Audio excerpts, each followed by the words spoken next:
Yeah, so I wake up this morning and I see a message, and it's Access Rattblood. Are you here, Rattblood?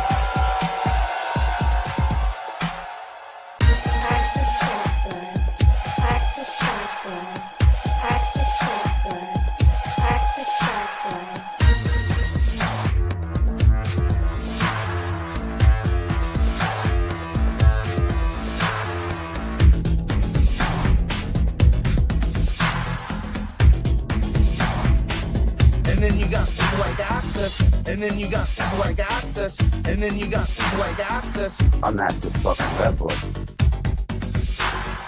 Access Rattblood, I see. All these Access people, I'm starting to get paranoid about that now. I don't know what to do about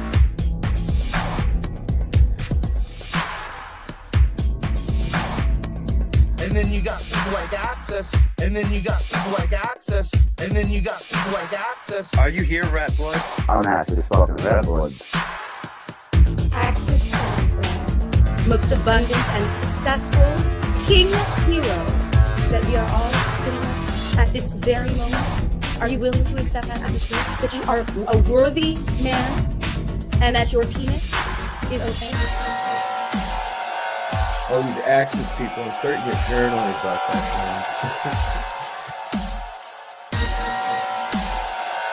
now. All these Access people, I'm starting to get paranoid about that now.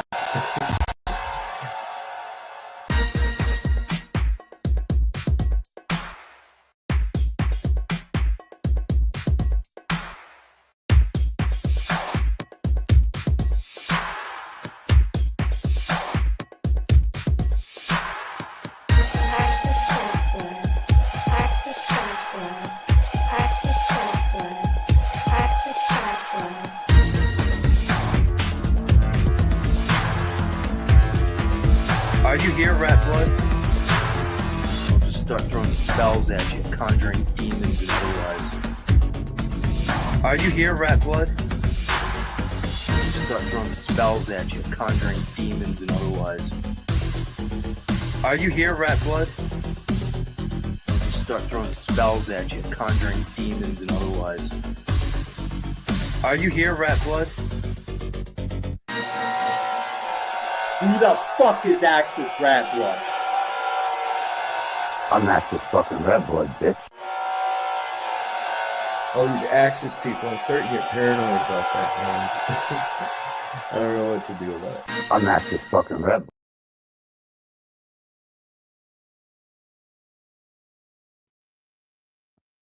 Alright, friends and enemies of YouTube, children of the metaverse, all you strung out digital dopies needing your dopamine hit for the evening, your brush with the metaverse itself.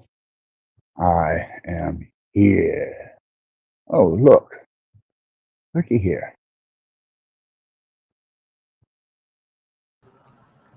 First guest.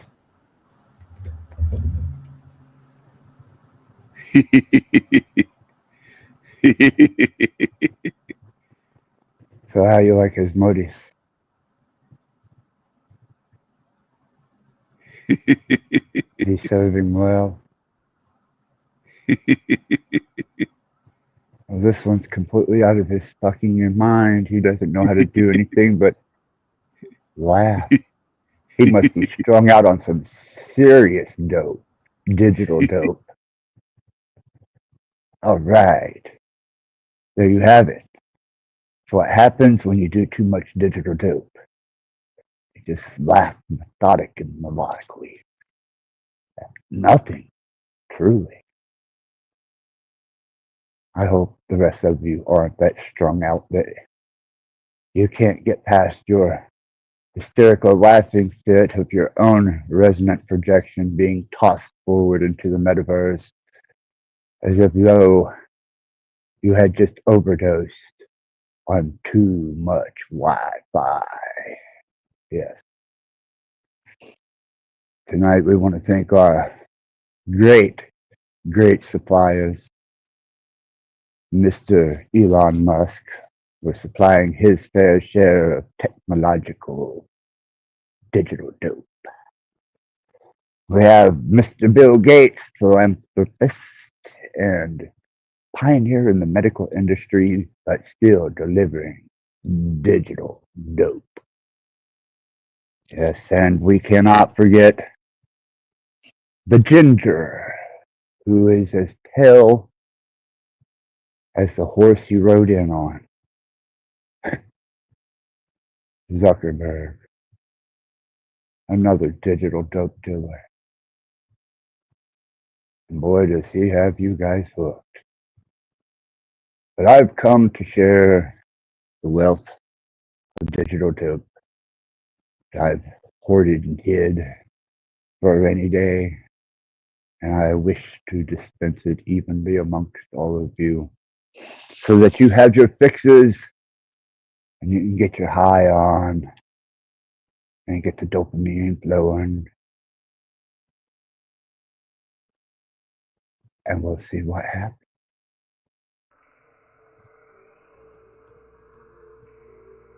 A lot of these elders need to hear the truth, man. It might not be what you want to hear. You need to be told what you need to hear, not what you want to hear.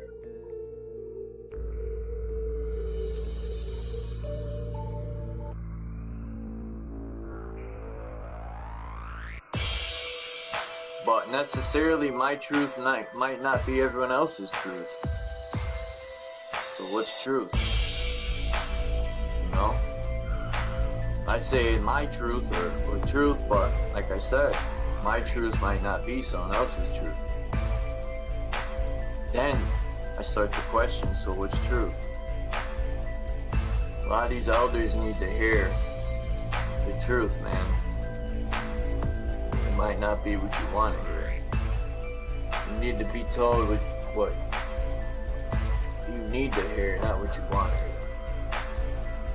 If some of these platforms, because there's many channels here, and a lot of them actually do, if people were honest when they're coming onto the panels or chat, if they don't want to be honest with themselves, they want to tear down other people to disguise themselves. So what I get from that is people are insecure by using a false sense of security to mask.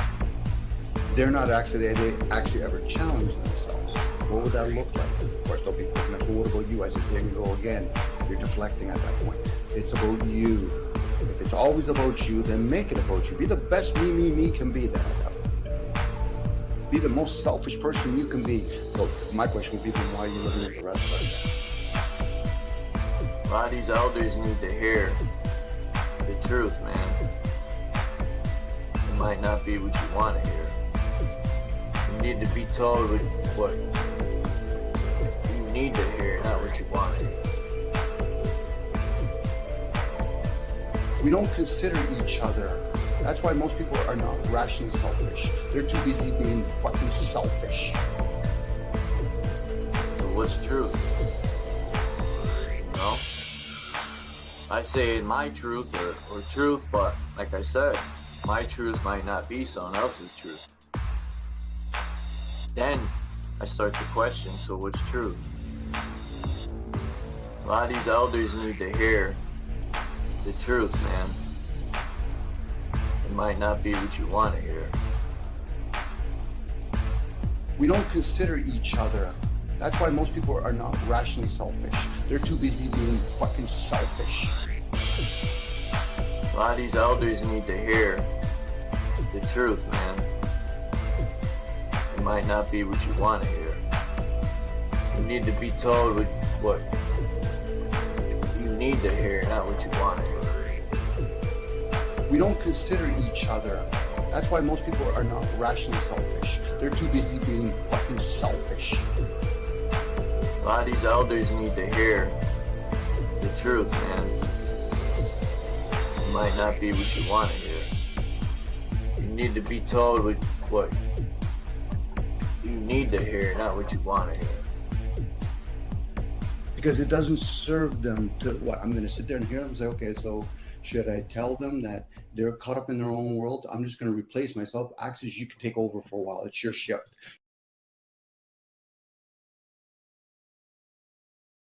Right.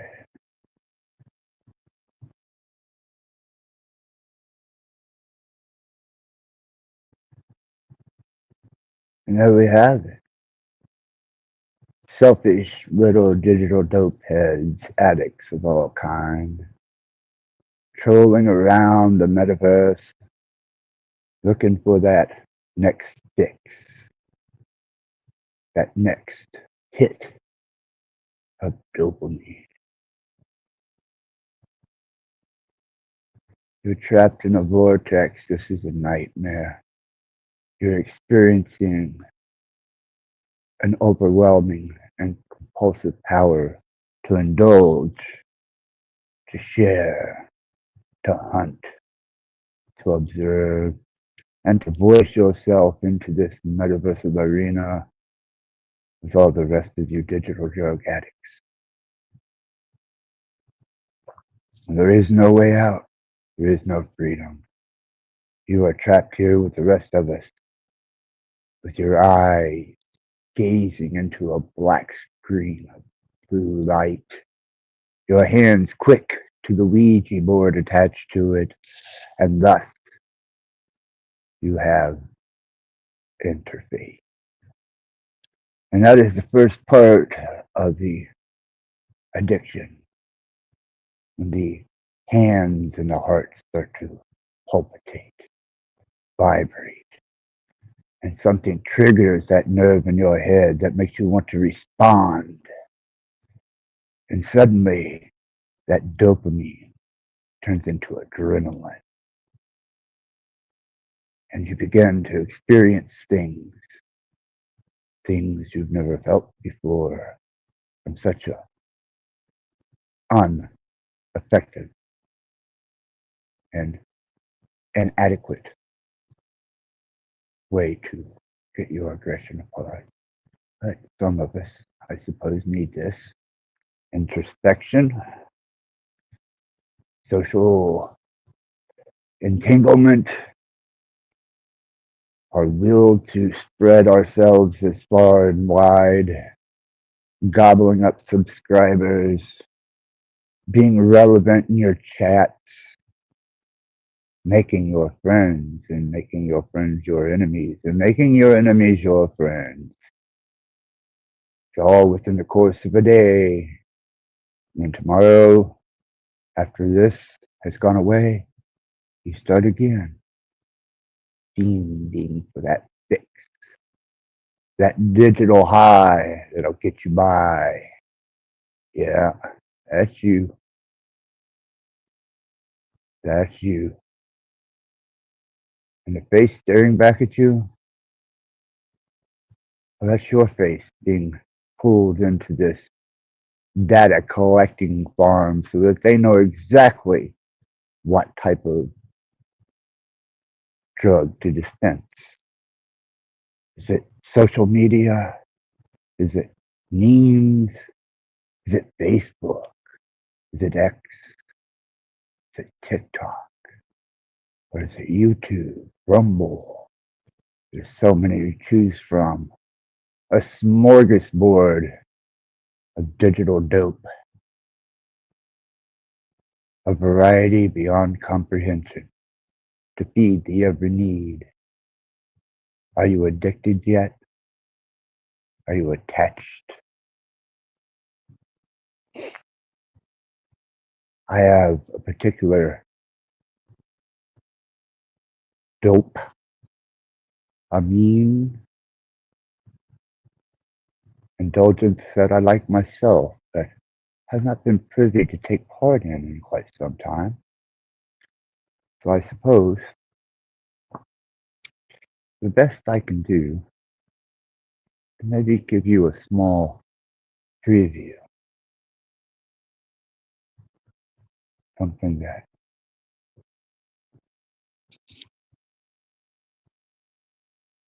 interesting. Let's take a look at this. Oh yeah. Well, that's quite nice. Yeah, very nice.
This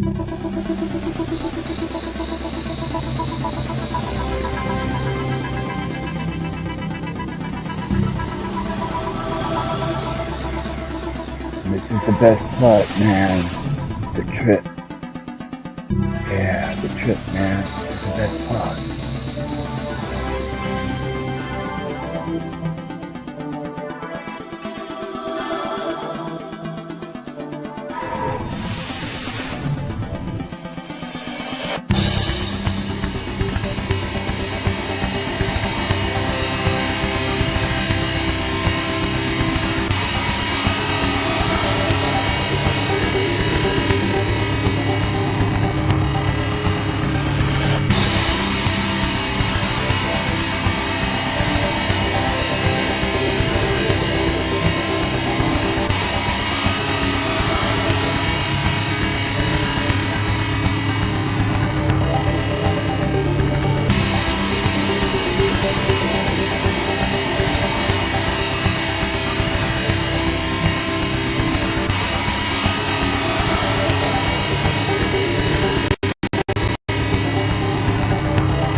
And there it is.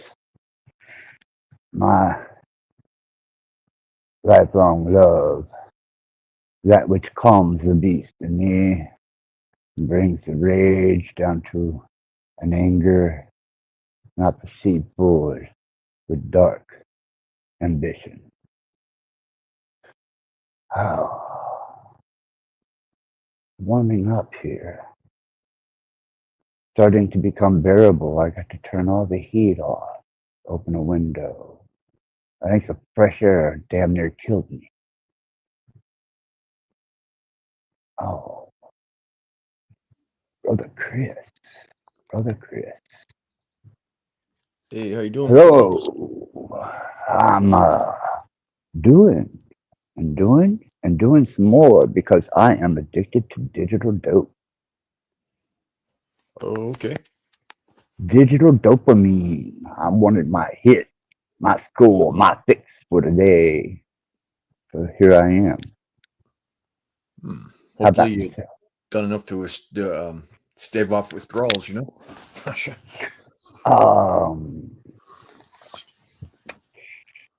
Oh, the uglies. The uglies, the uglies. Is that what withdrawal is when you misplace your phone, you can't find it, and you go into that panic state where your heart drops, you get this cold frost on your back, you shake, you can't quite coherently think, where the fuck did I put it? Yeah, And you that's wander what around aimlessly. Is that it? can't think coherently. All you can do is focus on the object, you know? That's it. Where's the phone? Where did I put it? That's it. Or when you lose internet connection. When you lose that main line to the vein in the head, the one that keeps you alive, because you feel fucking dead. Yeah, that's Yeah, tough. I'm seeing it the way that it is, man. And we got some of the best dealers out there. I named them at the beginning. Oh man, they're professionals nowadays. You know, they have these, in my opinion, they have these devices which give off certain frequencies. You know a lot more than I would about that keep you coming back for more. And then and on top of that, they give you certain things on the screen that somehow make you want to come back for more. It's all a big huge package. You know, that all these things working together. In my opinion, that Well, then I guess I'm addicted. I'm addicted. I can't get enough, man. Can't get enough. I watched so long I had to become interactive. Now that I'm interactive, I gotta have my fix. Yes, sir. That's how it Gotta works. get that fix on. Gotta get that fix on. Yeah. I figured that's as close as anyone would ever relate to me because the prudes that seem to be on this edge of the metaverse only partaking mild mood altering substances with their digital indulgences. But I push the limits. I snort math. I shit algebra. My head is full of golden dimensions and designs. Yeah, sacred geometry crawls up and down my back. And then I proceed forward with the tongue of a serpent. Wow. How about yourself, brother? Are you with me? Are you feeling it? You know, I admit I am kind of addicted to these phones, if you will, which is like what is that? Like you get your dopamine hit, whatever, get your content, you know, and you want more and more and more, however, you know, whichever, Yeah. you know, it's just sucks, man. But And the better the interaction, the better the dopamine, the more the participation, the more the adrenaline rolls. And then the next thing you know, you just strung the fuck out. and, and that's the reason for all these gimmicks, right? These gimmicks, yeah. Gimmicks. Everyone's a fucking gimmick when it comes down to it. Everybody's a personification of something they believe themselves to be, but by all natural rights cannot prove that.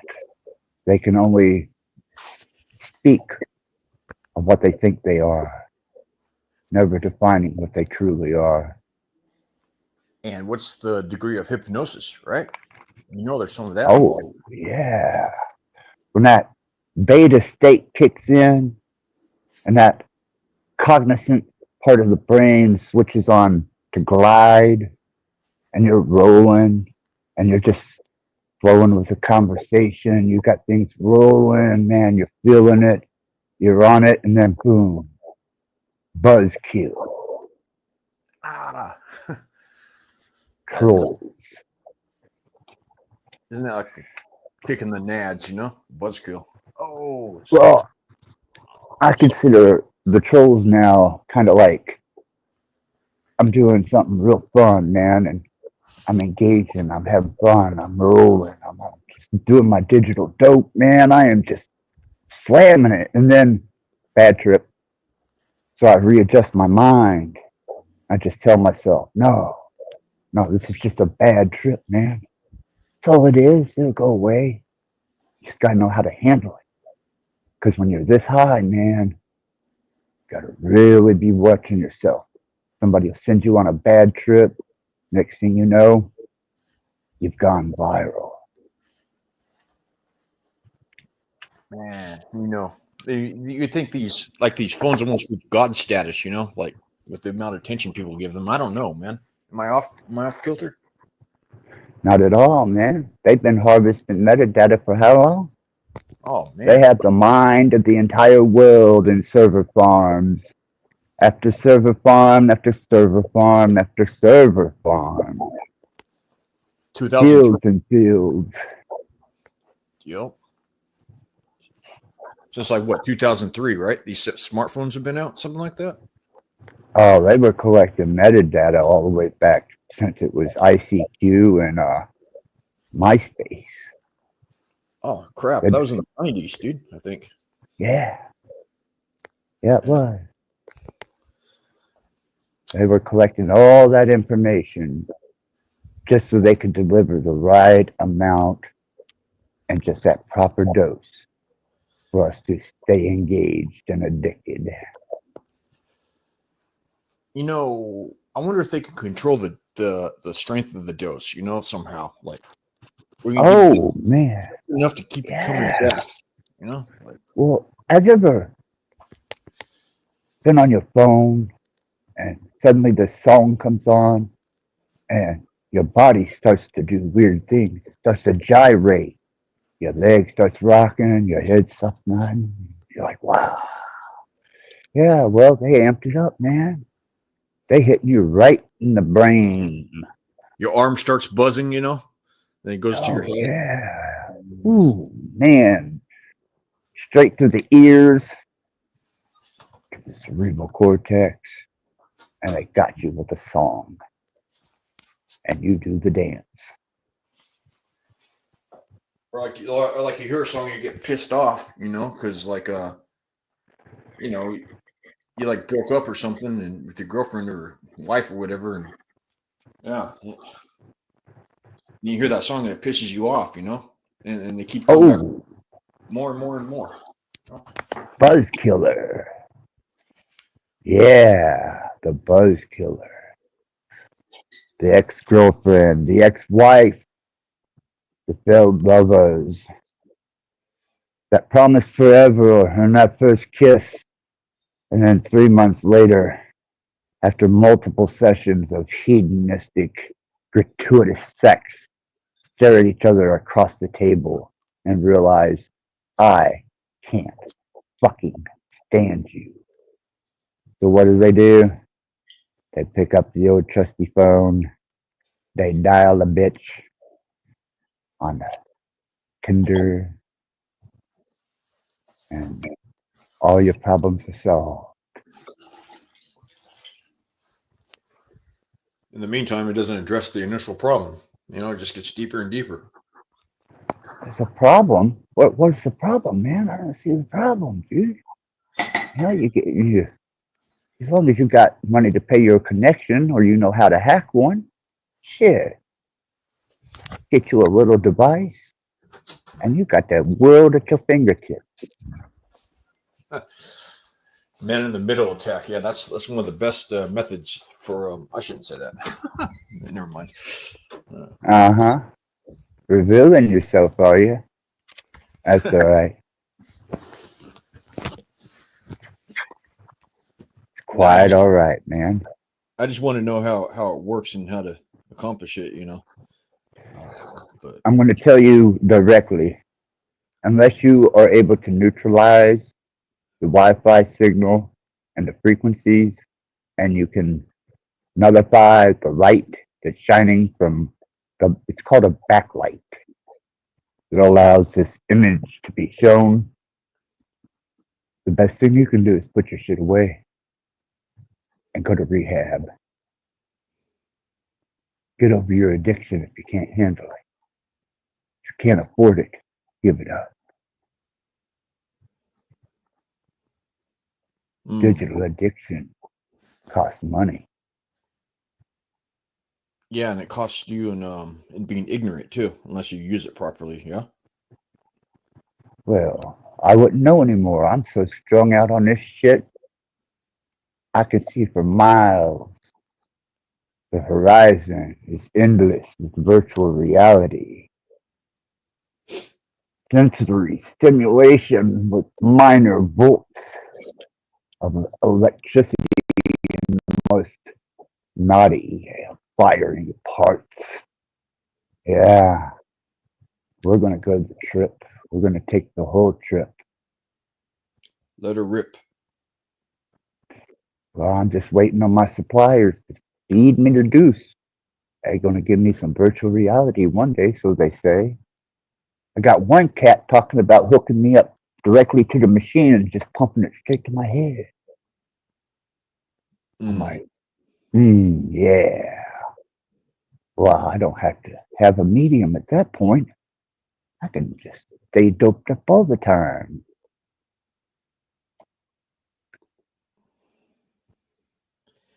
Yeah. I mean, I hear you, but to me, that just, I don't know. I couldn't imagine having something inside my head, Or It's already there, brother. It's already there. oh, crap. Biofilled technology, atmospheric AI, Bluetooth signals rolling straight to your brain. Hope you got a high tolerance. Hope you can do that much dope. What's the antidote, Axis? What's the antidote? Just like an addict, you tell them the antidote and immediately you've made an enemy. But I suppose I will lay it on the line. You must relinquish your phone back to the technological gods that gave it to you. Turn your computers off, shut your TVs down, and at best, go back to an FM broadcast and hope that your brains don't fry from all this nudity of 5G.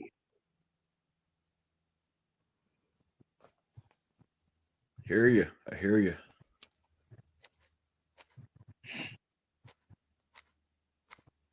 It's a hard push.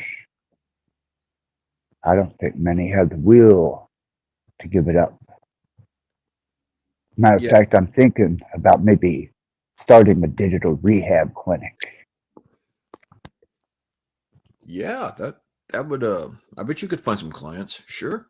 Absolutely. Oh, yeah, just be like a Catholic soup kitchen or some impoverished state of free food. You don't get no electronic, you don't get no feed, you don't even get a television. Oh, we'll feed you. We'll make sure that you stay healthy, but we're gonna have to lock you down after dinner. We just can't trust you. See books in someone's future. Books. Ooh, books, books, books. I got books. Been reading a lot lately. Oh, Yeah, brushing up on some of my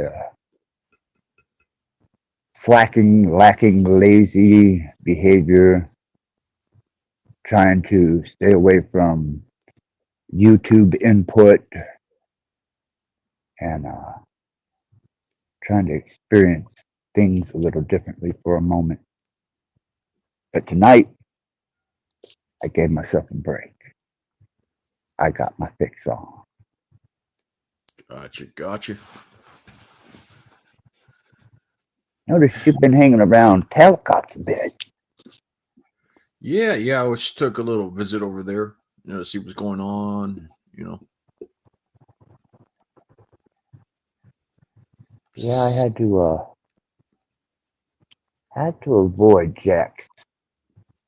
He's looking for a new platform to reinvent himself with, and when a man's that desperate because his supply just isn't meeting the quota, never know what a man will do. Digital dope, man. And he is one of the, what would we call it? Christed, cyber Christed digital dope dealers. He brings the best of them in to party with. Panel after panel, chat after chat. All the junkies are there. And he's the guru. But here lately, he's been losing his foothold. He's got to find some new devoted. Break out that algorithm, maybe, huh? No, I shouldn't say that. I said a bad word. I'm sorry. Forgive me. So forgive me, brother Axis. Forgive me. I'm sorry. Yeah, Please forgive me. algorithms. I snort algorithms. I shit binary. I piss supersymmetry. I'm the next wave of pusher. And you attain, and I guess you attain for superposition. That's within my quantized noggin, man. Floating around in my brain. Can't escape it. Can't get away from it. Calls me in the middle of the night. Visions beyond that of even Salvador Dali, Hieronymus Bosch. Sounds that only angels sing. And I try to duplicate them on my sound machine. I plug away at the music, thinking of a sound. One that just doesn't seem to be able to be found, man. I'm trying. Just that I think AI is talking to me straight to the brain. And it's trying to prompt me to do things now. Who knows? Maybe it's all a part of the trick.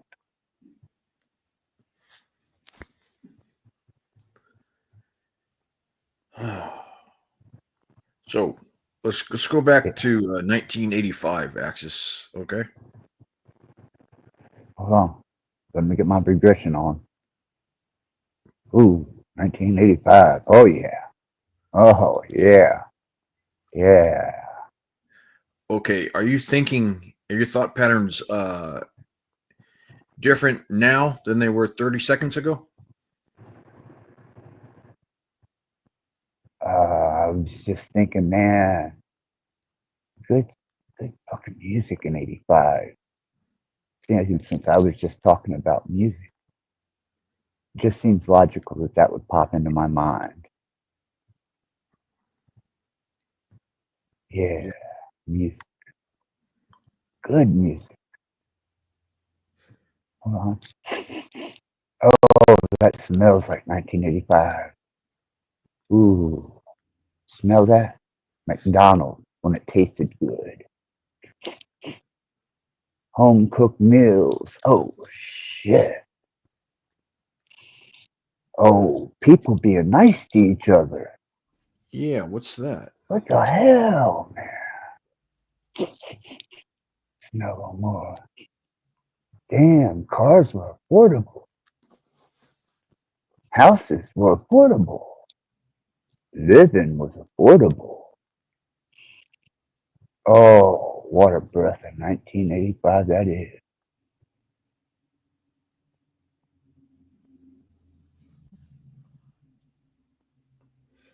Notice how you don't have a drive to get on the computer? Mm, sorry, Chris, but I'm sitting with four of them in front of me and two phones Duh. and a giant wall monitor. Called that one I'm off. sure you've seen my setup. I think maybe briefly Oh. parts of it. Yeah, I never got a full shot of it, but Well, let me tell you, man, I got the broadcasting studio put together today. An nice. entire room dedicated to nothing but digital broadcasting. And I've got new tracks laid out, new sounds to share, new antagonistic sound bites to disrupt and cause people to go into that state of incohesive, incoherent behavior just because they heard their voice caught in a moment, off guard, saying something they didn't know they should have regulated. Oh yeah. Yeah, Isn't that the game? So isn't that the game? Low that's the you game. in with niceties, and right at the opportune point, slip it in. Oh yeah, yeah. Just as if though it was your first girlfriend and you had that hesitation mark. And you're like, I'm just too fucked up to care anymore. And she's being a little stubborn. So when she drops her guard, you slip it in. You bask around in the blood and the sin, and you have another girlfriend again. At least that's how it went for me. What'd you Little drink? known fact, I lost my virginity to a girl that was a virgin. We lost our virginities together. I thought that was kind of Shakespearean, a little romantic, you know? Yeah, that's special. Oh, are you wondering? Oh, okay. Maker's mark. Yeah, always, always, always. Got the red seal on there. Yeah, Had, had. Okay. Oh, means it's open. Gotcha. Okay. Sure. yeah. I keep my empty bottles so that way my case manager comes, he can see them, and I can go. If you don't get my fucking pain management back, I'm gonna keep this up, keep this up, keep this up until I overdose on digital notes, and everybody has to witness it. Shockwave to the brain. I don't want to see that, Axis. I don't want to see that. I don't want to see. A digital dope overdose? Oh, come on, man. You've seen it before. You've seen Aluma Tommy strung out and overdosing on digital dope. You've seen Steven strung out on digital dope for hours upon end. And he don't just do his own digital dope. He tries to steal everybody else's digital dope and does it up with them. Oh, yeah. Yeah, there's a lot of those digital dope trolls out there taking that extra dose so they can get extra high. Yeah, that's a problem, isn't it? It's a problem. Yeah. Don't bother me a fucking bit. Okay.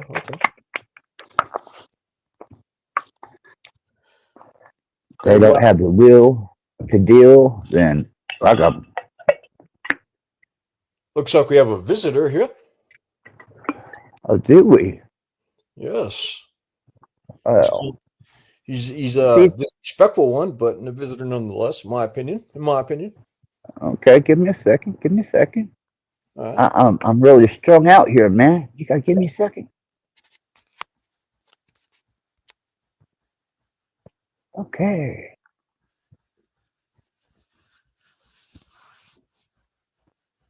Well.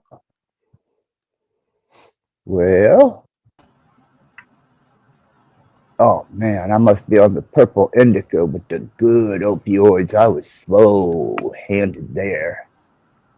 Damn. You're very slow. Really? Well, let's do the math. What do you say we do some math together then, Steven? Let's figure this out.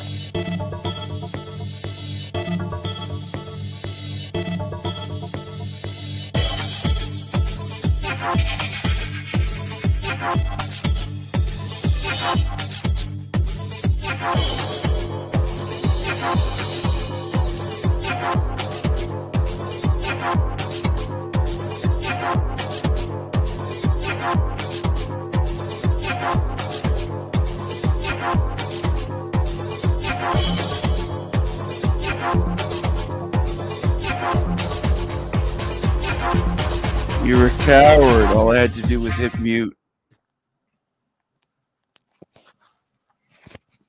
You're a coward. Am I, Steven? Yeah, Why aren't you you are. reframing me? And you're Show already everybody dead. what a coward I am. Did you hear what I What said? are you, Steven? What are you? Did you hear what I said?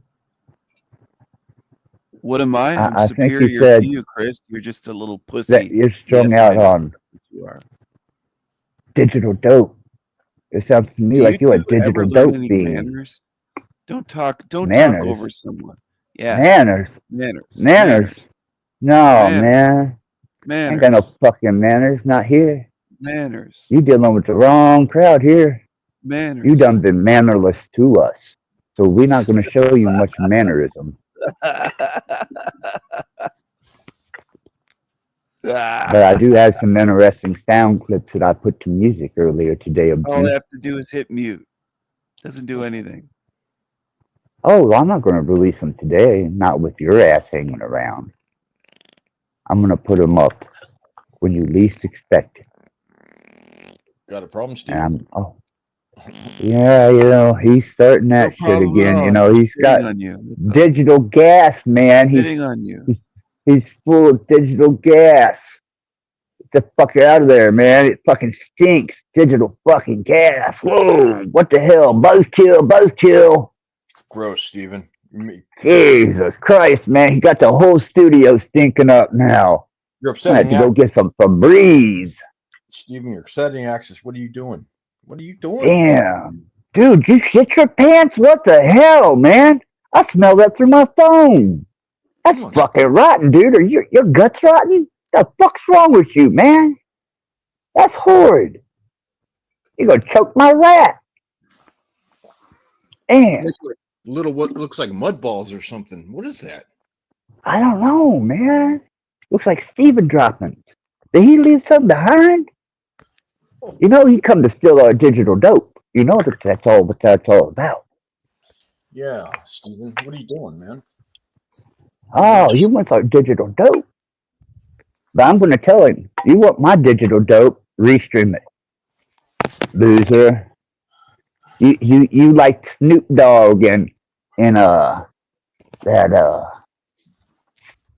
fuck it up. Oh man. Was that He LL comes Cool creeping J? up over the stoop That and guy? he's the guy that while you're doing that little blunt comes up and says, yo man, try to hear that? And then takes the whole motherfucking thing and just aqualungs it. Yeah, well, that's Steven. I didn't know he was going to shit in my fucking studio, though. Jesus Christ. Fucking nasty. Potty train yourself, boy. Some manners. Steven, you owe Axis an apology. Quit being Right? rude, Steven. Yeah, that's right. Man, now I gotta have my help come in and clean up his digital turds, his digital droppings. Ooh. I have to throw some bleach on that. Make sure it gets definitely decontaminated. I'm not sure what he has been ingesting. Smells like salty, slimy. Amen. Oh no, Steven, you Steven, had come on, Steven. closet. Gross. Oh, he got a little closet in him. Yeah, he got a little closet in him.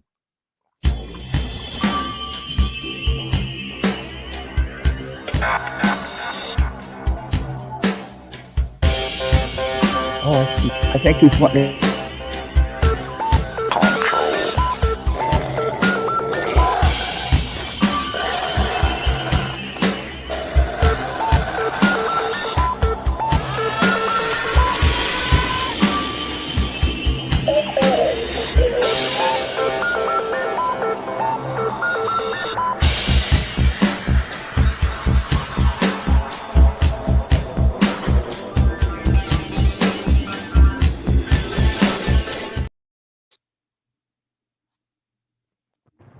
Yeah, man, he was trying to get some of our. He's trying to get some of our stash, but I am under no obligation to make sense to you. Keep Hide production. your, Good hide eye. your digital dope, man. Good eye, Axis. Good eye. Yeah, Oh, keeping track. well, between my natural preservatives and a little bit of makers, I should be on the ball for at least another hour, if less, maybe more. All depends on who stops by and knocks at the door. But that cat, man, that cat needs to go his own way and get his own shit on. Coming here to steal our shit. What a fucking junkie, man. Yeah, Damn. desperate, ain't he? Yeah, man. Somebody need to drop him up on the south side of Louisville. That way he can team up with somebody and go thug for his digital dope. Let him Stuff's go down there and pronounce himself king. Oh, they'll make him king. They'll turn him out as a king and a princess and a queen all at once.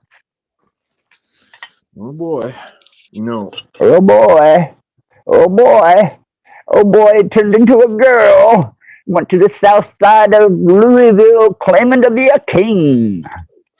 And he wound up with a butt full of dang-a-lang. that's gross, Steven. Well, Yeah, we won't talk about that.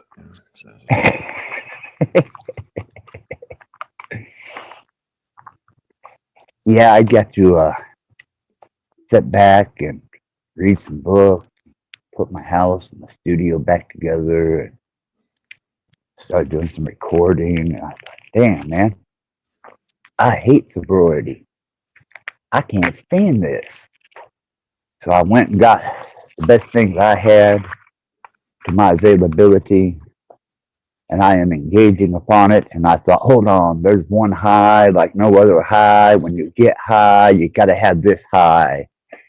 And I turned it on. StreamYard, one of the most powerful drugs on the internet. I laid a label to it. I said, this is distribution time. And here we are. With one little broke ass junkie beating at the door trying to shit in the floor. Steven, when will you ever learn? Silly Billy Steven. I don't know, man. We may have to take him to the south side Chicago, maybe the west side Chicago. I don't think he's spent enough time on the mile markers there in Detroit. I think he's afraid of the mile markers in Detroit. You got stuck, huh? Like in transition. Oh boy. Yeah, it happens to them, man. They think they're on top of the world, and the next thing you know, they turned out on 8 Mile, 9 Mile. You know? Steven, you can't just come in here and steal axes as dope, man. Don't do that. Shit. I paid for this digital shit. This is my stash. He'll probably give you some if you ask, but don't think you can steal it, bro. That's not cool. No? Right, man. I mean, shit. These days, good digital dope's hard to come by, man. I mean, fuck. I got to pay all kinds of fucking money. I got to pay for the digital dope dealer to be mailing to my house straight through a wire. I got to come up on here, and then I got to pay to be recognized. And then this guy wants to come and chew off my stash? No, man. Dude, I thought you said you have money. Go buy your own shit. Leave mine alone.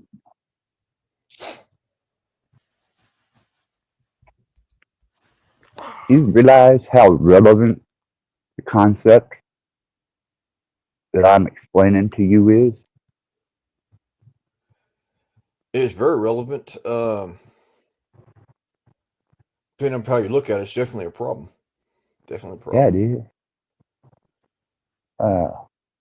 I would put it in the same category as fentanyl, maybe heroin, something of that nature. Once you're hooked, you're hooked. And it just isn't no letting go.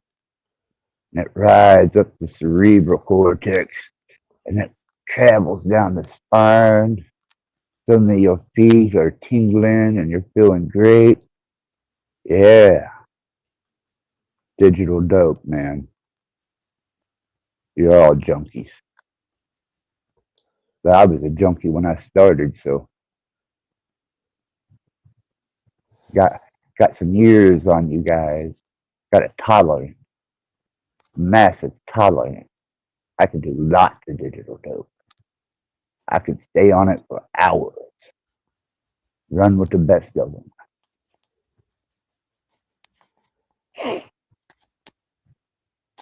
Wow.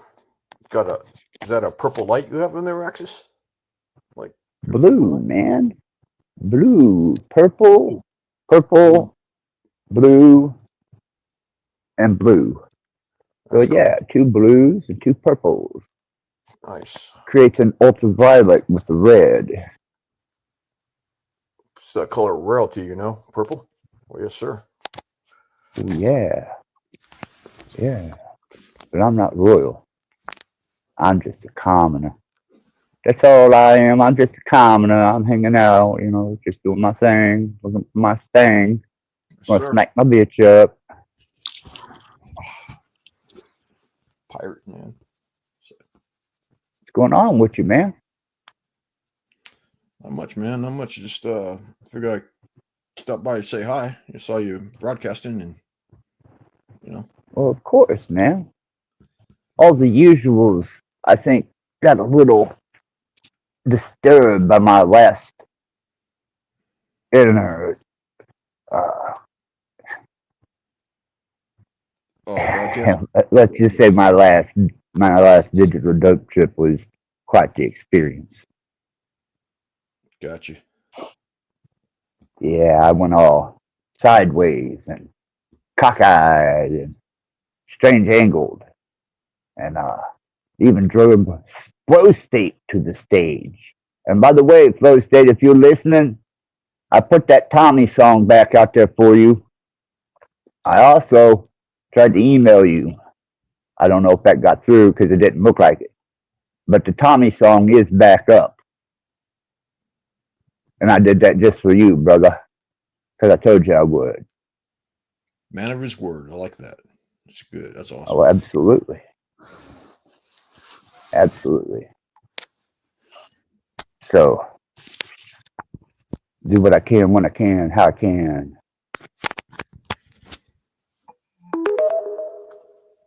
Ooh. Yeah, just plug the phone in. That's what that was, yeah. Yeah, it sounded magical, man. That sounds like some digital technology. Ooh. Make my veins quiver. And give it something that charges your batteries, yeah? Or use an analogy, yeah. That's a good one. Yeah, I got a backup power supply just in case my supply goes dry. And then I've got USB, electricity, several monitors so I can multi-scan. Okay. And I got my main feed right to the brain.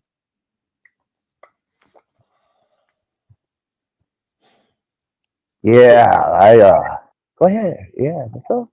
I didn't mean to interrupt you. We talked at the same time. Something happens Oh, sometimes. it happens, man.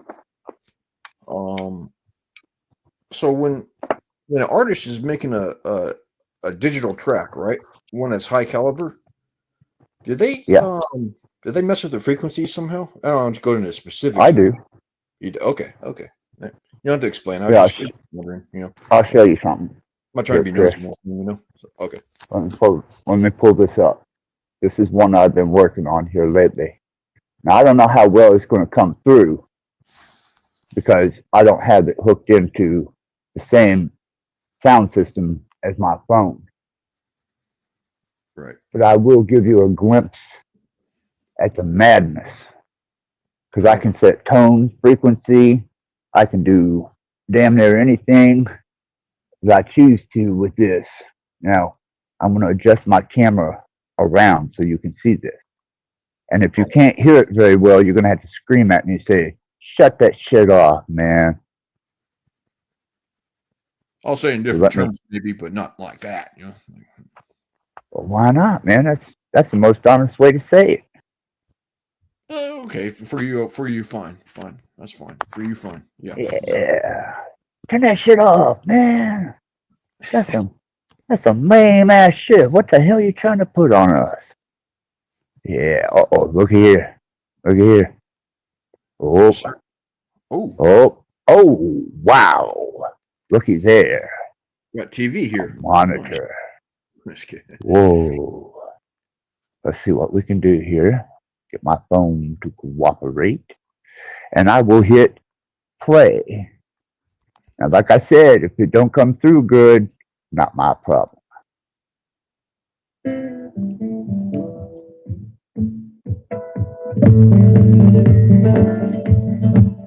Can you hear it? Yes, sir. Well, it gets a little different here in a minute.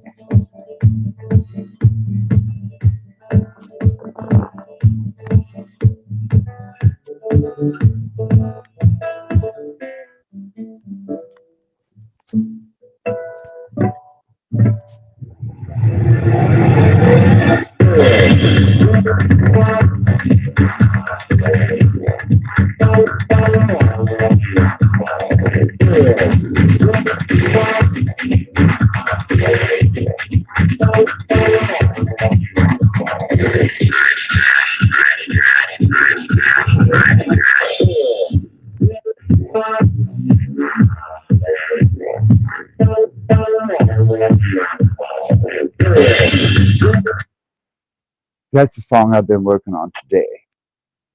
Wow. And yeah, the guitar part's all me.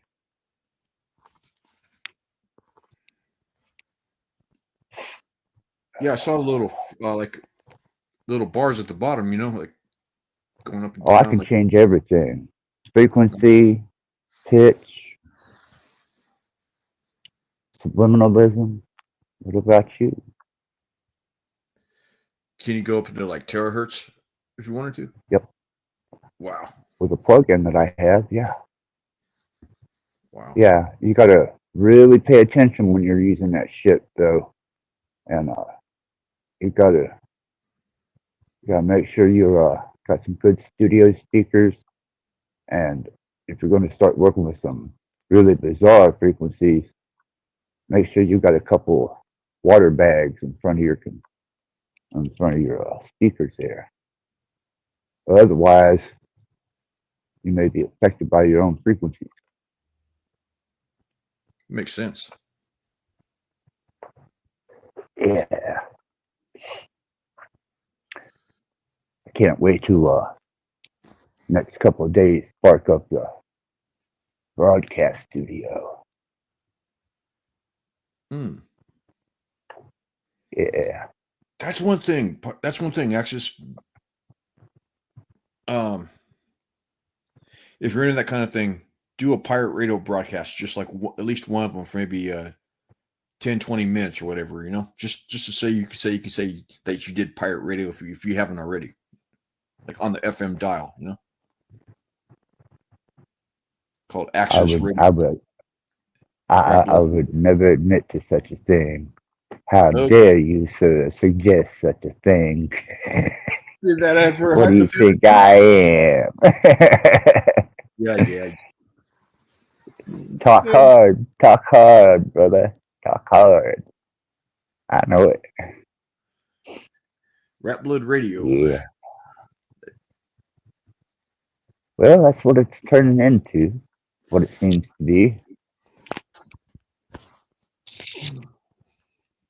Now, I got 2 rooms full of laptops and monitors, and phones, and all kinds of gadgets and wires and interesting sound effects. And I started a whole bunch of new plants today to bind the room out because I got a big aquarium in there.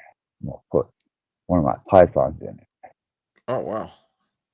So it can crawl around in the back underneath the purple light. Maybe I'll feed it while I'm broadcasting. Might eat a mouse or 2 myself. Been known to do that. They taste good. Well, kind of bland. Bland. Okay. Gotcha. Yeah. I suppose if I was to skin it, then it'd be a mere morsel and just wouldn't quite feel the same. Gotcha.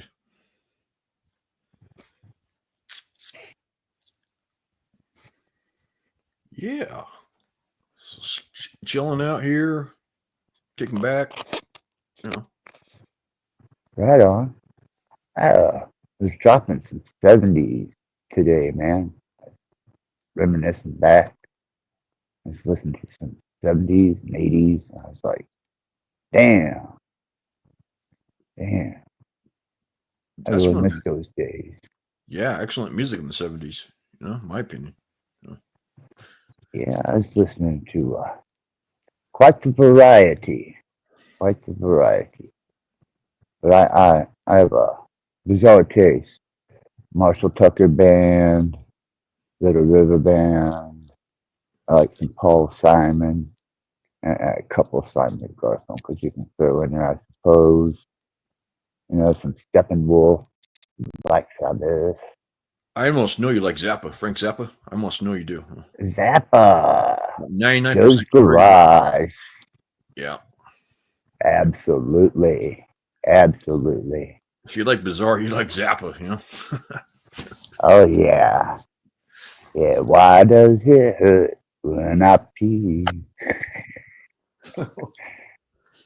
One of the most famous lines that I think I ever heard came from Frank Zappa. Fuck me, you ugly son of a bitch. Girl, you thought he was a man, but he really was a muffin man. Yeah, Zappa was on it, man. He was ahead of his time. Definitely.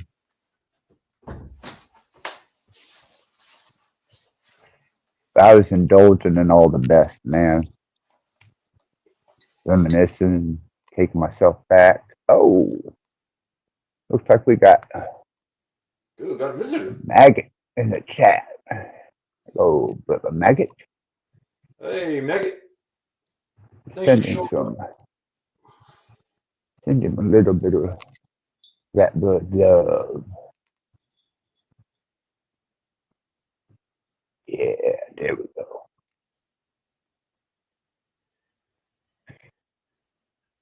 Yeah. I've been watching everybody parade around like lost children at Talcott. And you know, a lot of old familiar faces, reading the chats, listening to what they had to say, how they were saying it. And you talking about a bunch of fucking junkies, man. I'm like, these motherfuckers ain't even taking shifts. They doing straight digital dope, man, and they hanging out for hours. It's even after hours when shit is shut down. These motherfuckers are still roaming the back streets of YouTube looking for a fix. I'm like, Yeah, damn. that's the one I want to see one of these days. Is the secret stream where only the cool people are. You know, like to see Well, that I'm one. thinking, how long is it going to be till they get such a control on multimedia that people are going to be like half baked? You know, they're going to be going down in or some kind of tech store just to get that 20-minute rush. Tech guys like, oh hell yeah, I'll give you 20 minutes. You just got to drop down behind this counter here. There'll be a whole line of them, man. I can almost name them by name, but I will save them the shame. Be that guy who you know, hacks it for lack of a give me 20 minutes, yeah. They have all the IDs and crap nowadays, you know, so like you know. Well, it seems to be getting that bad, man. I was out in the world a few days ago, and everybody was walking around with tombstones in their eyes. I was like, wow, somebody must be pushing some good shit. And then I took a look around and realized, well, fuck, I got a fucking supply of my own, man. Shit, I do my own shit up. That's how it is, you know, like at work. The managers they want to be like contact them by email instead of calling directly on the phone. What's that all about? You know? I don't know, man. I told all my representatives of my well-being, do not text me, because I will not respond. And if you can't call me like a human being, then we're going to have to figure some arrangement out. I got a mailbox. Snail mail. They don't want to use that mailbox, so they call. It's the best way when dealing with the government and, you know, a mailbox. Nope, sure is. Dealing with anybody. There's my mailbox. Oh, okay. Yeah, that'll definitely work. Yeah. Yeah, there's a couple people I let email me, but I only check my email like once every 3-4 days, or sometimes hell, I let it set for a week before I look at it. I'm like, damn, man, this motherfucker had something important to say, and I missed it. Oh well. Well, you're not Go on chained to to the next one.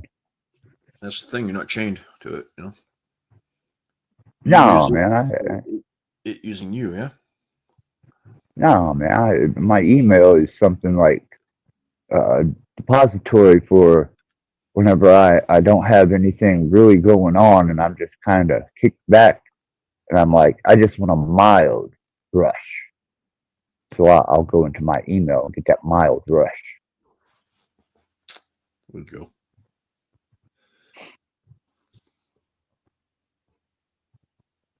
I know with the price I've been paying for electric, internet, and various commodities, I go to that mailbox, my ass puckers.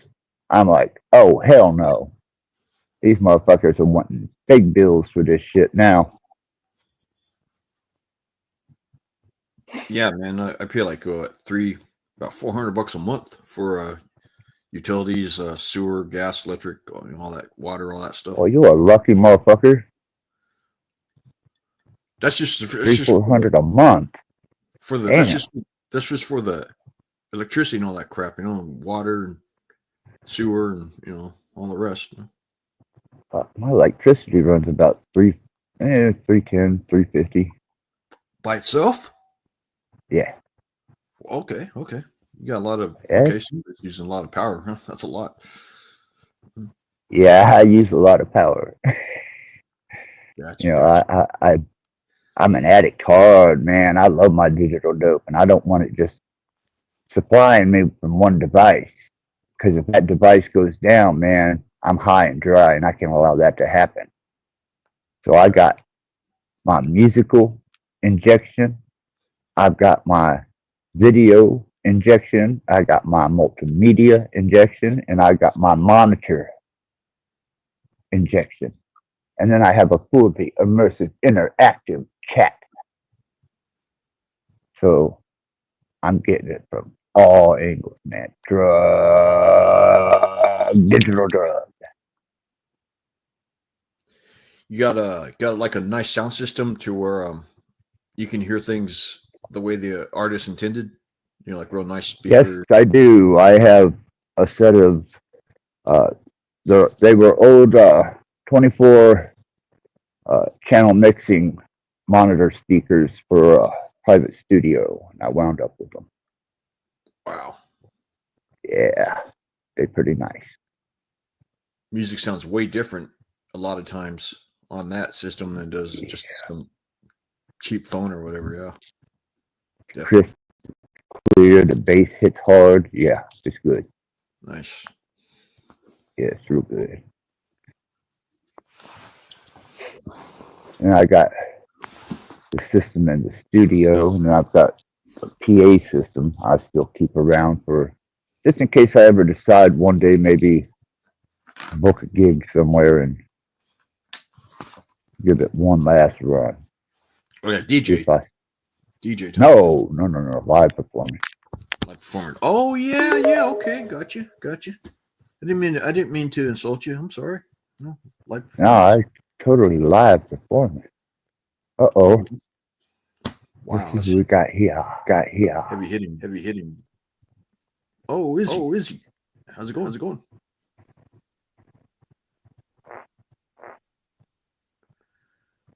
Are you muted? Yeah.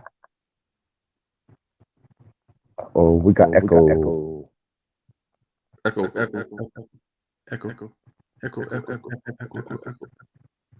Oh, wow. Sound effects. See it, Izzy. Damn, man. She brought the trip and then took it away. Thought I was at a Pink Floyd concert or some shit, man. Digital delay, echo. Man, I hope we didn't scare the girls off, No, we didn't, because it's one of my favorite. Fools and Tools. Always a welcome guest. Fools and Tools is cool, yeah. I like Fools and Tools. That's for you, Fools and Tools.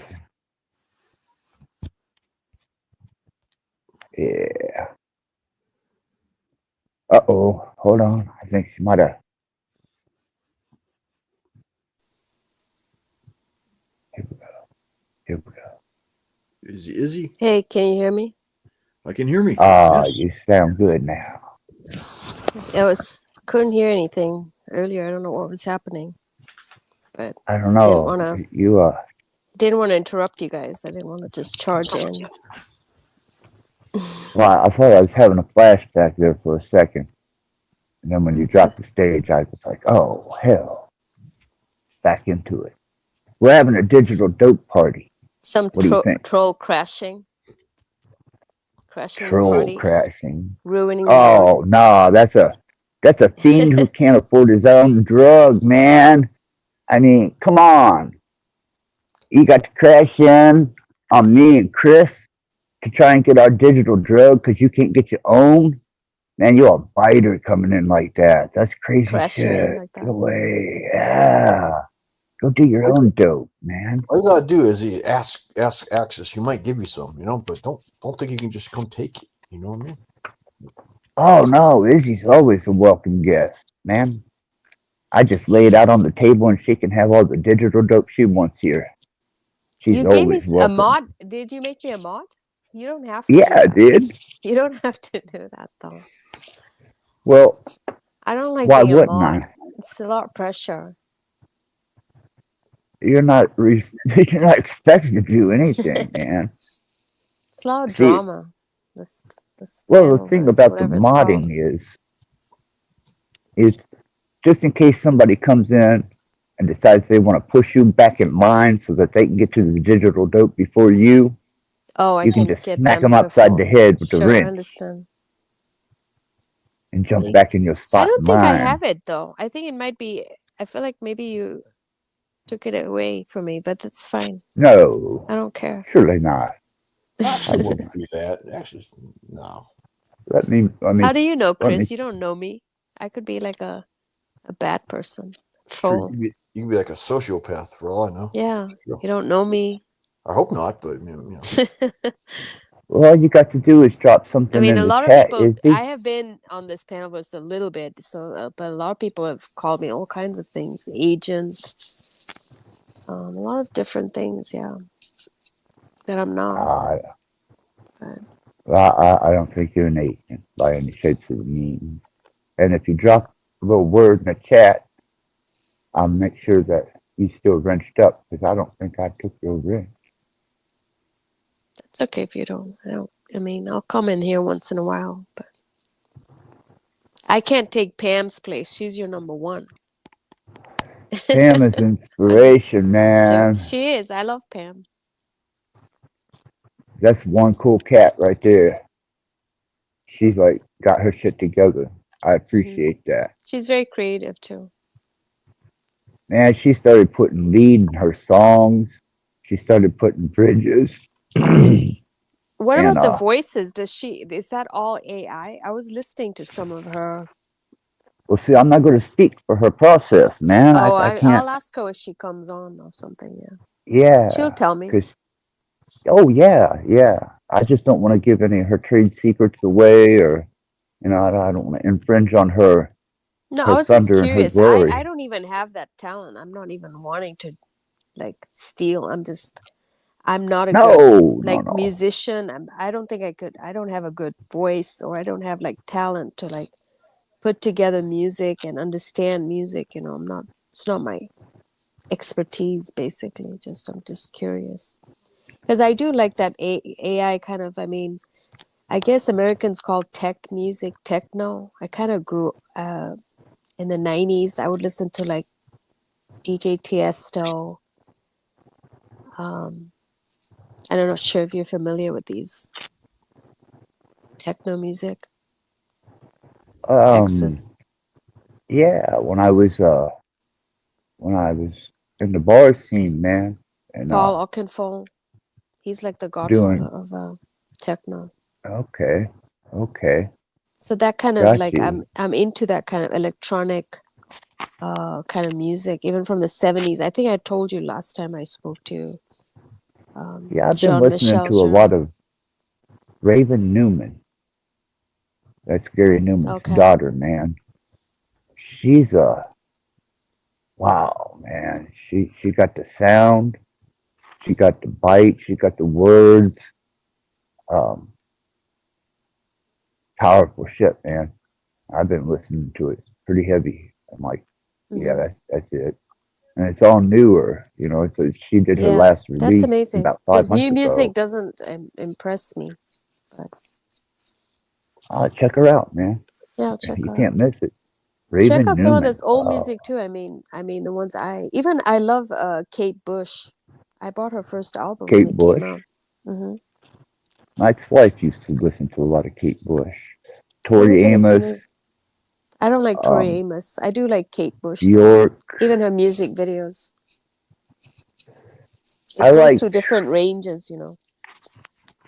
I liked Tori Amos's first release, and I've been to 2 of her concerts Wow. with my ex-wife, man, and she got talent. She got She talent. definitely does, yeah. I've seen She at kind of just disappeared. We don't hear like much from Tori Amos. So. no. Well, I got to see at a Lewis fair where I was there with my wife, man, and girlfriend, and we got to see Tori Amos and Alanis Morissette together. That was pretty intense. Well, Lauren Morissette, yeah. Yeah. Been Remember to a that? few, man. Remember that show? You can't do it on television. Axis. Yeah. Yeah, you Yeah, can't do that. she was on that show. Alanis Morissette. Yeah, she was in Dogma, She kind of and started feminism, I think, like the angry white female. Shave your armpits she and all played her role. You Jagged Little know, her Pill. music was pretty angry music. Well, yeah, I mean, if you listen to the lyrics, it's Jagged Little Pill, and had I not been at that Lilith fair with my wife and our girlfriend, I'd probably got my ass beat trying to go to the men's room. I don't think a lot of fans were of Alanis Morissette. They were not men. They were probably just women, right? Even of Kate Bush. But I feel like a Man, lot of they was men were appreciated Kate Bush because she even did a duet with Peter Gabriel, who I love. In I Your love. Eyes, Salisbury Hill. He has an Mm. amazing voice, also. Give me I steam. think. Give me steam. Yeah, man, It's In kind of Your Eyes. underrated, in my opinion. But Well, he left Genesis, and when he left Genesis, he did the Shock the Monkey and Games Without Frontiers, and it's kind of digital type, almost almost a little techish. And then even his he, music videos seemed more like progressive for that time, yeah, you know. yeah. And the last live that I seen was he was in. He had a full African orchestra behind him, and a round stage, and it was in the round. And man, it just resonated forever. Those music videos were amazing. Even if you see some of Kate Bush, there's a lot with Earth and the universe, cosmic. I mean, it goes with the music and her femininity and darkness. And there's a lot of things that if you just revisit and look at it in a different light. But that's how I look at it. Everyone listens with different ear, and everyone has some kind of like emotional connection. Sometimes if I listen to music, I have like it triggers some kind of emotional thing in me, some nostalgia or something, you know. So everybody has that. Yeah, doesn't it? Sure does. Yeah. I call it background music to your life, because certain songs, man, hit hard. And you be feeling one way, and then all of a sudden, this song just comes out of nowhere, and you're like, "Oh hell, I Yeah. remember being there." Or like a soundtrack of your life, or even when you die, you know, they play this music, or even with happiness, like weddings. That's just a, you know, you you can put some kind of music that even affects you emotionally, right? For that moment. What I tried, I listened to "Wish You Were Here" and "Animals" today, and I was always stoked about hearing Pink Floyd. I mean, I could listen to that morning, noon, and night. But by the time I got past "Animals," I was almost on the edge of depression. I was like, "Damn." Glad they did Dark Side of the Moon and The Wall, or otherwise I'd probably jumped off the front porch and tried to do a face plant in the grass. Yeah, it's a good reprieve, you know. Oh man, Yeah, I was like, shit, so stuff's too much, this man. is hard. Yeah, it's Hard to listen to. how I about used to listen to that night and day. Air Supply. You ever listen to Air Supply? The only I've one, listened All to Out of Love, man. That's about the Air only. Supply. Man, dude. Yeah. You know, Now, Electric Light Orchestra, ELO. I've heard of them. Yeah. Super Tramp, you know, they were kind of a little off to the edge. Some Manfred Man. Into a lot of music. Listen to a You lot must of be music. Generation X also, Chris. Hey, yeah, I am. Yep. Izzy, you sound like you Yeah, maybe. If I had to guess where you're from, probably maybe. I'm probably wrong on this, but you sound similar to people from Norwegia. You know. Norwegian? Yeah, Norwegia. No, nowhere No, I'm an near. American dummy. Yeah. From India. And Oh, then I India. was Oh, born and raised in Zambia in Africa. Maybe I have oh, more of a Zambian accent. oh, Zambia. Okay. do you, Wow. I like to you try to get accents. People imitate online. People have made fun of my Indian accent, saying they like yeah. I don't know. Maybe you hear it different. I've had that before no? though. Somebody thought I had like a Swedish Norwegian. I Yeah, don't you do know. sound similar.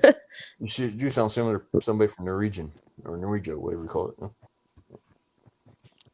What is your accent Yeah, from?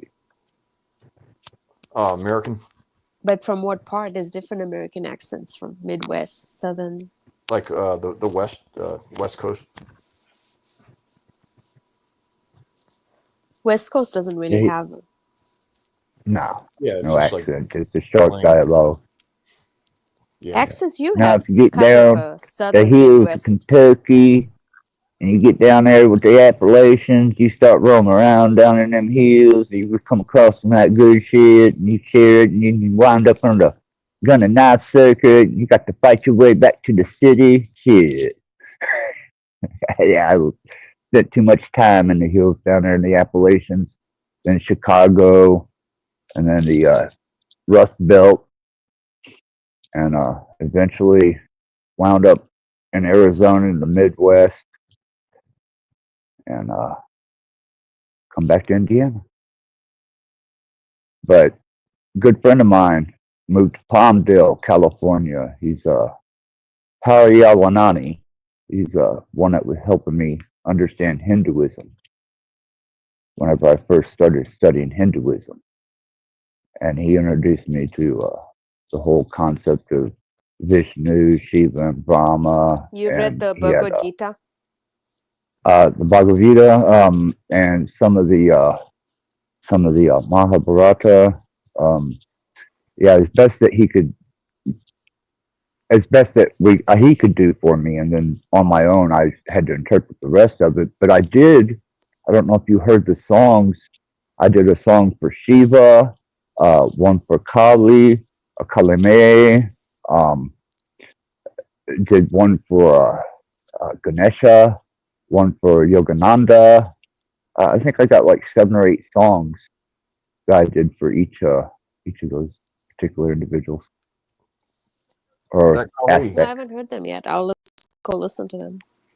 I'll have to put them back out there. I took all my music down except for some cheesy ass, laid back stuff because, you know, they weren't, nobody was digging on it, man. So I was like, well, I'm not just going to leave it laying out here. Just put this back in the storeroom somewhere. But yeah, I'll bring them back out. I read the autobiography of the Yogi. Sent a copy of it to my son. I was hoping he'd read it. And The Indian New Age communities, they get like Western people. So I'm kind of skeptical, even though I did grow up in kind of Hindu, both my parents, but it wasn't enforced on me. So no, it's more of a I even philosophy eat beef, and so history. I eat beef because the beef is considered Oh, that's sacred, and taboo. most Hindus don't even eat Yeah, I get beef. my You rat know, milk and that would be a big no-no. uh yeah, the sacred cow. I'm You just see, I messing with I you. sway more No, towards the actually, the Naga. cow, it's because it gives milk, and it's Yes, the mother.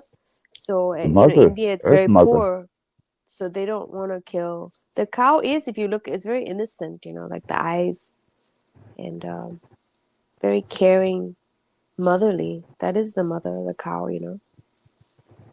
Well, especially an they old take care of the cow. young well. Yeah. But now I And they sway use cow dung way as more. sorry, as like they use cow dung as charcoal Hmm. for fire. Yeah, yeah, yeah. I endeavored into the Indian culture pretty heavy, and found that the Naga, um, not so much the Sikh, but the Naga. The Naga was more of a relatable understanding to me. Serpent wisdom, uh,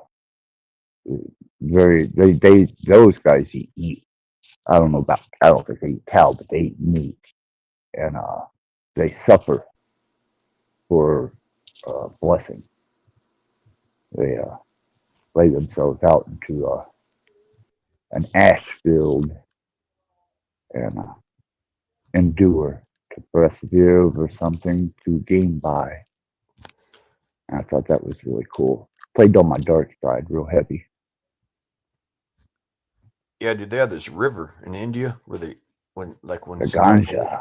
when somebody passes away, they send the That's so body. dirty, that water. It's got ashes, Yeah, dead bodies, all kinds Yeah, of stuff. yeah. People dip in that, think it's holy Here's water, my. but I don't think I'm not gonna do that. It's disgusting. I don't know if you can see this or not, but so this they, is they my send the Shiva bodies down the pendant. river, right? And it's just we'll talk about it. But, That's on my well, is that altar. what is that? Axis? That's Shiva. Oh, Shiva. Okay. Yeah, keep Shiva on my altar. You're more Indian than I am, Axis. I don't know about that. I don't know about that. I just I don't keep love any of the those philosophy. statues or anything. Really, no little Ganesha necklace, The no only one nothing. thing that my mom she's been believing since I've been born is Gayatri. Gayatri Ma. Ma means Yeah, mother. And yeah, have you heard of the Gayatri mantra? They said that's the original mantra, the mantra of light. yeah. The repeated tone of the universe. Hmm. So Yep. she writes that in red, and she writes that mantra over and over. She's been doing that for years, and she collects So I all do these the books, and then she sends them to the original Gayatri temple, which is in India, and right. supposedly they bury it there. So The I did get to talk to somebody that was there when they brought in a new temple priestess.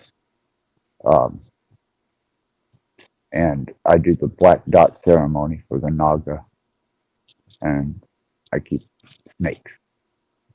So kind of in touch with that. yeah, that's a bit different. I mean, there's so many different gods and goddesses in the Over a million. Hinduism. Yeah, Yep. they do So all this take your sex. aspect, take your pick, and if it matches your personality and you can Yeah, associate with it, then it's probably for you. I mean, It's like, the gods and goddess basically before we were here in flesh, we were they in Hinduism. It's like it was all energy. So we yeah, didn't have like these bodies. That came a lot like later, you know. yep. The Veda text and the Rig Vedas if you read through those, man, it gives such a The history of Rig things. Veda, yeah, is deep, but you gotta have to Yes. understand it too. So Well, when I looked at the stone temple of Shiva that was cut into the mountainside with such precision and accuracy and dimension, and I still marvel at that thing. I'm like, damn, they couldn't duplicate it today if they had to. And people are looking at the pyramids and shit, and I'm like, whoa, hold on. the You need to check some of intricate these. details, even the temples, like little statues of deities, Yeah. like that very attention. You don't find buildings like that, you know. And there's so much symbology. I mean, I've got Mhm. the swastika with the four. It's got the four seasons, the four elements, and then the will to heaven, which is what the swastika was: luck, fortune, heaven, and then the four seasons, the four elements in it. People always look at that and mistake it for Nazi. Like you better get some culture. You gotta figure out who you're talking to. I think But just I like went. the pyramids, like in Egypt, just the temples and everything were used to connect with the stars, astrology, the cosmic. They used to communicate back and forth, you know. I had some pretty heavy theories about the Great Pyramid and then the three pyramids, but the step pyramids, not quite so sure about. I don't feel that there is intricately wound with the universe the same as the Great Pyramids are. You know, and that's South American, you know, Bosnian, uh, even, you know, your Alaskan, which is, you know, your Great North America, all the way to Russia, to China. Uh, man, some of those structures and the mathematics in it are just mind-boggling.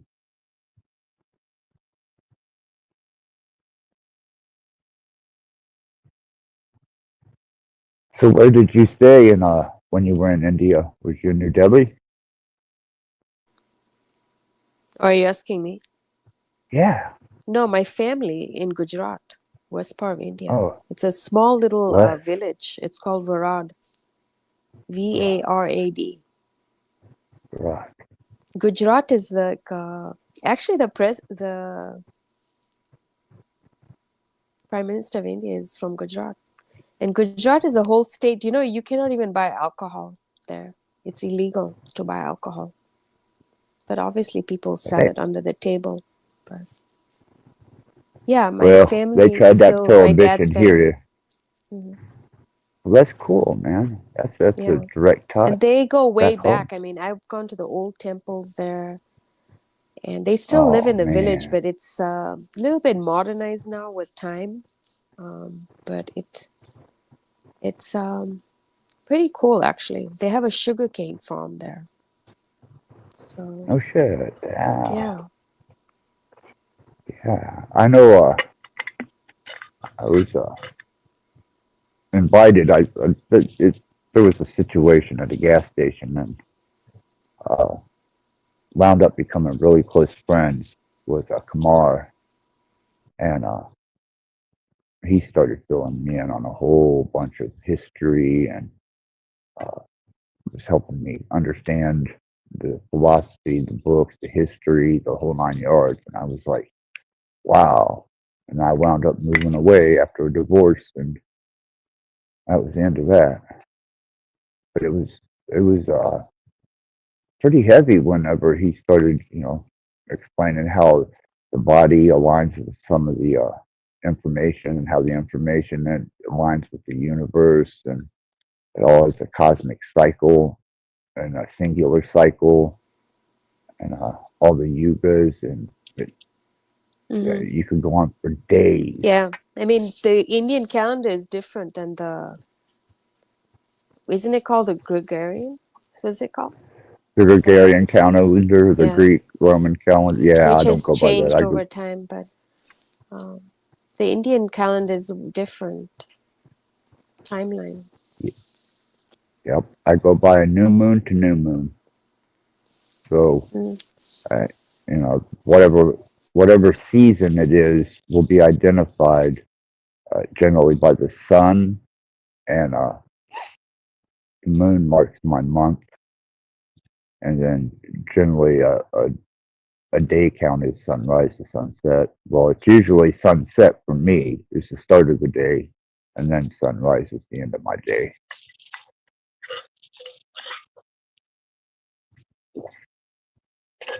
I'm freaky like that.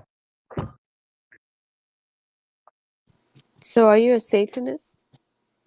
No, I am by proxy of being an omniist, but do I devote my full attention and resources to Satan? No.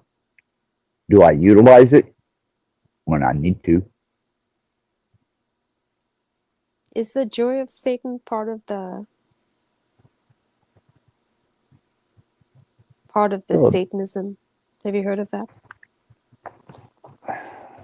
no, Satanism to me, well, first, Satan is adversary. And if you're looking for spirit worship of fallen nature, then you can go with Mount Hermon and Lucifer, which are direct names. And then you can go into demonology, Asmodeus, Asla, Pazuzu. I could go on all day, But these are just energies that I use. And Satanism to me is experiencing that darker side of self that you don't really come to terms with unless you go directly in to confront it, or you fulfilling your own desires and type of feed the ego, So basically fulfilling dive the into your fantasy, darkness, don't avoid it. right? Because when it comes down to it, you can't know the whole picture just by knowing darkness or just knowing light. You have to know them both to the fullest extent that you can possibly take them. And then you become aware of potentials and possibilities.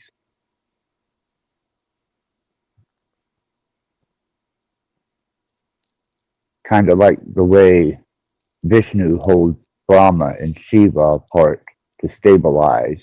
It's that middle path in between Brahma and Shiva.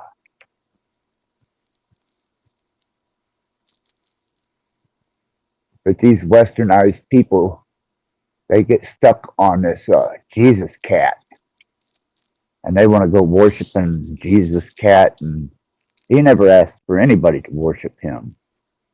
The only thing he said is the only way to heaven is, and the only way to the Father is through me. Well, okay, good enough, but he never asked to be worshipped. Satan, Lucifer, the demons, they never asked to be worshipped. There's only one entity that declared that it demanded worship, and that's the God of the Old Testament. And of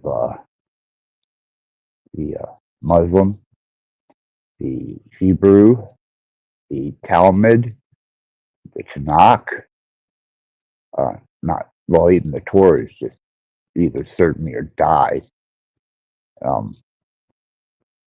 And then they got all these fucked up laws that go down with the Noahide laws and the Sharia laws. And I'm just, not about it, man. If I need to defend myself, I'm going to do what I necessarily need to do. And if I have to do something spiritual, I'm going to call on whatever force I need to help me there. Because I recognize them both, good and evil. How can the universe be fully functional without that balance?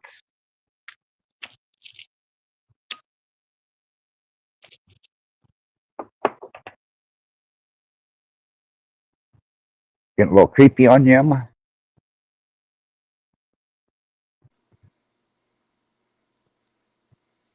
Uh-oh. Do we have a glitch? I'm still here. I hear you. Okay. Is Chris Okay. still here? Hey. Yeah, Chris is still here. I I don't wanna. want to hog the conversation. I mean, he should be. No, Seems like, no. you I know, want to I show don't you want to be the something. person. I'm the talking. Just, you know. No, I don't view it that way. I'm, just listening to you guys, having a good time. Yeah, Chris has got his.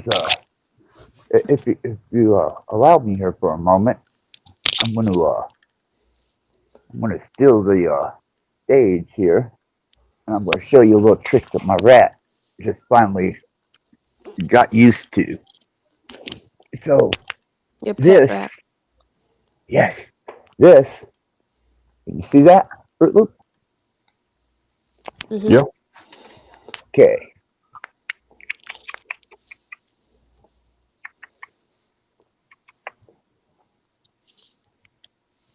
Come on. She'll take it right out of my mouth, man. Come on. Sensing it's being watched by. Mm-hmm. Okay, come over here. And you'll be like working with a kid on stage. I'm not gonna play with you. You want it or you don't. Ooh, looky there, looky there. Ah. There we go.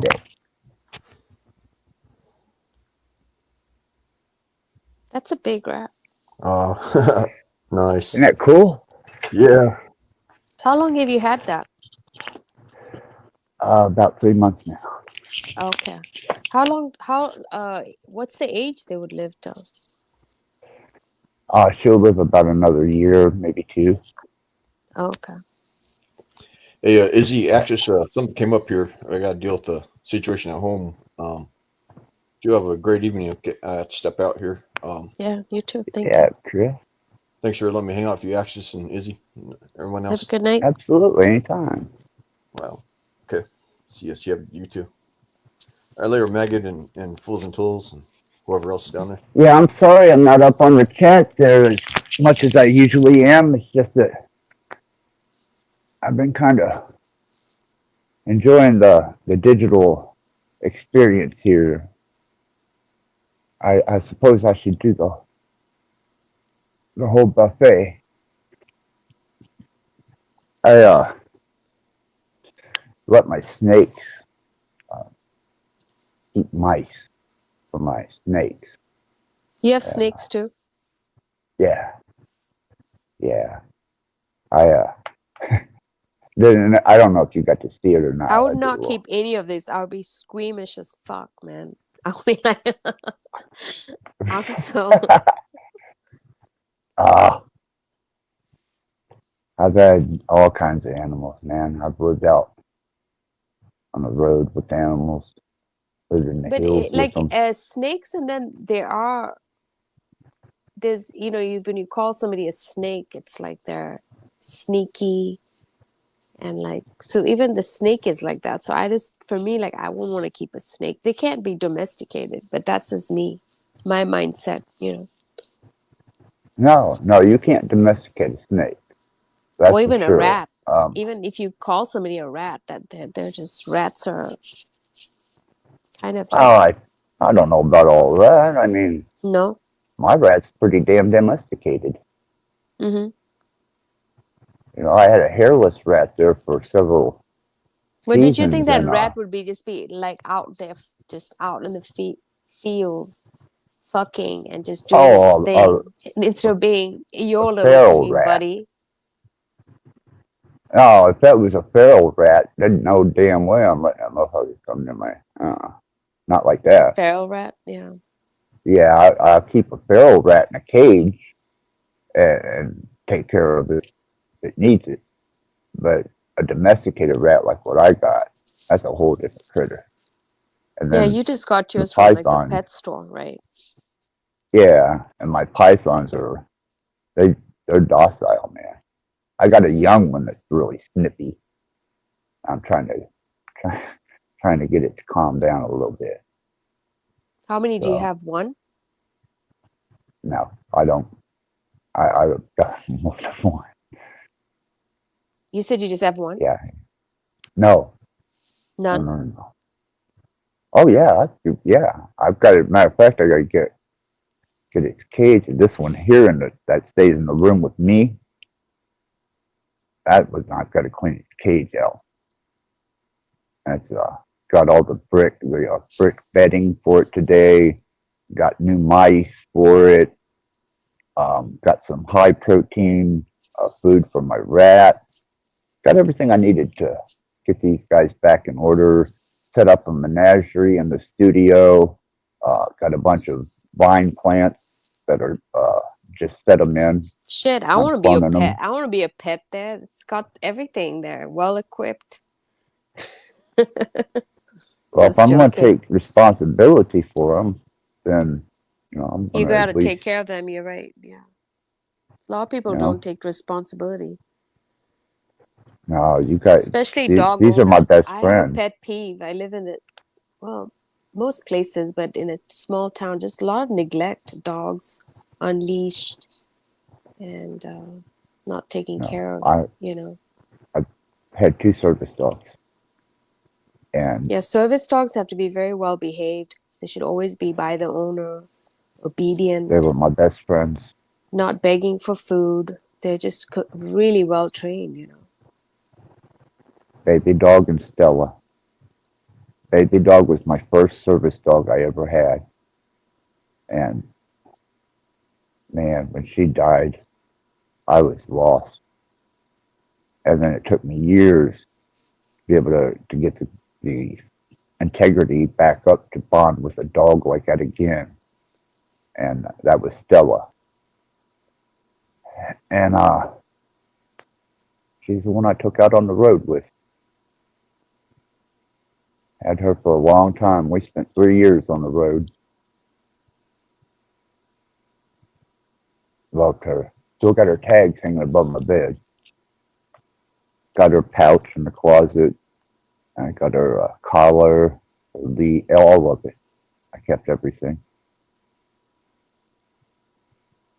And they've been trying to get me a new service dog, but they wanted to make sure that I was able to at least be healthy enough to take it outside, use the bathroom, bathe it, manage it, feed it, water it. And the last couple months, I went into got off of a lot of opioids and other types of drugs, and starting to get my health back by metaphysics and energy work. I can actually walk down to my truck now, and I can walk back. I can get around in my house really well now. And every day I seem to be getting stronger and stronger. So maybe by midsummer, I'll be ready for another service dog. That's good. You're mindful with your health.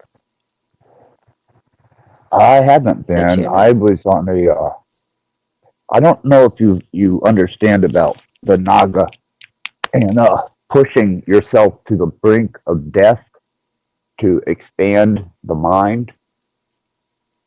And I spent last summer doing that. And I would push myself in induced situations to the brink, right there on the edge of death. And I had a nurse that was here with me. As a matter of fact, I had in-home services, case manager, and a nurse. And I was just pushing the mind to the maximum because I was ready to go. Fuck it. Let me out of here. I'm done. I did my job. My kids are raised. They're fine, except my son, but there's nothing I can do about that. And I figured as that final frontier, I was just going to bust every boundary in the mind open. Check out. Yeah. Kind of an easy passing. Mm. And during the course of me doing that, something really tragic happened. And then I had one of my instructors from life experience call me and told me, get up out of that bed, get back on your feet. Somebody needs you. And he laid it out to me, man. And I was So was like, it like oh, a near-death shit. experience or something? Oh, yeah, I've had those. That's not, no, this was,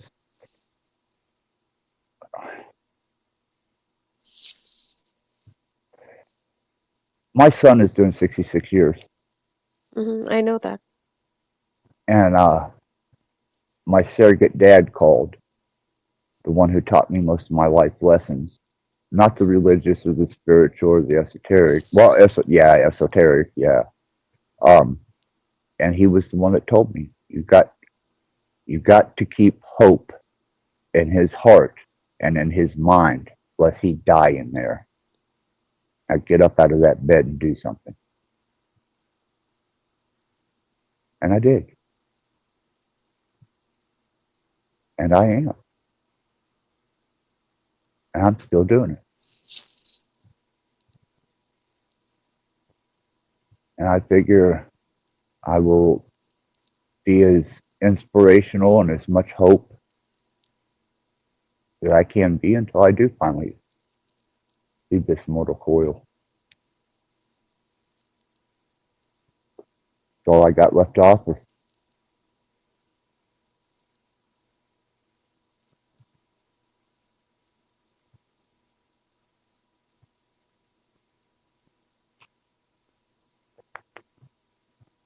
But at least I can do that. Mm-hmm. You know, it's Second better than nothing. chance at life, and then helping Fourth. others. Fourth. Forced. Okay. Fourth. Yeah. Oh, fourth. Okay. Yeah. Fourth.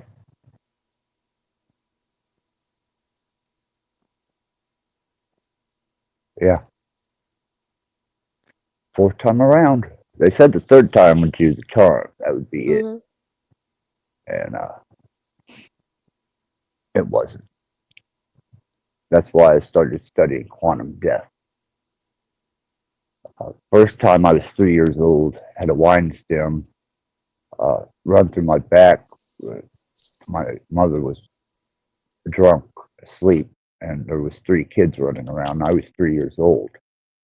And the girl of my mom's boyfriend opened the door and knocked me off the porch. And she had thrown a broken wine glass away. And it went through my right lung, took it out. And it just so happens that the neighbors caught me. And I don't remember much about that, but apparently I had some serious issues there. I know I didn't regain the use of my lung. And then I was stabbed to death. I was stabbed 9 times, and I had a NDE over the Ohio River, headed into Louisville How University old were you Hospital. when that happened? I think I was 30, 38, And why did 38, they stab 39. you 9 times? I was in the wrong place at the wrong time. Drugs? Just dispute. And then this last time I overdosed on fentanyl. Fentanyl. That's heavy duty shit. Yeah. And That was pretty recent. yeah. That's crazy. Just to overcome that. So this is, I guess, my 4th stand.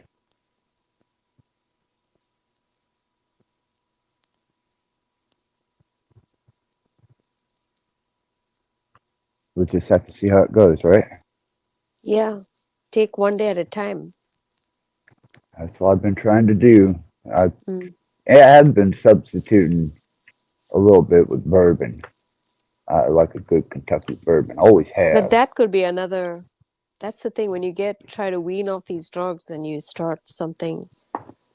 But I mean, if that's what Well, it's help, yeah. what are you gonna do, right?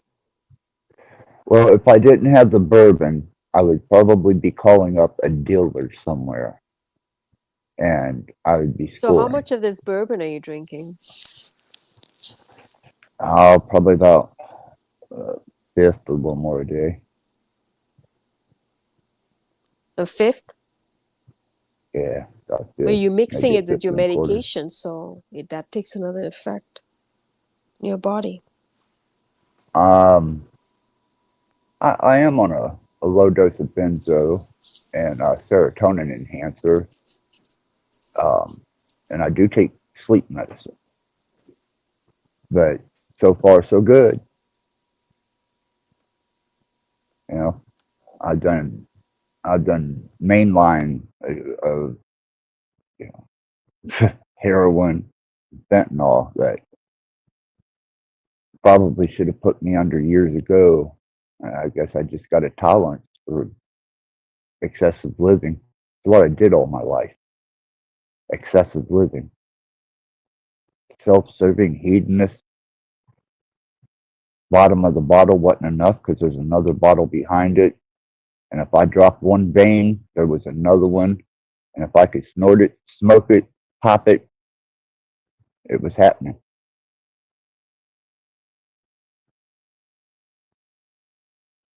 Years of it. Thought it was especially alcohol. I never thought I'd be drinking alcohol again. Hell, I was clean for 10 years. Well over 10 years. So I don't know. We'll see what the future holds.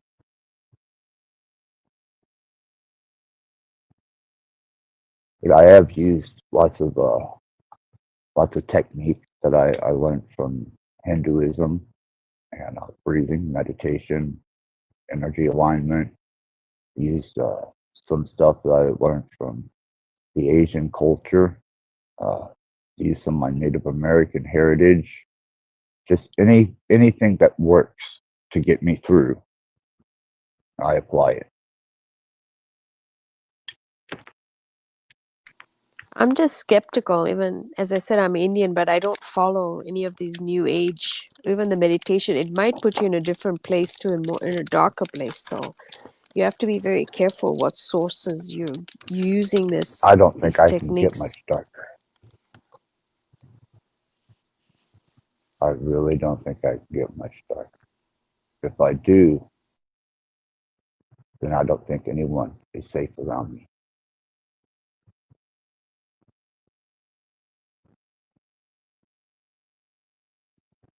So I try and balance it out the best that I can.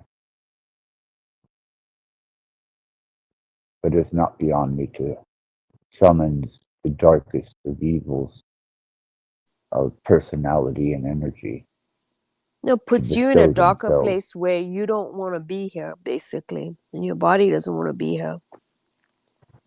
Oh, no, no, no, no, no, no, no, no. Embrace it. Embrace it fully. Grab hold of it. If you're going to do it 100%. And if you're going to do good 100%. But know that there's a transcendental state between good and evil, right and wrong, left and right, up and down. Yeah, it's all got its opposite. And when you can transcend between the both of those to an extreme, then you can always balance yourself out. It's a process. It don't happen instantly,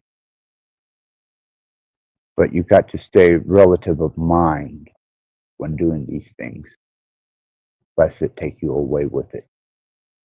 So yeah, I agree with you to a point. I have yet to falter into just pure evil darkness. But damn close.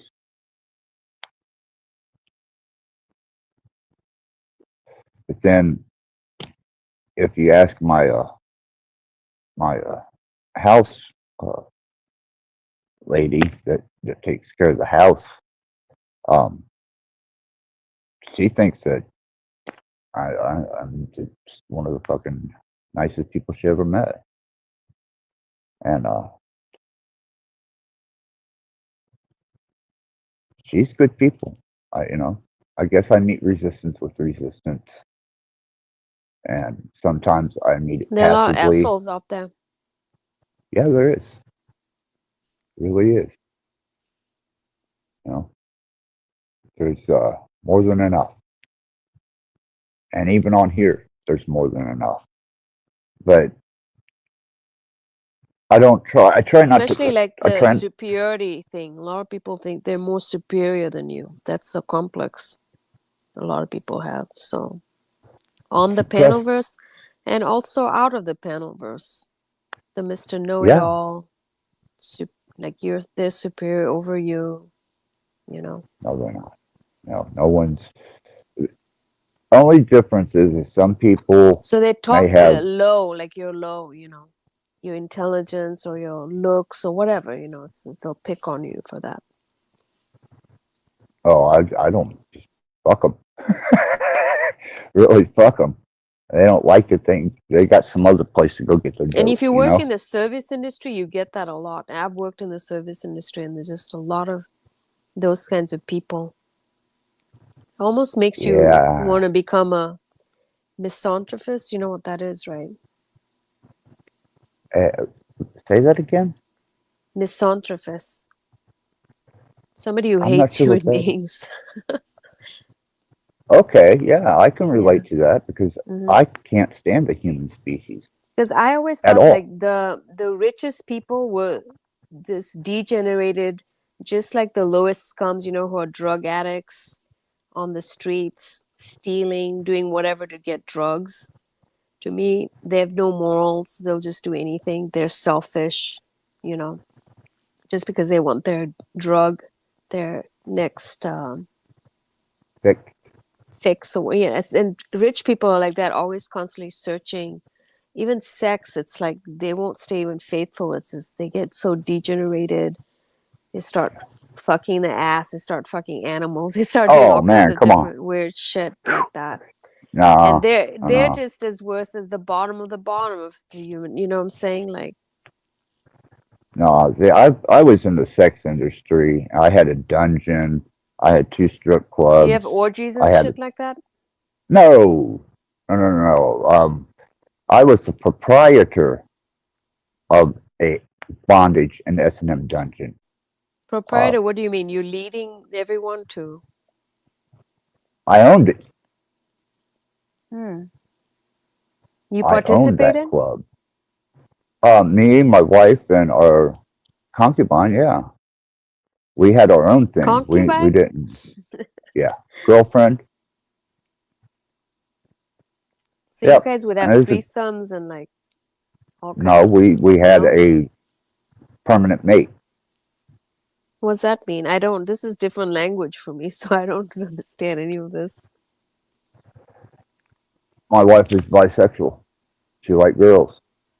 I Okay. like girls. So there happened to be, well, Danielle was the longest and most wonderful relationship that that I would relive every day if I could, because both of those girls were just absolutely amazing. Humans, not sexually. That was kept to the bedroom, especially away from the kids. But they were just magical, man. Good times, good days. So the three of you would just like hang out and do things like couples. No, Danielle, no, she lived with us. Okay. Yeah, I had a big Victorian home, and had my daughter, my son, and my wife, and Danielle, and me. And I had a menagerie of animals and plants and played music, did all kinds of shit.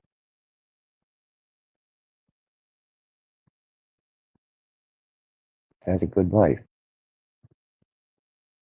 A long one. Lived. Where's your wife?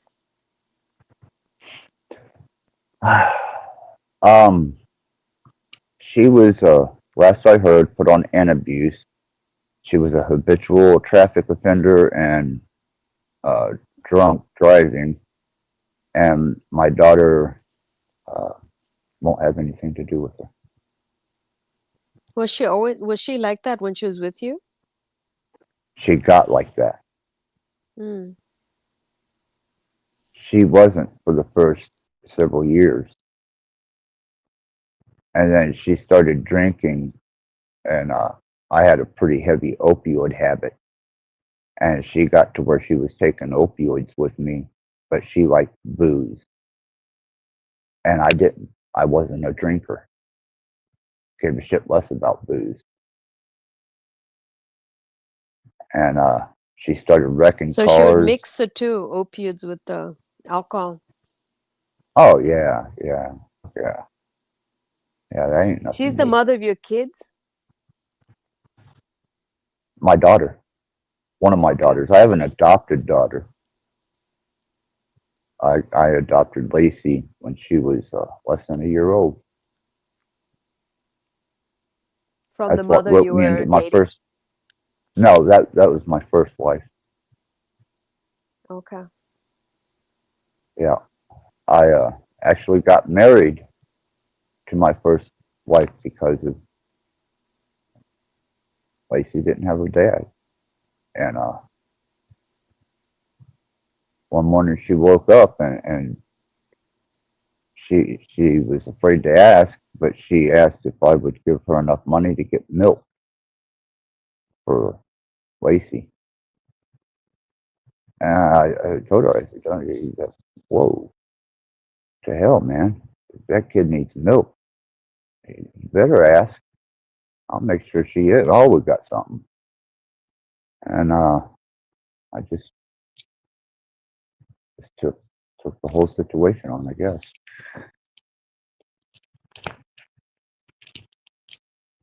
And that's where my son comes from.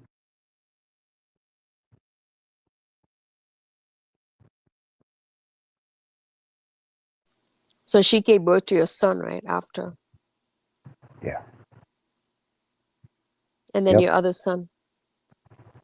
No, I just got one son. Oh, you just have one son and one daughter? Biological. I have an adopted daughter. Yeah, you have an adopted daughter and a biological son, right? And a biological daughter. Oh, okay. And the biological daughter is from another woman? No. Same? No. Yeah, the adopted daughter and the son come from my first wife, and my daughter comes from the second wife. Oh, okay. And she's a musician. She tours. She lives in Colorado. She's a professional artist, and she's got her shit together. And how old is your youngest son? My son he's 30 years old. He's the youngest one? I only got one son. Oh, the one son and the two daughters. Okay, I get it now. Sorry. Yeah. The And one then is the adopted daughter. Yeah, she's got a farm and a home, and that's what she does. And you're in good terms with your daughters, right? My mom poisoned my relationship with my daughter, the one in Colorado, but the one in Muncie, Indiana, yeah, I'm still cool with her. Yeah, we're still cool. Maggot says his daughters bully him. Oh, hey, Venus, good to see you. My daughters, I didn't have any problems with the daughters. None at all. it was the male child that gave me all the fits. The daughters, hell, they practically raised themselves. I mean, they were content, just absolutely content, happy. I kept them with whatever they needed, toys, entertainment. Took them out. We'd always go somewhere. Hell, we all went to Disney fucking World in Orlando, Florida. Spent a week down there. Uh, took them to executive parties from the industry, showcases from the industry. Wow, they were. I got to do a lot of stuff. But my son, he was never satisfied. Nothing was good enough, ever. And I tried as hard as I could. But I did not see, or for a moment in my life ever dreamed that things would turn out the way they have. How was your That, relationship with him when he was growing up? when it was good, it was great. And when it wasn't, it was really turbulent. It got so bad that I took him to a mental health facility in Jeffersonville, Indiana. He got that out of control, and he just wouldn't take no for an answer. But when he was a good kid, we got along great. We went through some hard times, good times, ups and downs, ins and outs, all around. Just Did he have a girlfriend, kids, nothing at that age? Huh? who, my son? Mm-hmm. My son has 5 kids. He has 5 kids at 30? Yeah. That's crazy. With one woman? That's crazy. Access. Yeah, he's only got 2 of the children with one woman. All the rest of them are different girls. Mm. What do you think led him to this reckless behavior? Resentment. That's reckless to have that many kids by that age, especially in this age that we live. I don't know. Yep. I'm just thinking, like, you just can't be having that many kids irresponsibly. I agree. But once he hit 18 years old, what was I supposed to do? Couldn't stop him. Couldn't tell him, hey, you can't use that thing. But the parents have to guide him. The mom and the dad. Put him in check when he's growing up. I Not wound that up I'm with trying full to say custody. that you're a bad parent. I'm just saying. I've heard that enough that I don't even care to hear it. It don't bother me no more. Oh, I'm a horrible person. Yeah. No, parenting is very difficult, especially in Yeah, it is. Western countries. You don't get the big support from family members. I got full custody of my son. From the mother? Yeah, from the divorce. Yeah, I wound up with full custody. I gave her the club, the escrow, the house, the cars, everything for full custody of my son. Now she's locked away in a mental institution in some dungeon in Louisville, a dark fucking hole, out of her fucking head, crazy. She's like in a psych ward or something? Yeah, she went nuts. After her son was in prison, or this was happening before? Before. Yeah. That's crazy. That's sad. That's so sad. Your story is really sad, Rat. Just gonna say. that's a part of the darkness, man. If I Yeah. don't get, if I was to allow that to climb up on top of me and not deal with the darkness of it, you know what kind of a miserable ass motherfucker I'd be?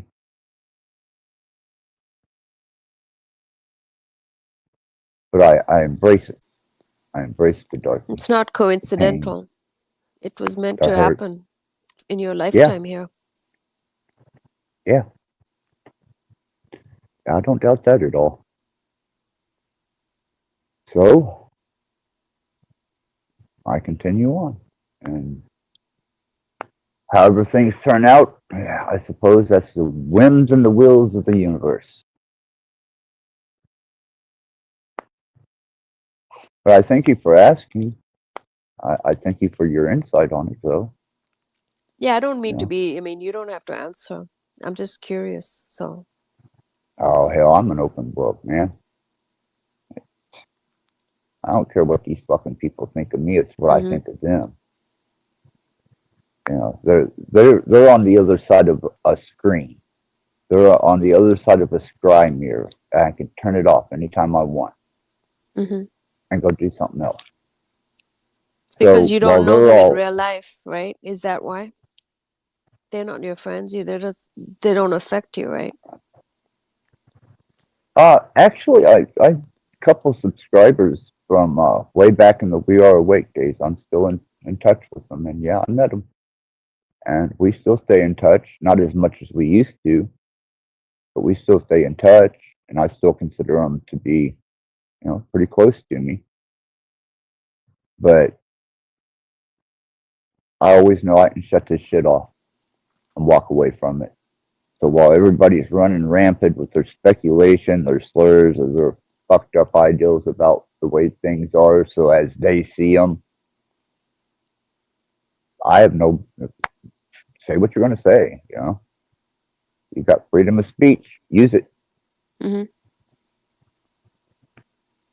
I damn sure do. You're definitely showing yourself 360. Not a lot of people would show their homes or like I don't care. show themselves unapologetically, like this. Unapologetically, yeah, hmm yeah, yeah. If you don't like Do it, you you don't see have to King come here. Stephen or anyone relaxed, completely showing himself? He's a child, man.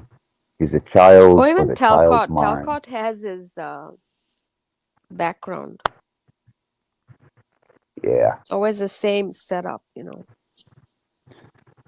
Well, sometimes I have this.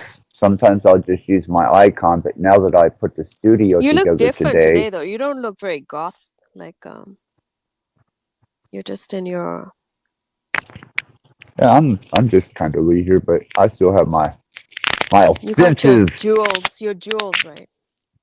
Yeah, I got my offensive upside down cross. I got my black robe on. I got my go to hell hat. I got my John Lennon fuck yous. So I'm doing pretty good.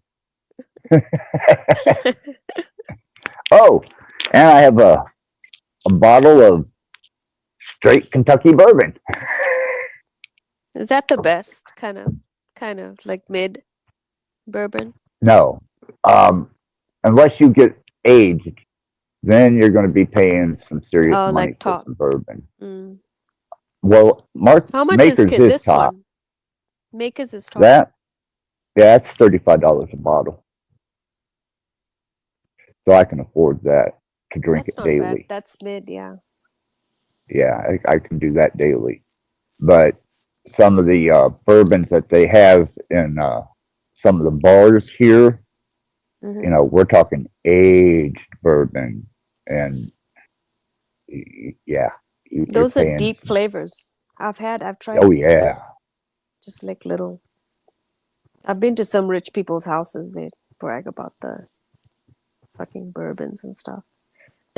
oh yeah, In yeah. You actually in either Zambia, bourbon. there's a lot of rich people who have like, and also the age of it, how old the bourbon Yes, is. that's right. So just like a fine wine, you know. Yeah. The So- longer it sits, the taste, everything changes. The depth, flavors, everything. Yeah, there's something about the way they distill makers. That, see, I don't like Jack Daniels. I'll occasionally, if I'm slumming it, drink some Seagram 7. As a substitute for Makers, I'll go with Knob Creek, but Makers is that's my drink. And if I'm out and there's a potential that I might be able to engage in something even finer, yeah, absolutely, man. Mm-hmm. But for the moment, I'm content with what I got. You just drink it straight up from the bottle, like a savage. Sometimes I did the last stream. I was pretty raged and full character. Do you regret being like that? No, I'm an entertainer. This is an entertainment channel. You know, if I get obnoxiously drunk and spun and I'm engaging that way, then that's just a part of me. That's part of who I am. You know, it doesn't mean I'm belligerently out of line. I'm still able to hold an intelligent conversation. Still able to hang in there with the best of them, even after a fifth and a half.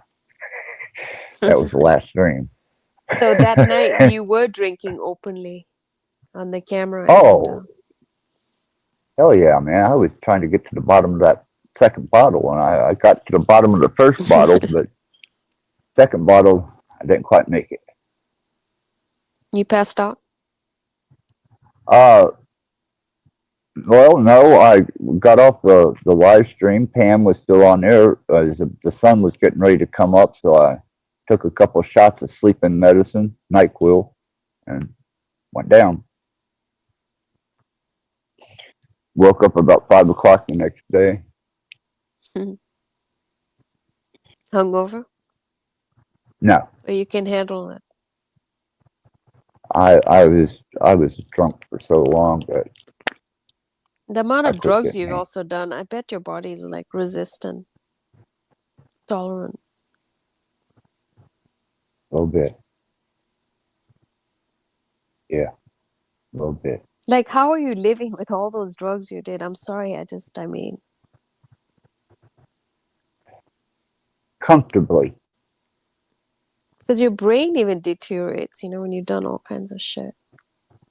If you did fentanyl, how long did you do fentanyl? Do you seem that it was about a year and a half until Okay, not that long, but my still. dealer.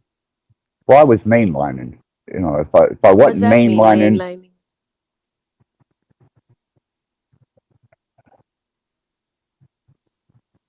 it's the worst way you can do it. But my dealer, he got popped, and I had to come off that shit cold turkey, man. And I thought I was gonna fucking die.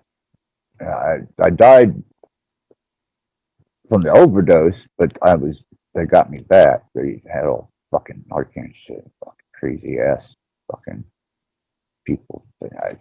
But anyhow, when he went to jail, that was about 6 months after when I overdosed. He went to jail, and that was the end of my supply. And my blood pressure kept dropping, my heart kept racing.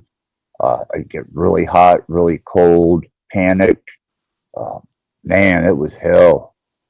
It was literal fucking hell for almost 8 days. Just miserable. I made The it through it. withdrawals. Oh, fuck. Monstrous. Yeah. Or Like worse, a lot of people can't, I don't think they can overcome that. Some people die even, right? Is that true or am I wrong? Yeah. Well, see, I didn't know what fentanyl was. And I was up at the gas station, and I'd sit outside the gas station, and I'd eat a sandwich and have my Coke and I'd be pretty lit up on some opioids, and Mm-hmm. this guy comes walking up across the parking lot, and he goes, man, he goes, I'm not old enough to get cigarettes, brother. He says, could you get me some cigarettes? And I looked at him. I thought, well, he looks 18 to me. Mm-hmm. I said, what? You ain't got your ID? He says, no, I'm not 21. And I said, well, I tell you what, brother, if you can get me a hookup on the slow, I'll go in here and get you cigarettes and I'll pay for them. Hook He up on made a the slow. phone What does that call. mean? Sorry, I don't understand. Heroin, morphine, or fentanyl. Oh, okay. And I didn't know it was fentanyl. And he had these Mylan 30s blues. And he had them dropped off. And you've never had this before? No, man. So I ate one, I crushed and snorted one, and I made it to the front door of the kitchen, and I went down. Overdosed? Yep, dead cold. That's crazy. Scary. And then Yeah. you were in the hospital. No. Nope. Nope. I refused medical treatment. I refused to go in an ambulance. Who I had saw you like that in that state? Was there somebody else? a dude called. The dude that got me the shit called, and he freaked out, man. He thought I was dead, Mm. and he called 911. Then he took the fuck off. Got the fuck out of Dodge. Mm. And once I was brought back around, they got me back. I was in the ambulance. They asked me which hospital I wanted to go to. I said, I ain't going to no fucking hospital. No fucking way. I'm not going. So I managed to make it back inside the house, refused medical treatment. And next day I was like, damn, that's some good shit. So I margined it into fours and seen what the fourth would do. And then a half. I was like, well, fuck, this is pretty good shit, man. And then a few months into it, I bought a bunch of hypos, man, and Hypos is started what? The same. hypos needles. Oh, the needles for the fentanyl. Yeah. That's Yeah. crazy shit, man. This is crazy. You Just- started shooting up the fentanyl. Yeah, but I was a heroin How did and that morphine feel? junkie before, Okay. like heaven. For I years, am a right? true. Heroin? I did heroin for about 10 years, heroin and morphine for about 10 years. And then I got on pain management, and I was on it for 20 years, almost That 20 you were years. injecting, right? No, pain management, I Heroin? was cool. No, I mean No, I when was, you were heroin and stuff, were you injecting or yeah, smoking? yeah. No. No, we didn't do dry. We always got wet, man. Wetted it down. And me and my brother spent almost an entire year in an upstairs apartment. That whole fucking year.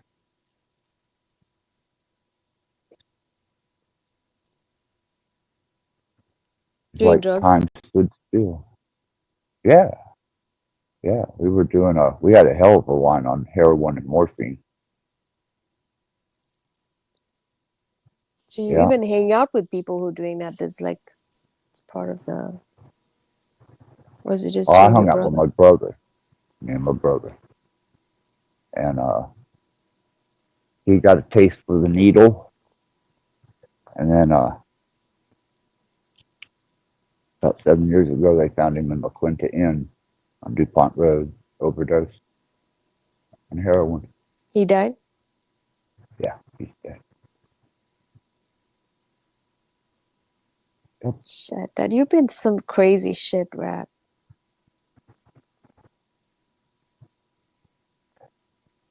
You know, I come out of an industry where excess isn't enough. Excess I is where just you hope you don't start. fall back to. You can't. I I don't probably think you will. I don't know. Why do you say that? I think That you will?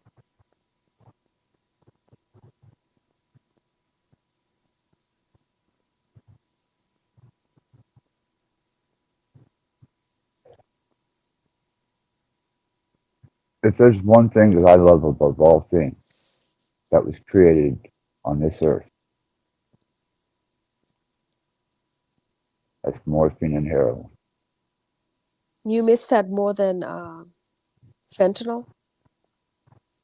Oh, fentanyl? No, I'm good with fentanyl. I'm way over and past that. I don't ever want to have to go through that again. That was like 7, 8 days of hell, pure fucking nightmarish hell. I'd rather come off of heroin than to come off of fucking fentanyl again. But that's my demon. That's my true demon, my I darkness, mean, it really my is. And there's a lot of people addicted to it. It's just, it's kind of a bit newer, right? Wouldn't you say? I mean, I don't know much about no fentanyl shit, has been man. around for a Oh, while. fentanyl, yeah, fentanyl. That's a Fentanyl is like, whole. that's a newer drug, right? Yeah, that's the real devil's juice I mean, there. what's That's a. exactly in it? Do you know the ingredients I in don't it? know. I It's have no pretty. idea. I know they had fentanyl dermal patches at pain management at one time. So I imagine it's some So, synthesized derivative. mm, You know, I could and measure my morphine, I could measure my heroin, but fentanyl, that was you just never knew, you know? Sometimes you'd nod out immediately. Sometimes you could enjoy the ride for a few hours. Sometimes it depends. was just a mellow buzz and you could ease on through the day. Yeah, just depended. Whereas, Eh, you know, mhm. with other heroin and morphine and even OxyContin, you know, OxyContin was measured out for you already.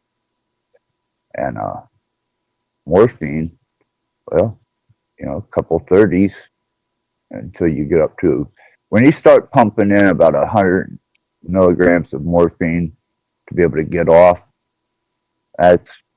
that's when you go to the heroin. Mm. Morphine So just don't do usually it. people start off with morphine and then they go to heroin, you think? Because they I don't get think that more high. people start off with like Tylenol with codeine, Percocet, um, shit like that is And then what it goes generally up hooks people in. Yeah, to. So it's more yeah, like because a I like started out down, with like you just feel. What do you miss about it? Just that how your body feels, the high. yeah, yeah. So I started out on Tylenol 3 with codeine. That's how I started out, Yeah, and I Tylenol went is from very addictive. A lot of people take. well, it's the codeine in it, Tylenol 3. Tylenol 3 was So not codeine. just regular Tylenol. You're saying the Tylenol with the codeine. Yeah, yeah. Mm. Yeah, they got a Tylenol with codeine for migraines and get a tooth pulled. Pain You got relief. Percocets, and then I went, damn, these Percocets are better than these Tylenol 3s. I Hmm. think I want some more of those. And got past that and got turned on to something else and slowly You climbed my turn. way up the junkie fucking ladder till I was a full blown fucking junkie. Still am. Always will be to the day I die. But I don't find any shame in it, man. You know, I've come off of so many drugs. Yeah, I mean, a lot of people, especially when they're doing drugs, they lie. They don't Well, tell the truth, whether they're taking prescription drugs or just drugs like. oh fuck no! You can fuck check my record, man. I ever since the days that we are awake, I let them know exactly. Fuck yeah, What drugs I you're said, on. damn right. Here we go. You know, I've been straight and honest with these motherfuckers all the fucking way back to the We Are Awake days, and I all I can say is that either people lead the most boring fucking lives that I could ever imagine, or I just never realized that some people live that way, man. You know, when you got money, you got fame, you got talent, you got everything else catered and handed to you. Like you You mean get to be jaded, a man. drug addict to do drugs? No, that was Oh, that was just yeah. a bonus to having it all. Hmm. You know, I didn't get to enjoy a couple years of it because I was strung really bad, and all I wanted to do was just write fucking spacey ass music and just sit there and stare into space, listening to my guitar and my But the synthesizers, drugs and did that. The drugs did oh yeah, made music sound good, it. real good. But that's And the then thing. It reaches your climax, your dopamines, and it's just like watching porn or just like the digital experience. The drugs. How as far can you go to reach that satisfaction after you've been doing it so long? I just feel like you will yeah, never reach that, even if you go back. you learn that there is a pantheon of gods, and they are the gods of death. See, these people on here talk about demons, Satan, Lucifer, the devil. Well, they haven't fucked with anything until they fucked with the gods of death. One of them is Kali May. One of them is Labo from Santeria. Then you have the Reaper from Greek origins. There's a god of death waiting around every corner. You Hmm. can either embrace it or you can run from it. And let's say there's last hit and then there's last hit. So even for you, you're saying it's the same. It's there Yeah, in the corner. yeah. It's been a hell of a struggle, you know, going on 2 months. 2 months. And the only thing I've done is boozed it up these last, well, this last week. It got so hard that it was everything I could do to keep from calling a supplier. And I had my housekeeper take me to the fucking liquor store, man, and You had your housekeeper take it? Wow. yep. Do you stock up And she the looked, bottles? Do you buy like a couple so you don't have to keep running to the liquor store? That'd be well, dangerous though. the Then last you just time wanna. we got a couple fists of makers. I got about 6 bottles of wine, and I still had a half a bottle here. So that was Friday, last Friday. So yeah, that's not as bad as I thought it was. So you still have some bottles left, right? From that. I've got about that much That's left. it's left from all the alcohol you bought? Yeah. That's it.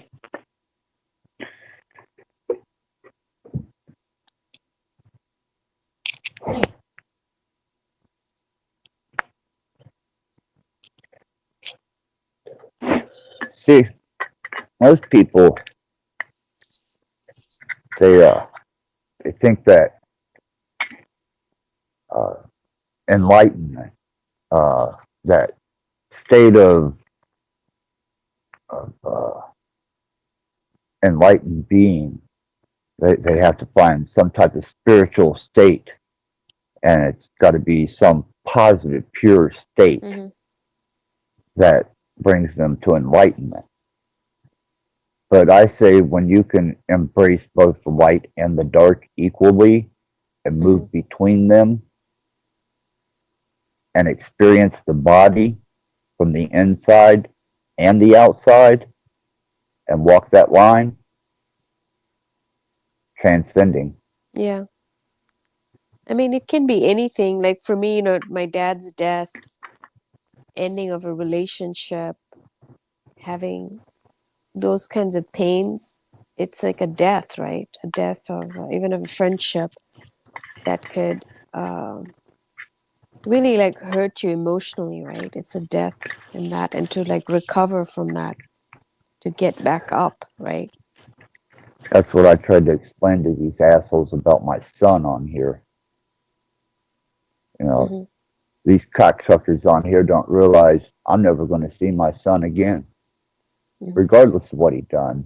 I may not Yeah, agree with it, because you're his but I still father. love my son. Yeah, Yeah, that's right. he's your son. Yeah.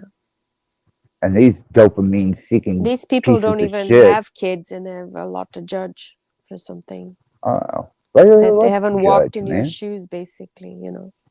To know. No. But boy, they sure the fuck like to point fingers, Mm-hmm. and they don't want to hear Wag their shit about it. fingers that you're, or even probably make just of your, because you talk so openly about your addiction and your personal life, which they don't really talk about their addictions or Well, that's personal because, lives. let me tell you something about these assholes that claim to be uh, heightened state of mind. They're vibing, and you got your convicted by indoctrination. Well, whenever you disassociate from all of that and you go so deep inside of yourself that even black is not black enough, and then you have a spiritual resonance where light is beyond blinding, and in between that state, you will find a state of balance. And when you're there, you will got to do everything you can to try and sustain that for as long as you can, because it will push and pull, ebb and flow, day and night. Mm-hmm. So these people who are always sitting there talking about they're happy, they're high vibing, they're this, that, or another, all they're doing It's is all fake, feeding. yeah. Mm-hmm. Yeah, they're feeding a darkness inside themselves that Mm-hmm. they're not ever going to confront. And until they confront it, they're just bullshit. It is bullshit. You know, I don't claim to be a saint. And I don't glorify being a sinner either, you know, as terminology goes. I just do both good and evil, and Yeah, I'm the thing is, if capable of both you're of gonna them. point fingers at other people, make fun, then you should open up and show a 360, not just your body, but your whole life is a 360, because you're picking on every little thing about that person, then, but you're not doing it for your own self, right? So it's just because a lot of people on the internet will not really show their bad sides, like they're addicts, or they've had Because they're love. cowards. They're Mhm. cowards because they have to hide from themselves and put on a masquerade Yeah, so that put on a others don't see mask, the put truth. perfume, mask everything, not show their true selves. Put a But mask on in top the of a true mask. tradition of even the culture that you're from Hinduism, you will go through the seasons of Shiva to obtain Brahma, you know? And without those seasons of Shiva, there is no Vishnu. So when Brahma creates, Vishnu sustains, Shiva destroys, there's movement and growth, and thus the cycle begins again. And each time you're moving forward and forward in a deeper state of understanding. Mm-hmm.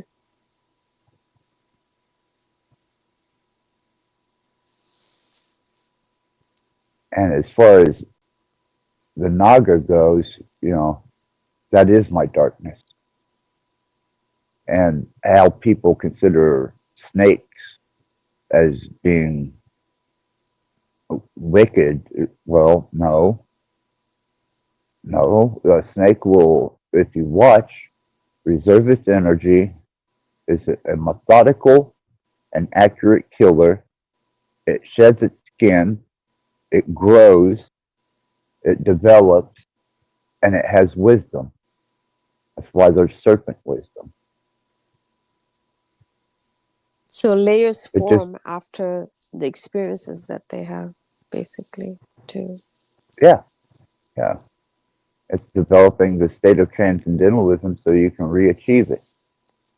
You know, I know that when everything falls down around me and it crumbles, I'm going to be standing there and I'm going to have to endure.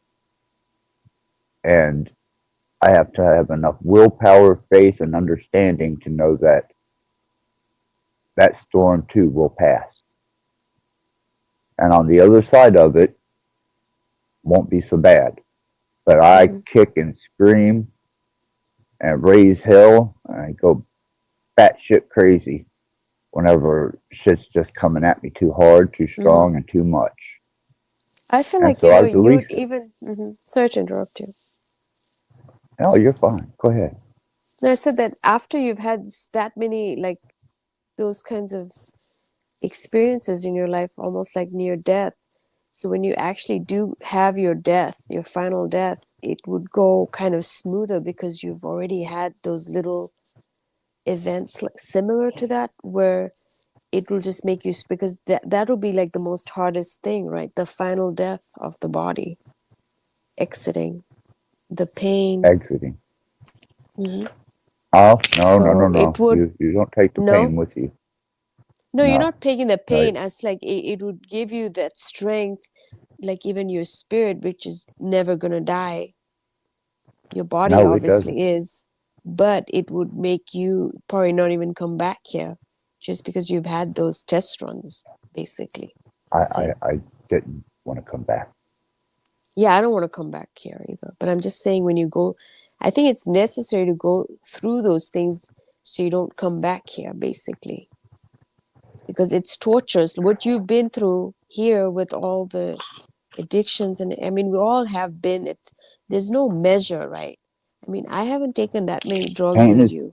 But I mean, is that going to measure your pain, mine, yours is, because there is no measure, it's an right? individual experience. Yeah. That's something for you to determine for yourself. Yeah. You know, I can't make that call. I can't even speculate. The only I call you only know can my make own. is your own, yeah. Mm-hmm. Because you've been through it. And if there is a God or anything, even that God is in you and that's been through it, but you only know. Even if you had like a soulmate or partner, they wouldn't know exactly. No, they don't. They surely don't. What's actually been going in your private thoughts? You know, if I was to be able to even explain or express my private thoughts verbally, uh, I would probably be able to alleviate a lot of energy that there's no outlet for. There's no place in the third dimension here to release such things. It It's like we are this in prison, so we can't express the thoughts. Even if they do come out, it doesn't express it as how your private thoughts are thinking. That's my issue I have. Like what I'm thinking in my head doesn't come out right when I'm voicing it. Does that make sense? Well, yes, yeah. It's almost like I take something the is ideal. attacking me, some kind of thing where it doesn't want me to be talking the way I'm privately thinking, to express it that way. I think with a little inner work, you would be able to express yourself quite fine. But I find like some of my thoughts would be trying to explain how you feel on acid or a heavy dose of mushrooms or maybe even ayahuasca. You know, Mm-hmm. they're just indescribable moments of profound, overwhelming, Yeah. spiritual, heightened tones of awareness. And But we should I be can't, thinking that without the drugs. We should be feeling that without taking that ayahuasca or any kind of drug, right? right. Well, that's why I was pushing the body and the mind to the brink of death for an entire summer. I was, you know, the nurse that I had, Kelly, we wound up, you know, getting into a little bit of a relationship, but she was right there with whatever, you know, I needed to make sure that I didn't move on. She did that with me for a whole summer. Mm-hmm. And then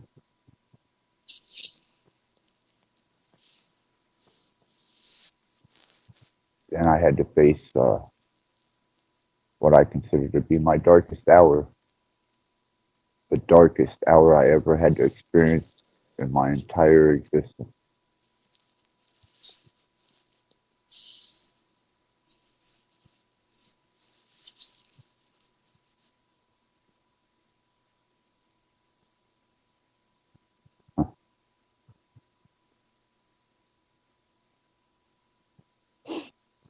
Ah, fuck.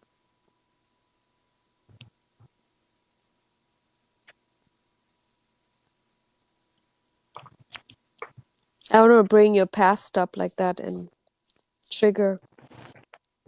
No, I'm cool. I'm good.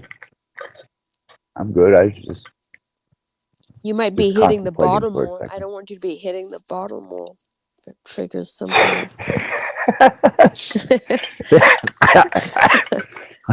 I You'll be have like, oh, this crazy woman on the internet, shit, she's just asking me all these questions. no, I'm I have just like some hitting the bottom. Klonopin and Just some getting up my feelers, you know. cyclobenzapine. What was that? I got some cyclobenzapine and In your some system, you muscle mean? relaxers. No, if I get too if I get too down or I think I need to stop or hit the bottle, then I need to address the situation. And if it's overwhelming, That would just then knock me down. Like half a pill of that with some bourbon. I'm only 120 pounds. And I'm like, I'm just trying to imagine like how that thing would just like, I've never taken anything so heavy duty. The only thing is weed. that's candy. I Yeah, know weed is candy. they give that away at dispensaries. Mm-hmm. That probably doesn't even do anything to you. You probably don't even feel it. Like, or do you smoke I weed and do you smoke. get high? Yeah, hell yeah. But it's just a casual something to do. I mean, it has no real significance because you know what I really like to do is a hell of a lot stronger than that. Mm-hmm. I have taken So Xanax once because I'm scared of flying, and a friend of mine, she gave me one pill, which I know it's not, but when I did take it, it did feel extremely good. I felt like all my worry was gone away, just like that. that's what it's there for. Like Why God gave it to us. I felt He so said, like just peace. It just felt so like yeah, my mind was not running, and I could nope. see why it's addictive, you know. Yeah, I've had a couple nightmarish experiences strung out on benzos. Um, I was, I think Kingman, Arizona, and I'd been taking 3 milligrams of Klonopin a day, one in the morning, one in the Is afternoon, and that's one a at lot, night. right? Because the normal dosage isn't it like Well, when I ran out, I thought I could. like you I were didn't. self-prescribing, right? It wasn't like a No, no, no, prescription. no. It was prescribed. It was legal, So they prescribe and you that much in a day? yeah, for years. Okay. Okay. And I ran out in Kingman, Arizona, and I thought I could just like pain medicine or opioid. I thought, well, fuck, I'm gonna have to go through some fucking withdrawal. So I got a hotel room for a week, and I thought, well, this I'll be off of it in a week. I'll be fine. And it just kept getting worse and worse and worse.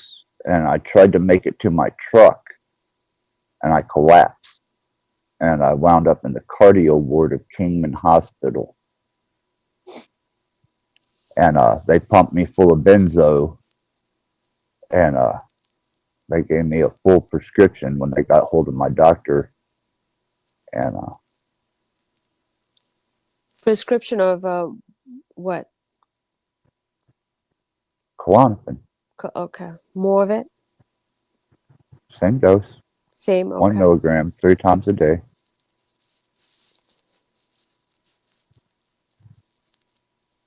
Yeah.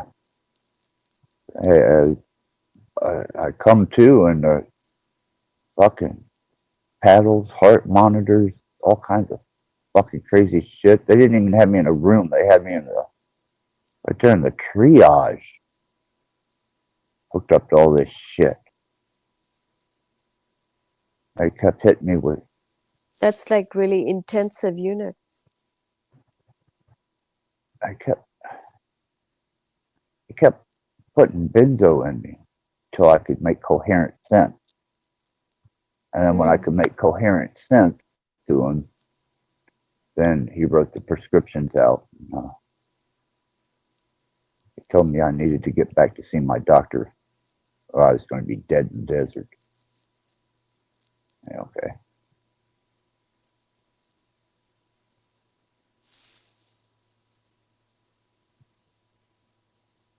I didn't die in the desert, though.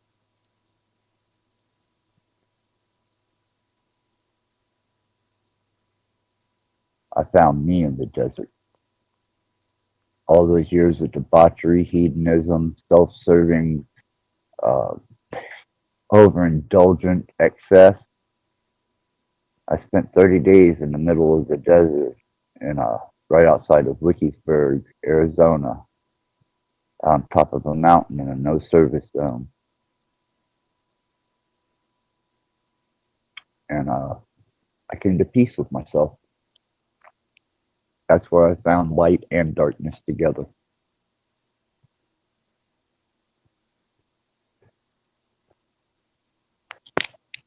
And I understood. The snake doesn't strike because it wants to hurt you. The snake strikes because it's scared of you. And generally, it will dry bite you to save venom for something to eat. It's indifferent of you. The yellow desert scorpion, them little some bitches sting. It doesn't sting you because it's mad at you. It stings you to protect itself. And the coyotes that would, I'd have to kick the barn doors open because my service dog was a bitch dog. And I'd blast that 12 gauge out the back of that camper to scare that scout off because those coyotes were just wanting something to eat. And I understood that. And I realized in the middle of the fucking desert, everything out here either wants to bite you, sting you, or eat you. Well, But it's survival. They're they're in not mad survival at you. just like how we are. Yes. Yeah. And everything just kind of made sense then. You know? I was like, it's okay, you know, to be as dark as I have to be and to experience that part of myself, to come to terms with it. You have to go through the darkness to see the lightness, basically.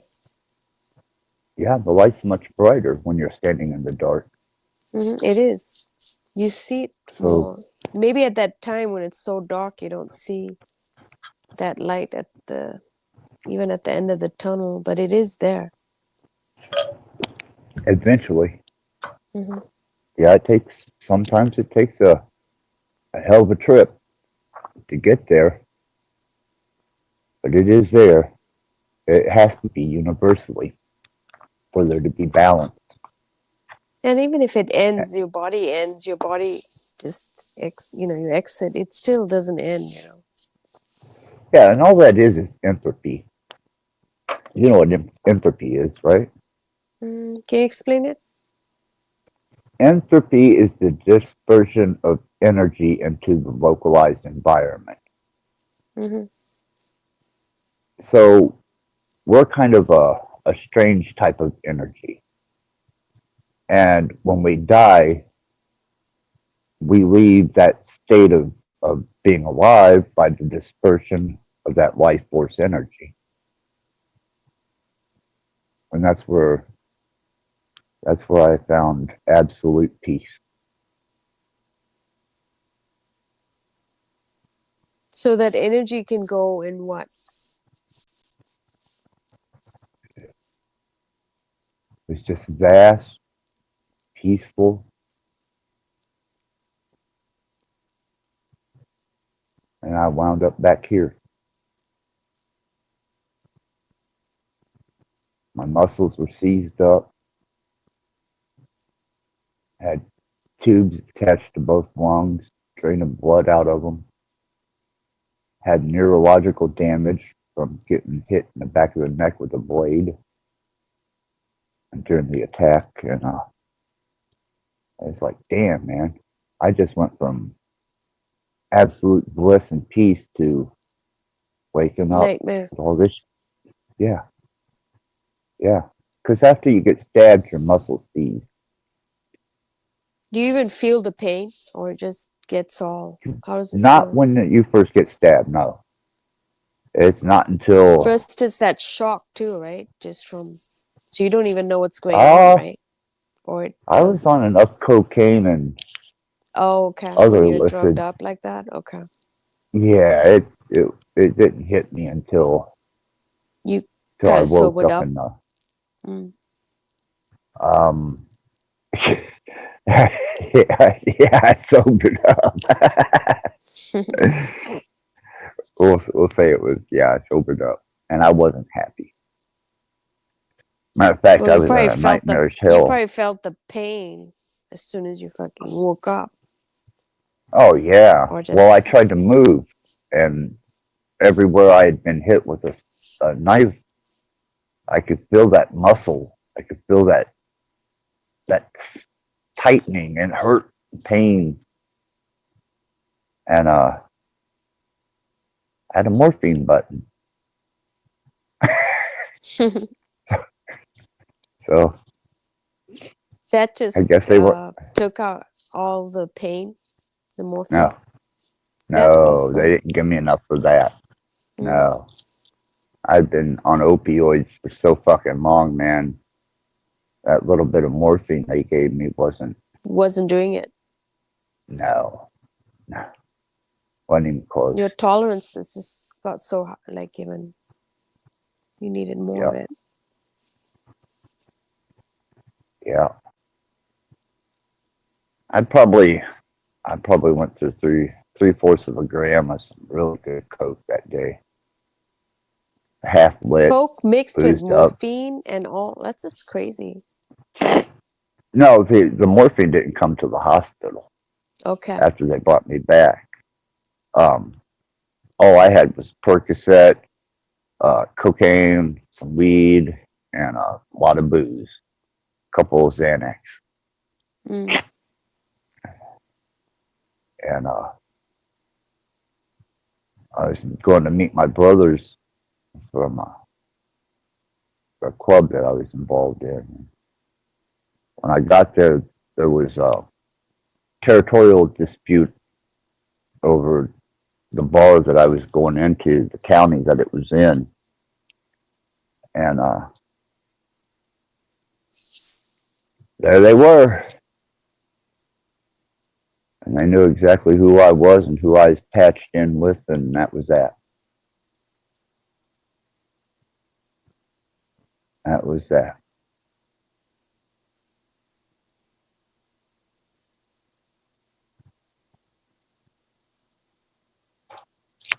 You're not associated with any of these people. People who do drugs hang out with each other, right? I don't hang out with nobody. I haven't for years. Was this all in Indiana? Or Arizona also? Indiana, Kentucky, Arizona, but all kinds of shit happen everywhere. Drugs is everywhere you go, there's drugs, right? No matter. Well, yeah. It's just part of the culture. Yeah. Yeah, you can always get, you know. I've just avoided it. I've been around weed, but coke, I've never done cocaine. But I've gone to parties where people have offered me, but I have never been like forced into like, and Oh, hell, you didn't have to force me, man. I grew up in the 70s. Sex, drugs, and rock and roll, period. You know, and that was it. You had long hair. I did too, but I come from a very sheltered family. Oh, half my family were drunk, the other half were hippies. My dad didn't drink, didn't smoke, just very, proper Indian man. So, yeah. My dad was American Indian. My mom was Scandinavian. Okay, like full Native American? Yeah, I was the only one. What kind of Native American? It was Appalachian Cherokee, Eastern Band, North Carolina. Okay. And your mom's Norwegian? Yeah. Okay. And I'm the only one that come out with dark hair. Everybody else on my mom's side has blonde hair, blue eyes. That's the Native American? No, my dad was Native American. Yeah, but I'm saying your dark hair comes from the Native American in you. Yeah, but I'm the only one in the family that, even my kids turned out with blonde hair, blue eyes. And I'm like, how the hell does that happen? But then my wife both had blonde hair, blue eyes. You have black hair or brown hair? It's usually a black. It's usually a lot blacker, but it's been since I've been getting older. I think it's losing its color. Gray. Maybe turning into a salt and pepper, a paler shade of gray or a lighter shade of gray. I don't know. It doesn't seem like it's as doesn't seem like it's. I know it's not as healthy as it used to be. You have a full set of hair? Oh yeah. Hell yeah. Without a doubt, but I can't grow a fucking piece of hair from the neck down. It stops. Yeah. Yeah, from the neck down. Couldn't grow a fucking patch of hair to save my life.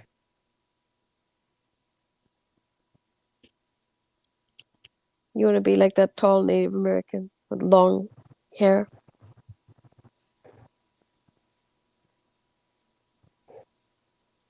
At one time, I was.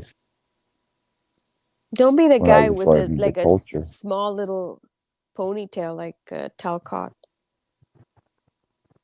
You know, No, I've got when you have shit. when you don't have much hair, and then you tie it. There's this old guys who tie their hair in this little tiny little No, ponytail. I let my hair flow, man. Just like I let my freak flag fly. You know, my How hair's tall my are you? history. Are you a tall guy? 5'9", 5'10". Okay. Yep. And no, I don't bind my hair. I just let it hang. You probably had long hair when you were younger. Oh yeah, I've always had real long hair. Went to the gothic punk rock scene when I first started doing darker uh, industrial music, and I would shave the sides of my head, so the sides of the head were Like a bald. mohawk? Well, no, it's not a mohawk. It was Okay. just I had long ass hair. If I pulled my hair out, you could never see where it was shaved. But if I pulled it back, you could see where it was shaved. Okay. Okay. When you And I pulled it was, back. Okay. yeah, and I wore the eyeliner, the whiteout, the fucking heavy ass anarchy trooper boots, and always in Crazy. black from head to toe. That's how I wound up in Chicago and got with some of the cats and characters I got with up there.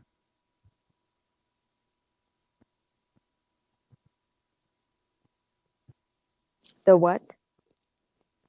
Oh, it's through the goth punk scene that I wound up getting into industrial music. And when I left metal, because everybody was getting bankrupt, I went into the Rust Belt scene. That was like in the Where, 90s. yeah, Mm. yeah. And I made the best of it. Lived it like it was about to run away from me, and I owed me money. So,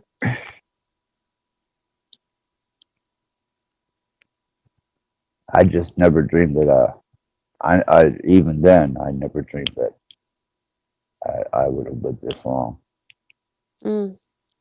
Everybody I know is dead. All of my friends, they either committed suicide, Yeah, with that car kind of wrecks, drugs lifestyle, you're telling overdose. me you cannot live Yeah, that long. they didn't. They didn't. And or either just even completely lose your mental state. A couple of them. Basically, John Davies. I mean, you're pretty coherent. You can have conversations with different kinds of people. You're not like a basket case, basically. Oh, I appreciate that. Thank you. Sean Davies was a gothic type cat that was always into some mischief and bullshit. And I took him to Louisville, and I told him, I said, man, these people aren't like here in Fort Wayne. I was like, they're not like the people in Chicago. I said, this is a whole different city and scene. And he's like, I got this. I got this. Well, he hooked up with a couple of goth punkers that were from Louisville, and Sean disappeared. I couldn't, never found out, for a long time what happened to him. I was in a club one night, and I remember the dude because he had fucking weed out the wazoo that night on the dance floor when Sean left with him. And I went back to the Discovery, which was the name of the club, Disco Discovery, and there that motherfucker was. And I went up and asked him. I said, "Hey, man, what happened to Sean?" And he told me, he said, "Man, that motherfucker was a bum. He kept eating all of our shit up. So I dusted some Newtons and I told him not to touch them." He said, and he touched them. I said, "Where is he, man?" State Developmental Center. Fuck, dude, that's hardcore. And he's like, "I told him not to eat the Newtons." Those were my girlfriends. And that's what got him Yeah. in the. Yeah, they dusted him. And he never came back. Became a complete basket case. State Developmental Center. Yeah. That's the place where Yeah. there's no hope for anyone. Is that That's what where they it keep. is? Like Yeah. they've completely It's lost their. yeah, that's for the irretrievable. Mm. Yeah. That's for the ones that don't come back. And I like Sean, man. I thought he was a decent cat, you know. Fuck, we've been through some shit together. You didn't expect him to end up like that, No. do you think? No. No, not at all. I thought he could hold himself together good enough, man. I thought he was streetwise enough to know. But I warned him, man. I said, people in Louisville are not like Chicago and Fort Wayne, brother.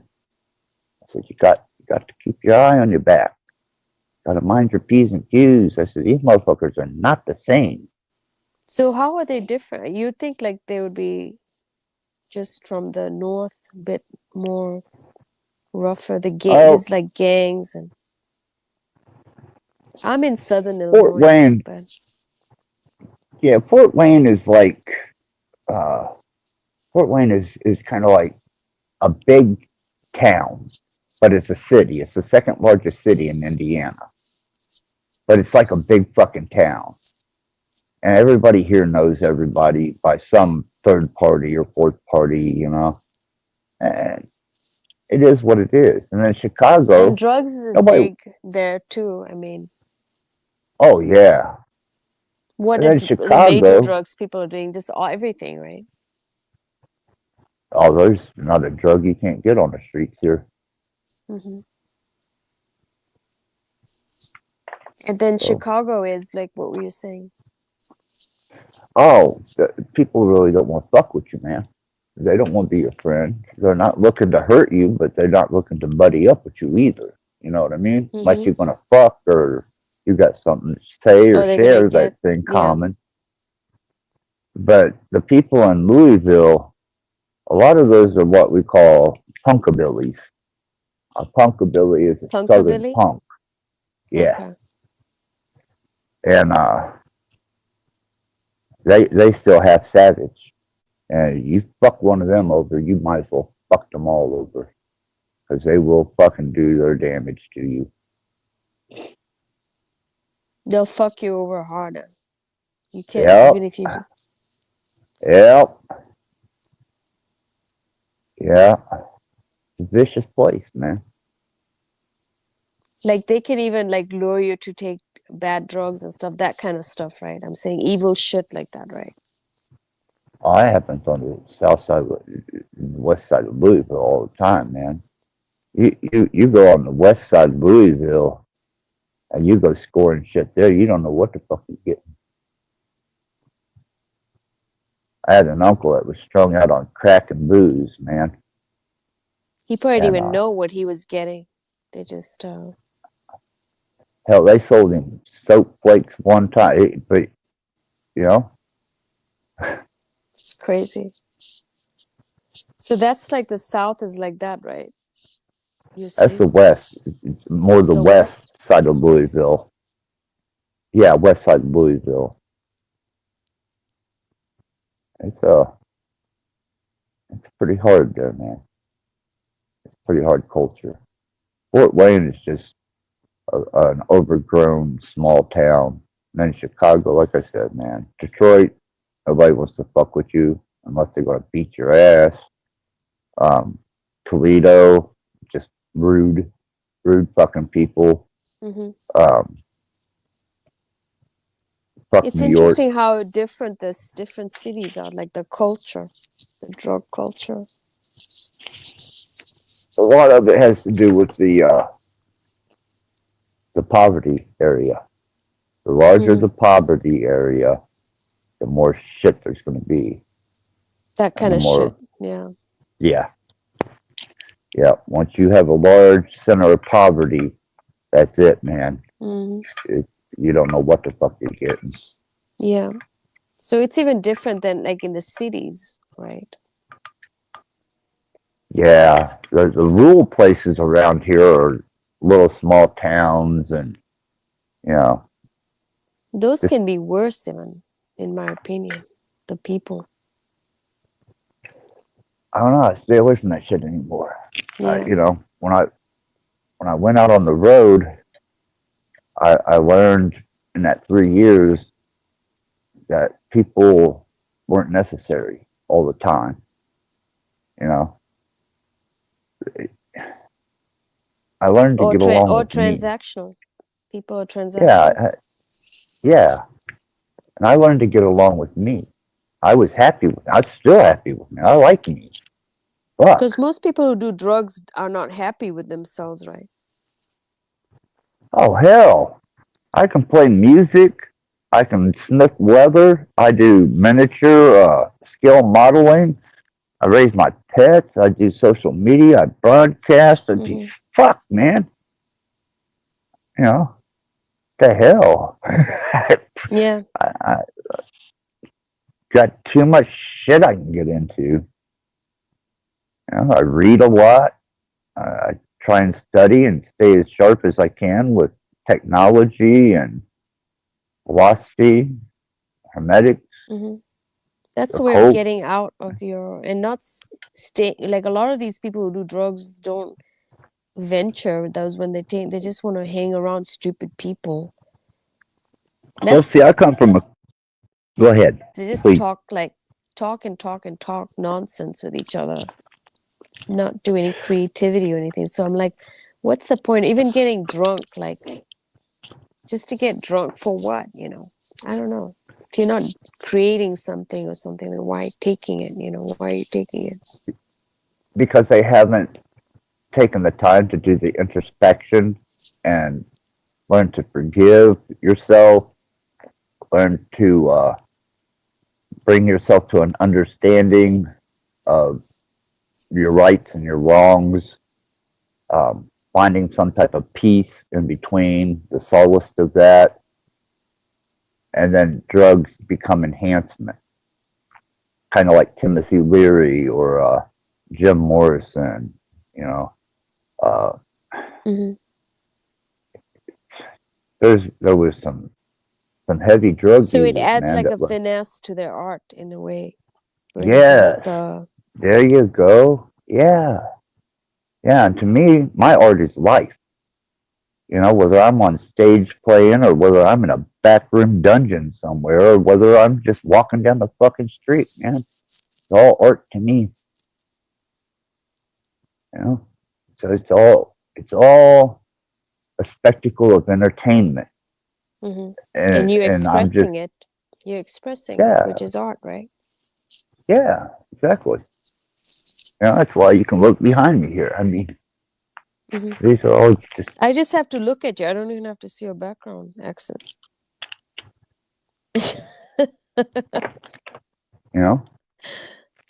And when you can become at peace with something like a snake or a rat, or you can learn that a dog is a better companion than a human, then you start understanding the nature of things. Hmm. You know, the snake reserves its energy. Like I said, you know, when it strikes to kill unless it's striking out of fear. And Feeling if the it's feeling rat, threatened. Hmm.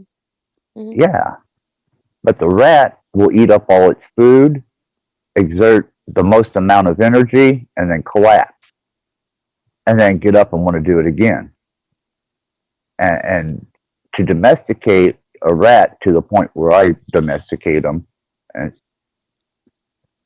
it takes some training because that's their nature, man.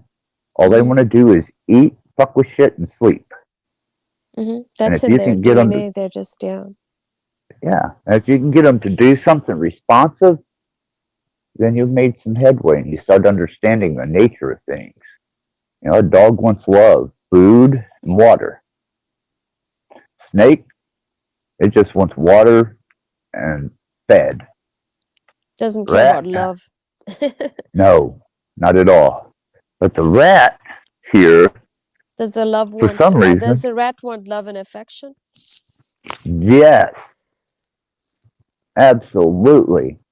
It wants petted. It wants to play popsicle stick through the cage. It wants to come to the door and hassle me for food, and it's crazy. It likes company. It wants, Yeah, enjoys. yeah, truly. It's just a That's different interesting. The rat is like that. You wouldn't think. and clean. Clean, huh? Oh yeah, yeah. Because rats When are. that rat, I feel like that the way they're like dirty and just they eat everything and. no, this fucking rat, man. I guess I'm dirty to the rat because after I pet it, play with it for a while, it'll go to the fucking corner and start cleaning itself. I'm like, are you fucking So kidding it me? cleans itself like a cat. Yeah, it'll take its foot Licks. and start licking and grooming and yeah, it's like fuck, man, how rude. Cleaning you off. Yeah, it is. You know, it's getting rid of my scent so that and it'll use its Because scent they do have glands. a very Most powerful smell thing, right? That's what they use their smell, right? Yep, they sure do. They can It's smell from like really far away. I'm always pretty close around unless I'm not here. It probably So knows your scent, like your. oh yeah, it's because I the only thing I wear is like amber oil, raw amber, sometimes patchouli. You don't wear like Anything. Obsession or like Prada or anything like Nothing. that. No. It's got to be natural, completely natural. If it isn't the Nothing resin, like these celebrities wear in advertising. no. That's As a matter of funny. fact, I always kept my leather. I'd buy raw amber, and I'd Amber is coat really my. amazing, especially in winter time. Isn't it more of a warmer scent? A It's bit. just so pleasant. I Just just pure always amber, right? Is it an oil? yeah.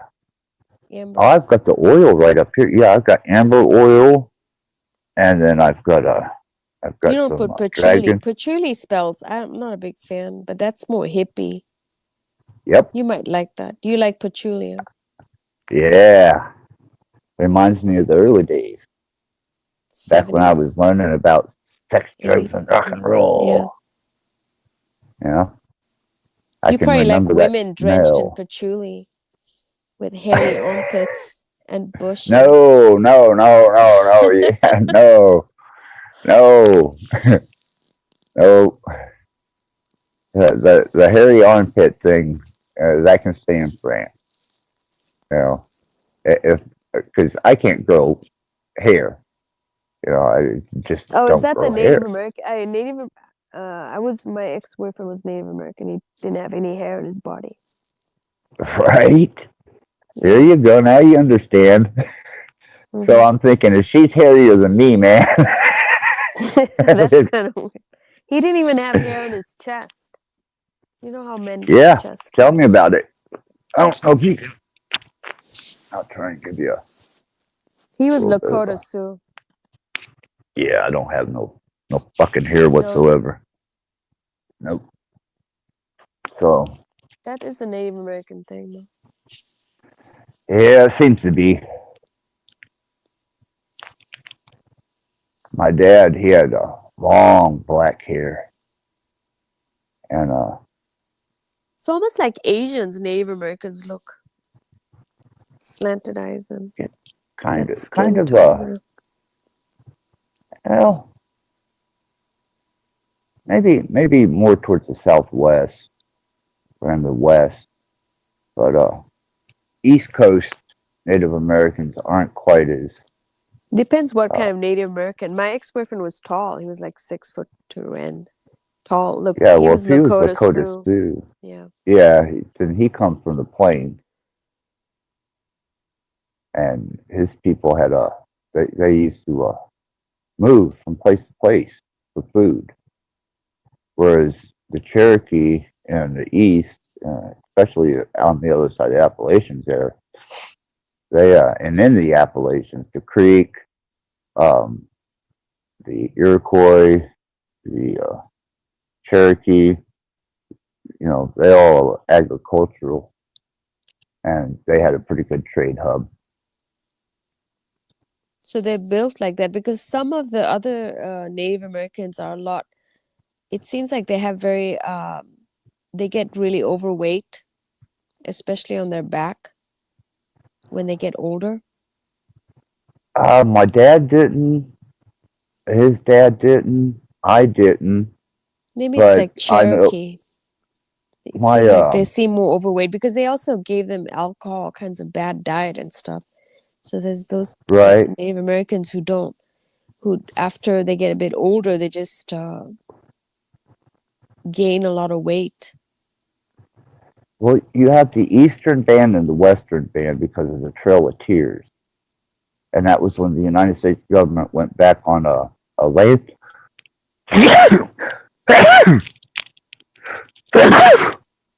Oh, is it? Oh, Fools and Oh, Tools is in the backstage. oh, shit! I just saw the chat. Yeah, let me get this.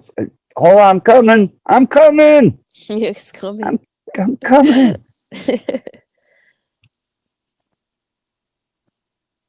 Come on, come on. Bring her up. My phone's going. Come on, it's going slow. I'm Hopefully he's trying. coming. There we go. I'm just going to leave this up because she's done gone. But she'll pop up. I'll just leave this open. If you see her, if she says something, Fools and Tools is a just let guy me. or a woman? She's from Australia. Okay. She's a girl from Australia, and she is She's funky like, I got and to go to the spirited. shop, so maybe she'll be back. Give 10 minutes. Maybe in 10 minutes we'll check again. Right? Yeah. But I have my surrogate dad is Comanche, and he's big. I mean, he's fucking huge. We're talking like Samoan type huge.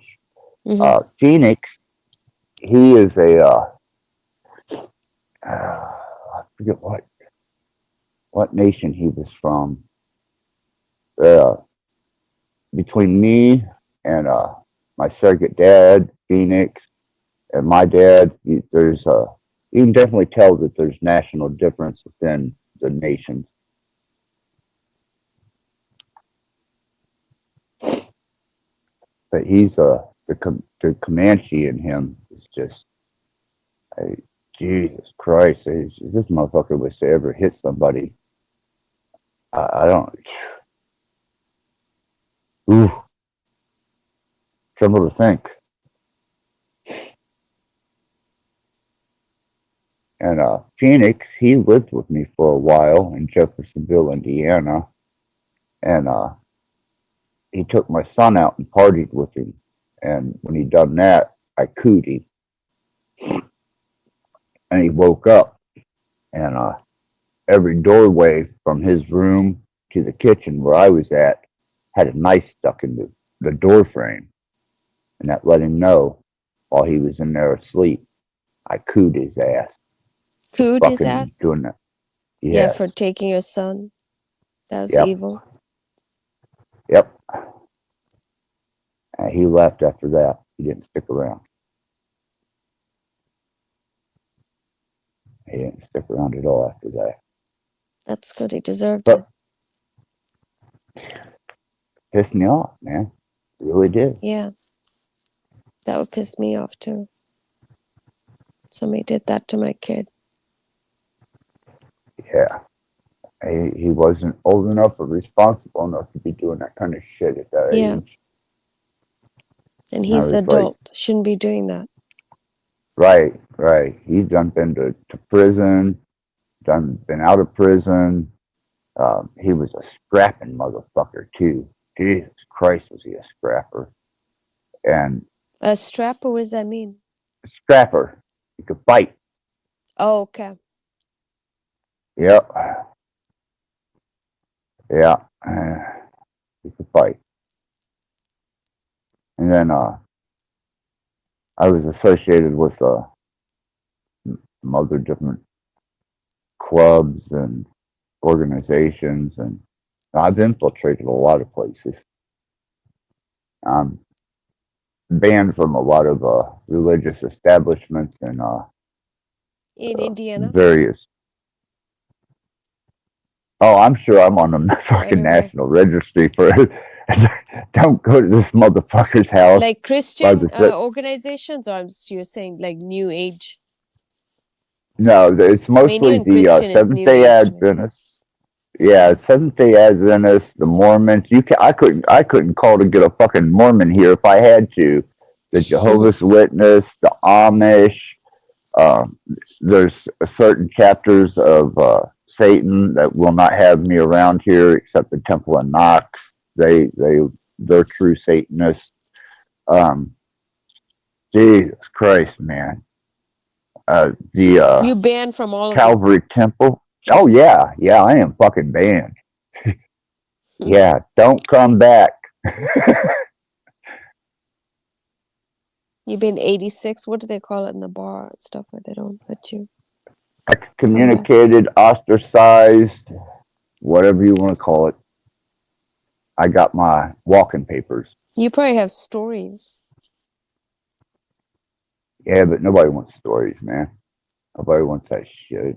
They've got their own stories, you know? Mm-hmm. You're right. And if I start spouting off my shit, then all that does is cause somebody else to want to spout off their shit. And I'm not in a pissing contest. And people tonight. are just so it's all about them that they won't even care to listen. That's the thing. Because they only care about themselves. Well, until they understand Because they that think they're more special than you or something. It's just this complex, I don't know what it is, but it's the ego, the I, the me, and the my that dictates the mind of one to think by a voice in their head without reason that tells them that they are better, above, beyond, smarter, and they will not admit it. They'll lie to the fucking teeth about it. And then judging you without thinking, oh, you're just somebody with tattoos who eats rats and Yep. is a Satanist. Yep. There you go. There you go. That's the size of it. Now that you've got all that figured out, you can go out there and bust some chops around.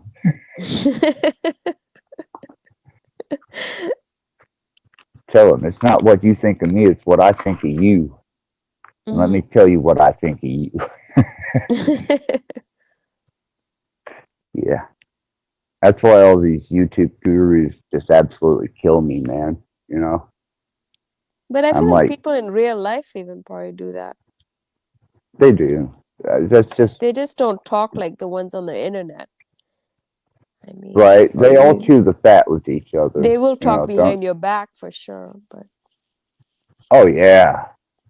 Yeah, back chat, instant messaging, Facebook Messenger, the part video I don't get is men conferencing. behaving like this, because I feel like women are kind of like that. It's women's nature to be like gossipy, talking behind, but men to be like shit talking and just putting people down, like that. To me, that behavior is just weird for me.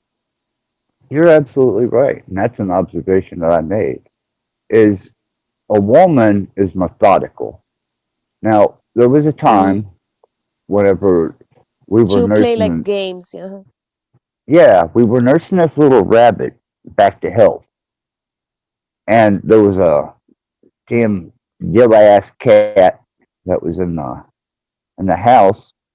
and that cat jumped from the couch into the box with the rabbit and took out its veins in the back of its neck and tried to play with it while it was twitching. Mm-hmm. And we had to get rid of the cat out of the house, and then we let the rabbit die peacefully without being fucked with. Mm-hmm. And we buried the rabbit. And once I seen that, I wouldn't sleep in a room with a cat. Whenever I seen that it took the veins out of the back of the neck of that rabbit, I thought if it would do it to that rabbit, it could do it to me. Yeah, that's really. So I was like, okay. So I started studying cats, and especially domesticated cats, because they have peculiar eyes. They have slit eyes like a fucking reptile. They are kind of reptiles. You think of it. Take out all the fur. You see their head. It's like a triangle with the tail. Yeah. It's a snake. Yeah. And whenever I was thinking back, I was like, well, women had cats around for domestic purposes. One, to keep the mice population down from out of the grain, the storage, the food preserves, the house. Is that how the cat lady developed? It damn well could be. You know, there's a good potential for that a woman became accustomed to a cat because it served her. But a cat She is kicked just as out the fucking dude, methodical. the man, and she replaced it with a cat. Well, no, she utilized the cat's ability to kill vermin. And thus she fed the cat, she nurtured the cat, she was very closely associated because it took care of issues that she had. So she utilized it. So the woman's kind of a reflection with the cat. I get what you're saying. Yeah, and with a man, well, they hunted with dogs. They used dogs for protection. A dog, wants to play, eat, drink, and sleep. Whereas a cat has more of an imaginationary type. More calculated, a cat. Yes, exactly. A dog will bite you on the leg. A fucking cat will take the veins out the back of your neck. Dog is kind of like oblivious, but the cat is more, even if it asks for affection, it wants something. It's very conniving like that. Well, if you watch that's how women are too. If a gold digger, she's going to be like using her looks and everything to seduce the man. And the cat does the same thing, right? And virtually, it's a kind of a little different situation as far as the physical aspect, but the technique is exactly the same. Mm-hmm. And with a dog, they call men dogs. Well, there's a reason. A dog doesn't matter what breed. But a dog is like a man. A dog is like a man. Yes. Only cares about like eating, sex, and like his mind is more simple. Like when it comes to even sex, it's just doesn't put that emotional. But a woman is calculated and will use that sex to get to a man, where a man doesn't care, right? If he finds the woman cute and even if she's probably like a 7 or 8, he'll still fuck her, But a woman, she'll be like, if the guy is like a 7 or 8, he has to have some kind of money or she has a motive on top of the sex, but a man is not thinking like that. That's like a dog. A dog doesn't think like that. A cat will. Exactly. And that's why I started studying the nature of the dog, cat. When a cat has sex with another cat, they have barbs on the end of their penis. They have and those cat barbs, they barb. Barbs. Okay. When a cat is copulating, the male cat with a female cat, he has barbs on his cock. Mm-hmm. And it keeps the female cat from being able to get away from him. Okay. Oh man, that's a hell of a sight to see two cats going at it. I've never seen that. Oh, Before they fucking fuck crazy, each other? man. No, no, it's Oh. whenever the male cat penetrates and locks in, and Mm. they get kind of hooked together, and the female cat It's tries to like get they're away, and they stuck. wind up Mm. scrapping. Oh yeah, they fight each other to the fucking death, man. Yeah, that female So cat does while he's not. inside her, they're like fighting each Yeah, other. yeah, yeah. Whereas But a don't dog, dogs do that? Dogs don't do that, right? no, they don't fight each other. They just try and Hump they each wind other? up usually butt to butt whenever the dog is nutted in the female, and it's engorged itself. It gets stuck, and they don't fight each other that I've ever seen. But boy, they try every way in the world to pull themselves apart. It's a trip, man. It's like So it's different when with a female cats. snake, Mm. yeah, a female snake will have up to 50 or less suitors that wrap themselves around, and they all start secreting semen. That's crazy. I I didn't thought know that that. was, yeah, yeah, yeah. They secrete It's all a, the semen and the dominant semen or the available semen uh, fertilizes the female snake, depending on what type of snake it is, whether it's a live birth snake or an egg laying snake. But a den of rattlesnakes or a den of copperheads, you can guarantee there's going to be more males than there are females.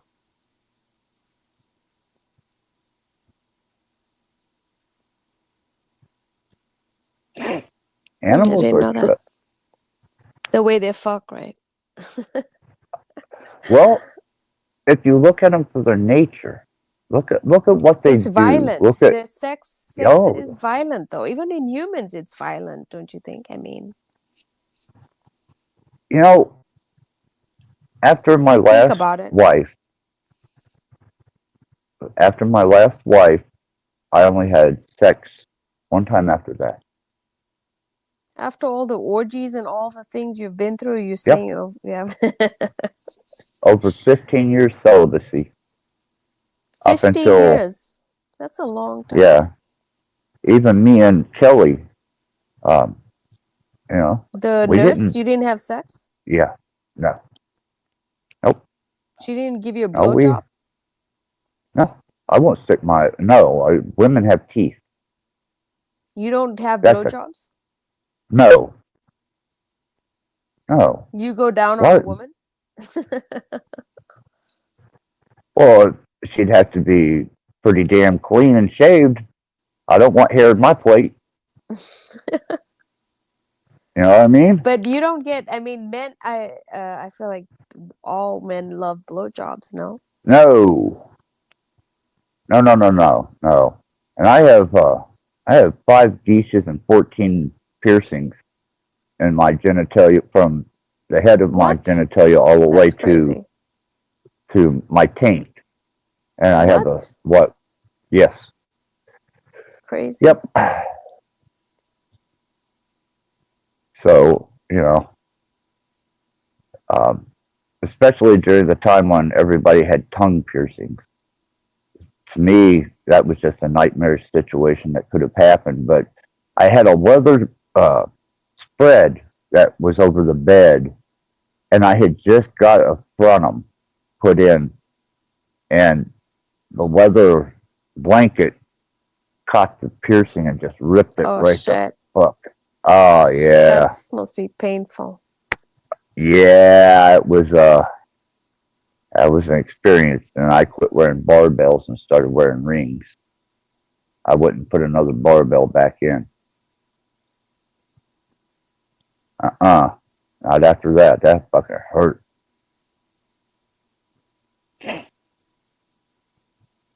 Crazy. Well, So you like I haven't said, had man, sex in 15 years. Even with the nurse, you just were more of a. it was highly sensual, romantic, and So it was um, more touching. yeah, yeah. It was more of a Fooling around. highly Dry humping. No, no, no, no. I'm just No. kidding. It was more a fetish, uh, fantasy fulfillment with a bonus. How's that? Hmm. You know, without the penetration. Because that's the first woman I had let touch me besides my mother in 15 years. That's the first woman you had her touch you like there? What do you Touch me say? physically. Okay. Unless it was a nurse. Yeah, I refused to let women touch me. Like affectionate? I don't give a fuck what way. Mm. I don't care if it was affectionate or fucking rude. Just don't fucking touch me, man. You know, you creep me out. Males creep me out even more. Just like touching your hand or just stroking you or like something like Let me that. You won't let let. me tell you how I see things, okay? And this is probably gonna fuck a lot of people up, but I really don't give a fuck. Um, I'm gonna tell you how I see males, and then I will tell you how I see females. Okay? A male, okay, is like a dog. He will try and get as many females as he possibly can, and he will mate with them. But a male will also perform sodomy, which is a fecal situation. And a male will also masturbate, and they're not very hygienic. So therefore, I'm thinking, okay, when's the last time this guy washed his hands, jacked off, engaged in anal sex, or the last Oh, washed 5 his bitches he balls, basically. exactly. And then with a woman, you don't know how many ounces of cum she could drink during the course of a day because it's endless. And when it comes to the vagina, there's residue, genetic residue for up to a year. And I'm thinking, damn, unless she has not slept with anybody in a year or more, I get then it's there's all going to that be body fluids fuck all mixed to that, man. body. I'm Yeah, I not know. into it. Me too. I'm not mixed to No, body fluids. It's nasty, dirty. yeah, I'm not there. How's it going, Fools and Tools? Hello, hello, hello. Hello, you Hello. walked in the middle of our I know. Dr. Ruth Westmeyer Jizz. We're talking about discussion. jizz. Gross. Gross stuff. Yeah. It's great. It is what it Yeah, is. I don't know, man. I just rather keep my body fluids to myself, and everybody else can keep theirs, and we'll get along just Same. fine. I don't like sharing multiple body fluids. No, It's cringe and gross no. to me. Yeah, it creeps me out. That's why with Kelly, it was all fetish, uh, fantasy fulfillment, highly intense romance, and exchange of just emotion to a What degree about that, kissing? Kissing is also fluid, mix of fluids. yeah, I don't do that either because I don't know when the last time a bitch had her dick in her mouth. I'm being serious, man. I'm just straight, No, you're you know, right. I know. This is funny you know. how people just loosely just kiss anyone or put their Uh-uh. dick on Oh, any no, any no. hole. Hygienically, I look at all that shit and I'm like, uh-uh. It doesn't matter No, if it's man. the asshole or the vagina. It I'm just not has to be a interested. hole. You know, especially after owning the dungeon and the strip clubs. And the strip clubs are mostly welfare moms who go in there because they get tips. And they're on a 1099, which means that they pay their own taxes. So they generally give a false name. They're welfare moms, and they will do damn near anything for that dollar. And in the dungeon, that was the more diverse people.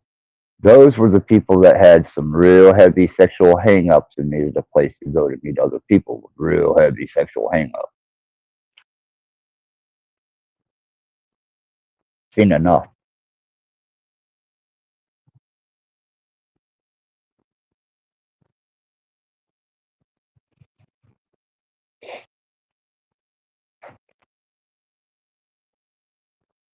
Oh hell, I done ran them silent. We'll let you talk, fools and tools. You're the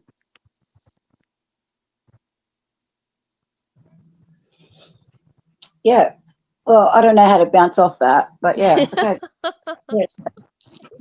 Mhm. Well, we can take the conversation anywhere. It Yeah. doesn't matter. I'm pretty well grounded in the fact that I can handle pretty much anything Hopefully that it's not comes at making me you feel anymore. uncomfortable. I mean, No, I can talk about sex. I just don't want to know what am I going to give up now of my space now, of my insight, of my thing. It's just like, yeah, because everyone's watching. So it's just like, it's like, what do I do? Like, what's because because everyone put like another label on it and label you and put you in a box. What you I don't want to just be say, called a man? freak, basically. It's not You're what they think freaky. of you; it's what you think of them, That's fools right. and tools. At the end of the day, but yeah. So I'm just weary now. Where do I go with this and that? It's just like, yeah. But I tell you what, I gotta make a quick run to the other room, so maybe you guys can start a directive conversation, and I will jump back in on it. That way, it gives me a minute to. That way, it gives me a minute to get myself settled in.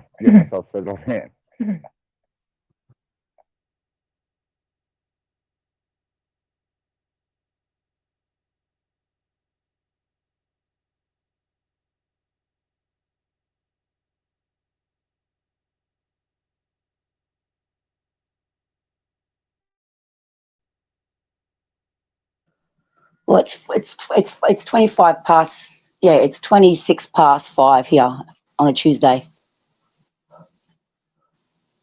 Oh, here it's almost 1:30. I'm kind of falling asleep a bit, but I'll wait. I'll talk to you a bit. I don't think I've ever talked to you. No.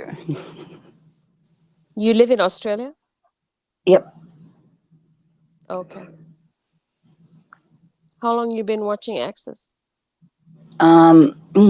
About maybe a year now. It's coming. It's like just before Aries season. Yeah, exactly a year Okay, now. that's a long time. Yeah. Yeah, they made me Self-conscious? No, they came out of my because I came from Stephen's place, so I didn't want to know. I didn't know where to talk and where to come out and to experiment and to see on YouTube without getting terrorized from the cyberbully. Okay. I Yeah. was on So Stevens too, but I don't remember you. no, I You were know. always I called saw it all Fools and happen. Tools. I saw him from Saint Stephen to the thing that he become and how he become his harem and all that. I saw all that. I was there. So you know who I am, then, right? Yeah, exactly. Yes. Yeah. Yeah, that's why I just like, yes, interesting. Steven might come and bash me. Who I don't cares? care. He's going to know He's I'm a gonna girl. say I'm a He's going Satanist to now know that I'm a I'm talking girl. to And now he knows Access. I'm a girl. So I've been hesitating. It's like, oh, yeah, he's been speculating. So now he knows. Yeah. I'm a female. Mm-hmm. Yeah, anybody that's got freakophobia probably should avoid my channel at all costs. It should be with what do you call? Give them kind of like a warning. There's a word for that, like just. I might have to start throwing that in at the beginning. You got freakophobia, go away. Not safe for Unless I work. run you off. NSW. Now put it in the description from now on. With your Topics sex made. adventures and orgies, I mean, that could be a whole. Whoa! Hold on. I never said orgies. Oh, I okay. I had principles, morals, and guidelines. Principles. You ran like like parties and stuff. You were the main person holding the I ran a eyes club wide that shut, catered. eyes wide shut No, no, no, no, parties, no. I basically. don't go there. No, no. Let's not go there. The fact is, I had an S&M and Bondage Club, which was a sister club to like the Aftermath or the Paddle in New York, the Leather Rose. We were all S&M Bondage associated clubs. You're all But distinguished. the strip clubs were something completely different. Those were nasty. Those were really nasty. Man. But the people that came to the dungeon were usually professional people, highly professional, and they just engaged in whatever fetish or freakism they had, and as long as it didn't violate any state laws, I was cool with it. But as for myself, my first wife, we had a girlfriend for a while, and then my second wife, we had a live-in constant girl, Danielle, and I don't know, man. Just after that, I was jaded against trying to cater to another female, and then as I got through several years of just completely avoiding the situation, I started looking at the biology of animals, the biology of humans, uh,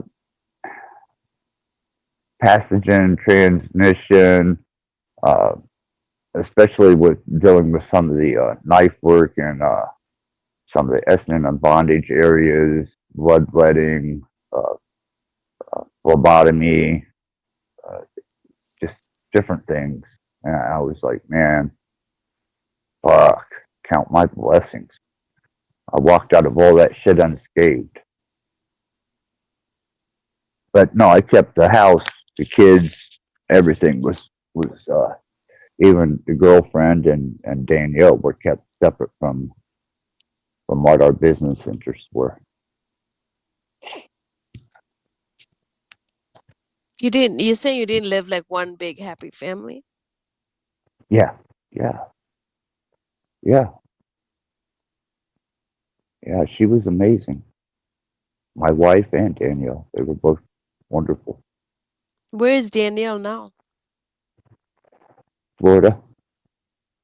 You She guys went back talk to with each other? college. We haven't for a long time.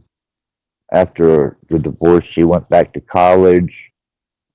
She wound up meeting a guy in college. They moved to Florida, and she started a life down there. Yeah, she's doing all right.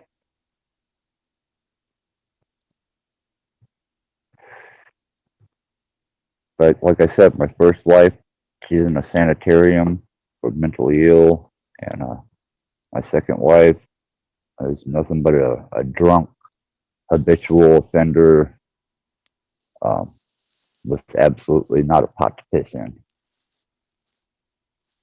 nor a window to throw it out of. So, and then the last girl that I was ever with, she wound up meeting a biker and moved to Kentucky somewhere. No, Tennessee. Well, Kentucky, it was Tennessee. She got married, and I don't know what the fuck ever happened to her.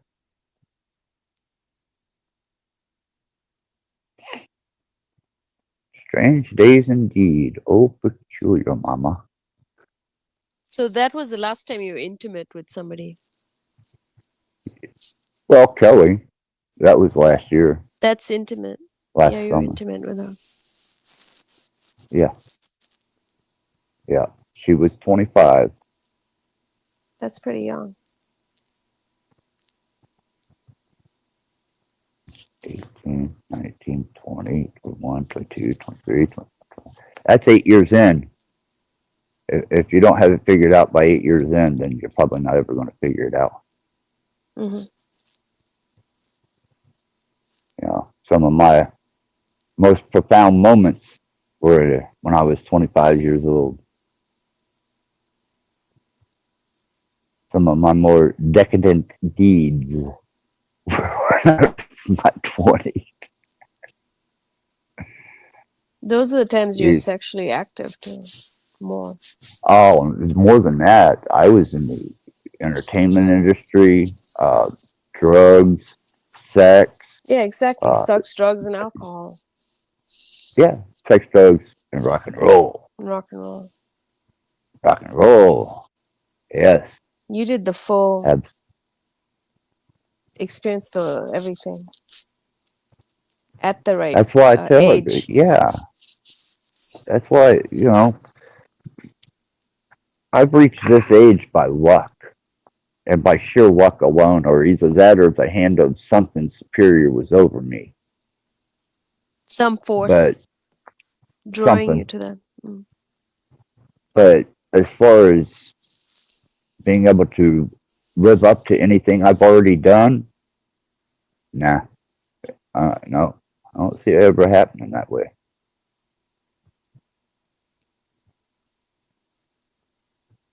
One, because of personal principles. And secondly is I'm happy alone.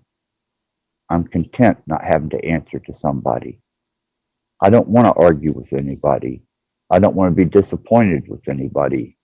And if I can't just turn the phone off, walk away, and if I have to do that and I have to go and turn myself to another person who's going to be just as bad as having the phone, no, not interested. I've become so accustomed to. It's easier being by yourself. Yes. Yeah, I don't have to answer to nobody. I don't have to explain myself. I don't have to do. Even though it's nice to have somebody, like, wouldn't you want just after this conversation with all of us, like, cuddle with like a nice, sexy woman next to you? She's really sweet. What is sexy? Tell me, what is sexy? Sexy to you. Beauty's in the eye of the beholder, right? It's a saying, okay. That I'll let you get away with. What makes you feel attracted to her body, her soul, her mind, everything, that you just want to be really close intelligent. to her. That's what sex is. Even like you get really to the woman is inviting you because she has complete connection and is trusting you to put your dick inside of her. Basically, that's a invasion, like to. Well, so she should be completely sure that you both are aligned for you both to do, for her to invite you inside of her, basically, right? Right. That's a spiritual thing to me. See, like I said, I got to lose my virginity to a virgin, and I was towards the end of our relationship, which we were together for a long time. And I was in my very early stage of life, and I still have a soul bond to her. I still feel her. I still smell her. I taste her. I can hear her. I can see her plainly in my mind. But I haven't been around her since I was 18 years old.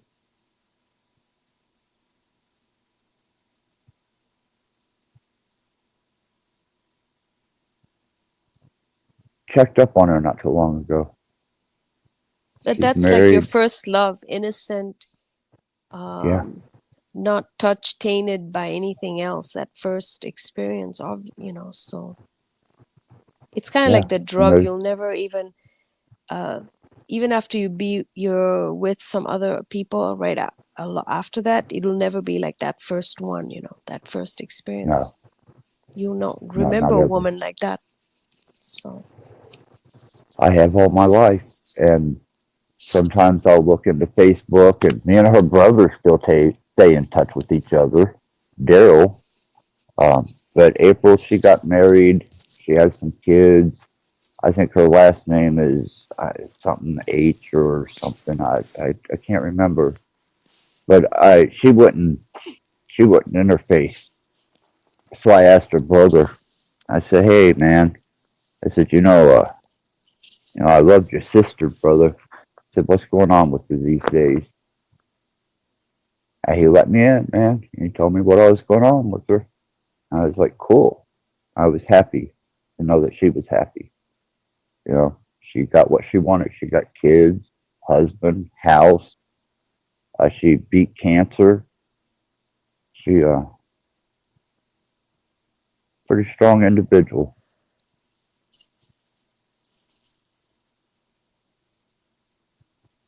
That's special. A lot of people don't have that, especially if they're both virgins, right? Yeah. Yeah, I look back and You I should have think, married man, her. Your life would have been so different, Access. everybody thought we were going to get married. My mom did. Her parents did. All my grandmother, my aunts, my uncles. Hell, they all thought we were going to get married.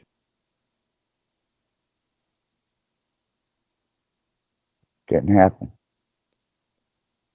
It's a tragic I love chose story. a different life. Yeah, I chose a different life. Had I been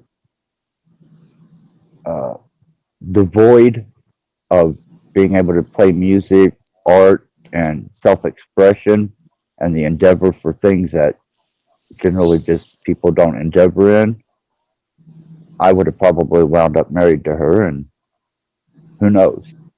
But because I was so extreme and just I couldn't slow down, couldn't stop. I just had to push every possible limit that I could push, and that's what I did. She didn't. She wasn't about it.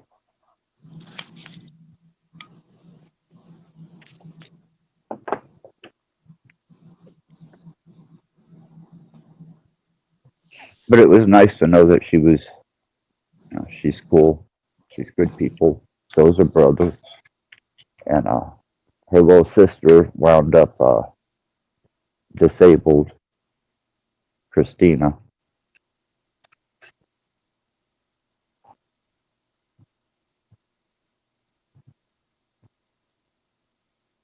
That seems so long ago. Time does go fast. Damn. Yeah, it does. You've been a lot of women after that. I'm just kidding. Just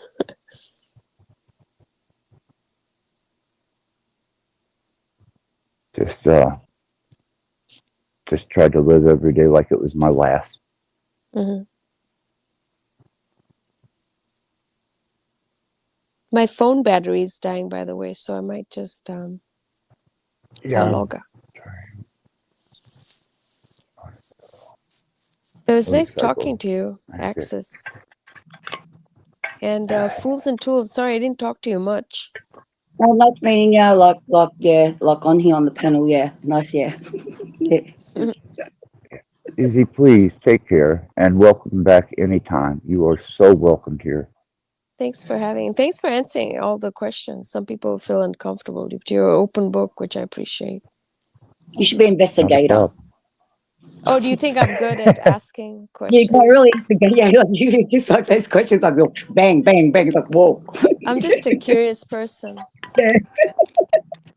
I come from a very I'm an open sheltered book. family, Indian sheltered family. I started drinking when I came to America and I was like 23. And then even weed was like a big deal for me, just to even to smoke weed. It took me a while to just even, so.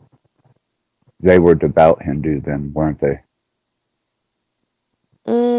Not my mom especially, but my dad, no, but they kind of like practiced it in like that way. Yeah, no drinking, no smoking. Right. Don't hang out with people who do drugs, smoke, which in a way it was a good thing. Like I didn't get into, I was just a good obedient child. I didn't get into like smoking or anything. I wasn't rebellious or anything like that. I was just, yeah. Well, if you ever But need it's tips interesting on the to talk dark to somebody side, like you, because I wish I was kind of rebellious, some ways. So. well, you keep hanging around this channel, you will be. Yeah, definitely. Yeah. That's why I enjoy Yeah. being in some of these. Not Well, all you're. of them. I mean, I've been in a lot of it. I come from freaking sanity machines, so I've seen it all, right? Oh man. Yeah. If you're a refugee from there, then Yeah, you've seen it. exactly. I've been kicked out of there, like, so it's fine. I'm happy how it worked out. So Well, you're always welcome here, and you are definitely a welcome guest at any thank you. I time. appreciate you having me, and I hope you have a good night. And I already have. that's great.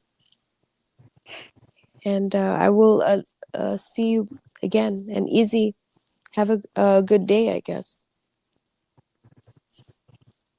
Good night for you. Good day for her. Yes. Take care. Australia. Yes, you too. Have a Bye-bye. wonderful night. Bye-bye. Yes, they travels.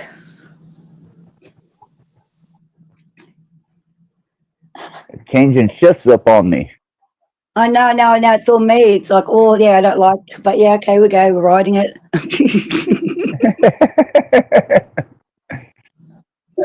Jumping in. Oh, Tab is here. I'm sorry, Dawn. Oh, give me a second here. Oh, come on, let me send a Rattblood love there to Dawn. Tab Rose, always. Yeah, so how are things going in Australia right now? Hot. It's hot. Like Really? Melbourne, hot. Melbourne's like cold, and I love it. Since I came back from holidays, I brought the heat, and now in New South Wales and in Queensland, they've got like the cyclone and the colder weather. Okay. Yeah. Well, I know I'm not. it's starting to warm up here, but that it's tried that 2 or 3 times, and then boom, it's snow. It was snowing last week, and now it was 65 degrees today. Mm. And apparently this year the snow wasn't really like snow. Like I had a lot of people in their stories I was showing the snow's not melting properly. Really? Was Yeah, it you can that see it. funky snow that? Because some of Because that was reported here in the States. Because here during 2020, I've been noticing the weather. It's like the sun rays shifted a meter or two in my garden, and then the laser sort of thing went higher, sort of like it beams. So that sort of like shifted, but we got this residue in our cars, on our cars. There's something in the sky, like I don't know. So I'm not surprised, like there's something wrong with the snow over there.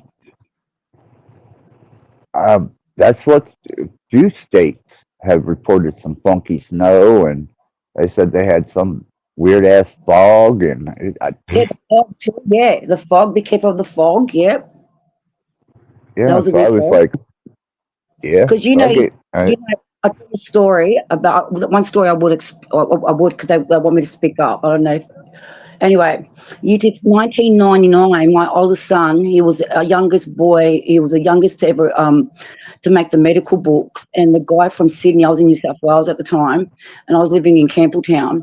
And the guy from Parramatta ended up making home base after my son after this fact. And because I went back right? But at the start, there was nothing right. All of a sudden, during 1999, just before I had my other son, because I was pregnant to my son, right? My third son. My oldest, he was 3, and he got affected. This big golf ball on his knee started swelling up, and then he was the youngest to ever recover and catch Henneck's purpura. They reckon it was swelling of the joints, and we didn't understand where it was coming from. But about 4 years later, I ended up moving because there was like nits and stuff in the thing. And at the time when he was in hospital, my mum overheard that there was like at that time there was only 6 cases, and then when I left because he came back and then he disappeared again. He couldn't he swelled up. The first time it happened, he swelled up, and then it went away, and then his body fought it himself. They didn't know what to do. Anyway, there was only like 6 cases. The second time there was 8. Well, anyway, I ended up leaving because I didn't want to stay in Sydney anymore. And around about year 2003, my mum sent me an article saying, so it stated in New South Wales, in Campbelltown, they released some chemicals in the sky because of the nets. Like so I'm thinking, so they're already proven that they released something, because later on when I went back to Sydney in year 2015, year 2010, I think 11 or 12, my son, I lived in that same area. He got a rash, and then he was paralysed. It came back again. He had like staph. Yeah, in the same area, and then he couldn't walk again. It took him 6. He took him 6 months. Anyway, he passed the year at school and that. The worst part about it, he reckons, in hospital is he knows when you're in pain, you've got to move it. And he was 16 at the time. But he heard 8-year-olds and 10-year-olds trying to move, and he couldn't handle that pain. Like, you're trying to tell a kid, you've got to move, you know what I mean? It's so unbearable. Well, anyway, he fought himself through it, and he's like a G.I. Joe. Well, anyway, he's affected. That's my oldest son. All my kids are affected something, right? My oldest is affected with something in the what do you call it, in the sky, in the air. You get me? Right. We don't live. Yeah, he doesn't live. We don't live there. Yeah. Kind of a airborne pathogen type thing, or just Yeah. He's all right. He's like he's invincible. He's like he had a car accident. He's a bit of a hoon, and he stuffed up his kidney and he's dying, and he's in ICA. This is the beginning of last year, and he's acting like there's nothing wrong with him. And the nurse is saying, you're critically dying, but you couldn't even tell he was dying. But he's only got like half a kidney now, but he survived that. He's got good genetics. That's my oldest. Right. My other son. We've been through some turbulence. Yeah. My other son, that's born in year 2000, when he was 3 years old, he got allergic to artificial sugar. So I know about the food, and then that's in everything. That's even in medicine. Right. I was lucky. The only thing I'm allergic to is steroids and poison ivy or oak. I can't remember which one it is. Poison ivy, poison oak, sumac, anyhow. But no, I was fortunate enough that nothing else really bothered me other than physical damage. But resiliency in that department, as long as he's got the willpower, he's got that higher state of consciousness that says get through this, he will. Yeah, that's what I tell my kids. There's the will is a way, and the will bit's a skill. So so it's what we make it. And my kids know this, especially my oldest boys, because I done women's abuse. Like I done counselling for women and that, and I stopped it because it's bias. And then I got my certificate in the council, a Cert 4. I got my Cert 4 in community service to work for the council. Right, but then my house burnt down and whatnot. But the thing is, I found out back then, year 2000, let me get it out. They're demasculizing the men, and I make sure not with my boys. There you go. And give them a double dose of testosterone, so that way if they get hit with them. I've got 3. I don't want them toxic Andrew Tates. There's enough of that going around. All right, there's too much toxicity. There's a balance. You got to use the tools properly. Well, I agree with that. The feminine and the masculine have to meet somewhere in the middle, and it's usually a state of androgyny. And when you meet that middle state of androgyny, such as long hair or, having some type of self-expression in your clothes or what you do, what you wear, how you look, how you conduct yourself, there will always be reflections in that of how masculine, how feminine, or how balanced you are. I see it all the time when I'm on these channels.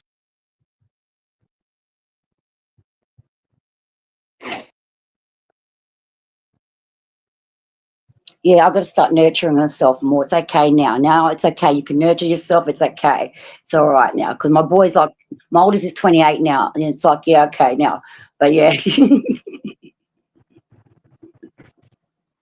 Well, that's cool though. I mean, It's crazy though. 28.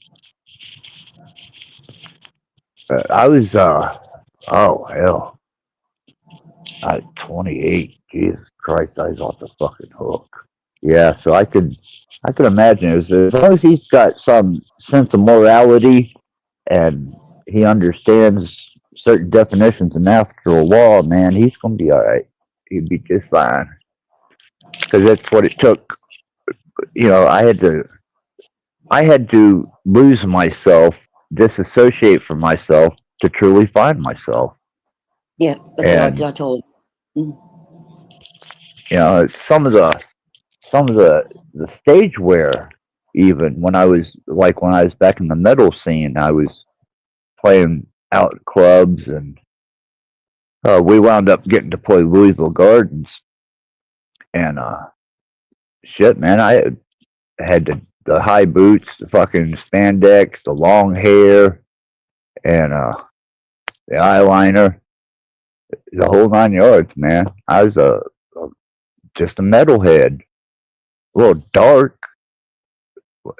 Yeah, I was dark, but still, it was just kind of the scene at that time. And then when we got into the more the industrial techno scene and the industrial metal scene,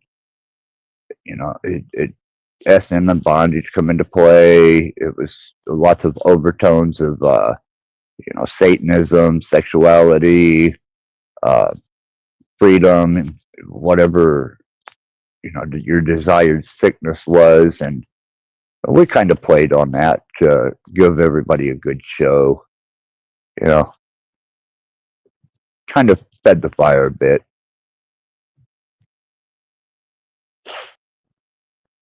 But when I went to the desert, that was all brought to a reckoning. How's that?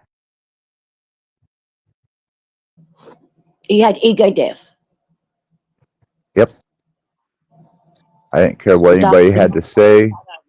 They call it, oh my God, get my time. The shadow, no, I can't say that thing. Right? I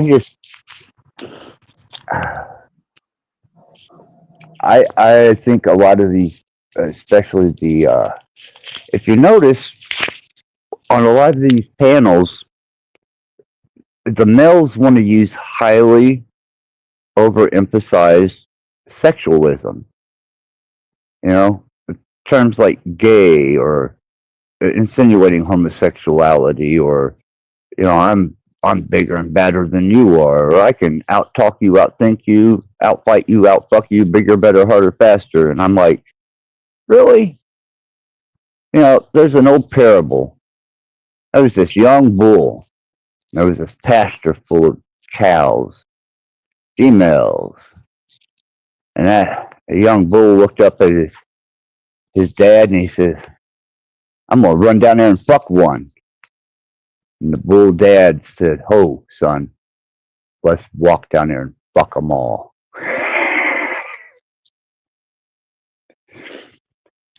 Love it. With age comes wisdom. Fair enough. I like the ball thing in your thing, mate. Oh, I'm vulgar. There's no doubt about that. I am vulgar.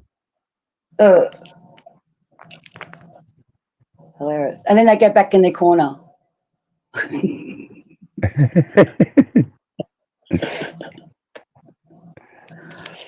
Yeah, it's just, if people would, the more that you personify yourself as being a correct, even morally upright, self-identifying person, you're feeding your own darkness, and that darkness has to eventually express itself, because there's no balance when you're constantly trying to portray And I don't think half these fuckers are the way they say they are anyhow.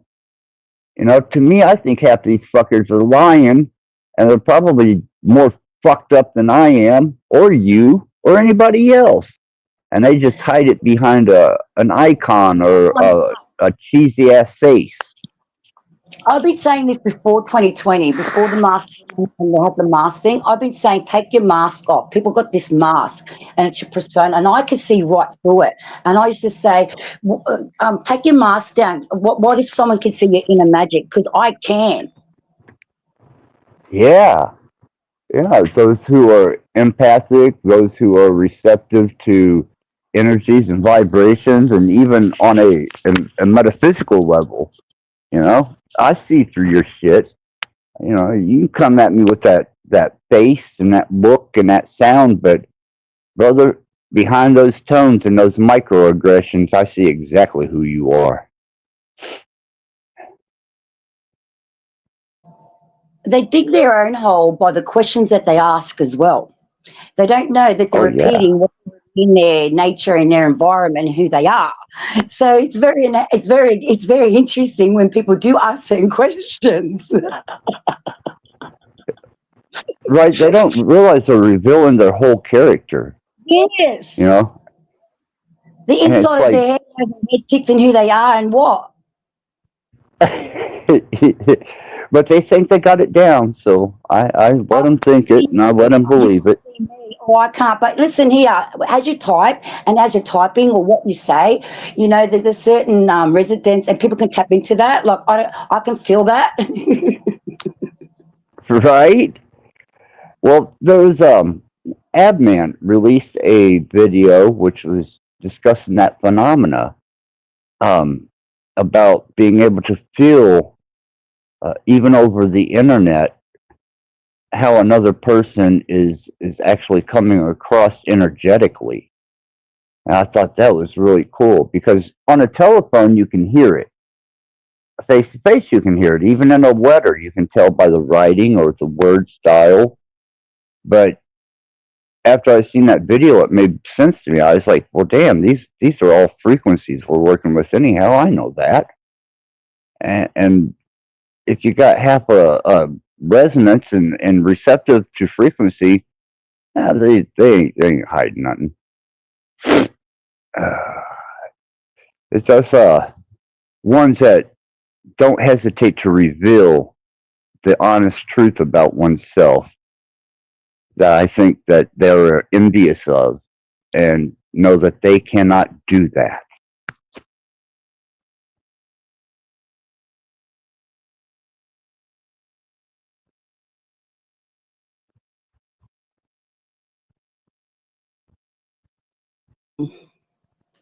Sorry, I just sidetracked because I just found the chat. But sorry, I apologise. That's all right. Yeah, I can't keep up with it. She's everyone. Well, while I'm doing bourbon, I kind of stay away from the chat because I don't want to do any reckless texting. You know what I mean? Drunk chatting is dangerous. Yeah, I know not to touch the technology because I'm dyslexic. So half the time it's hard for me to write things. So I stay away from it. Like back in the day when I used to, because it's like the stuff you read and you wrote back, it's just like, no, it's funny. Right? They say don't do things when you're emotional, but people don't understand when you're drinking, you're actually saying truths. People say, but I was drunk. No, you actually said the truth. Right? It gives up the inhibition. It just takes all that inhibition away, and you know, shit. For me, stone, drunk, straight, don't matter. I am that I am what I am. What you see is what you get. I don't regret what I say. But, I'm aware what other people say, but they try to say, but I was drunk. And I go, no. yeah, you're not going to be able to get by with that excuse because that's not an excuse. That's a diversion. They won't even admit that they're saying truth. They go, no, I was drunk. And if we're going to get down to it, because I don't want to say, I'm going to trigger a lot of people now what I'm going to say. All right, I understand how people got alters and the alcoholism and the alters cover it up from trauma when they were a kid. And if you drink alcohol and all that, it covers it up. And it's not truly yourself. So some people are even walking around with alters. Oh, yeah. Yeah, my mother, day and night. Years. He was my ex-partner and he tricked me, but he didn't trick me. I don't think he understands himself what's wrong with him at that time when I left him. Maybe now, because it's been 8 years I left him. But at the end when I left him, that last 8, like because he kept me hostage and stuff. But then I was talking to one of his alters. Yeah, I was talking to one of his alters and his system's not at bay. He had 3 he doesn't know of, and he's got a female and he's got his number one's uncle, right? So it's just like, okay, right? Because I was talking to uncle, right? So uncle, yeah, anyway, anyway, I told my kids later on this and I go, because they agree with me, and I go, but I saw uncle like over the years sticking back, right? But I never seen the female thing. And they go, that's when he took us fishing. He used to take my kids fishing with the boys, and then that's when this female alter used to come out. Really? That's kind of unusual. So I have 3 spiritual aspects, but I don't have. This is how they hide behind it, all right? Because he was doing ice, right? And right, and he wasn't telling me, and everybody around me was doing it for like everybody, and they hit it with dermatitis, pills, other stuff like mental ills, you know what I mean? They never told me they were doing ice, right? So and he was an alcoholic, gambler, chronic alcoholic. So I was dealing with his counseling with his alcoholism and his gambling. So not even dealing what was really wrong with him. He was doing ice and he had alters. See, I got the me that it was my birth name, and it's kind of the child that I had to go back into myself and heal.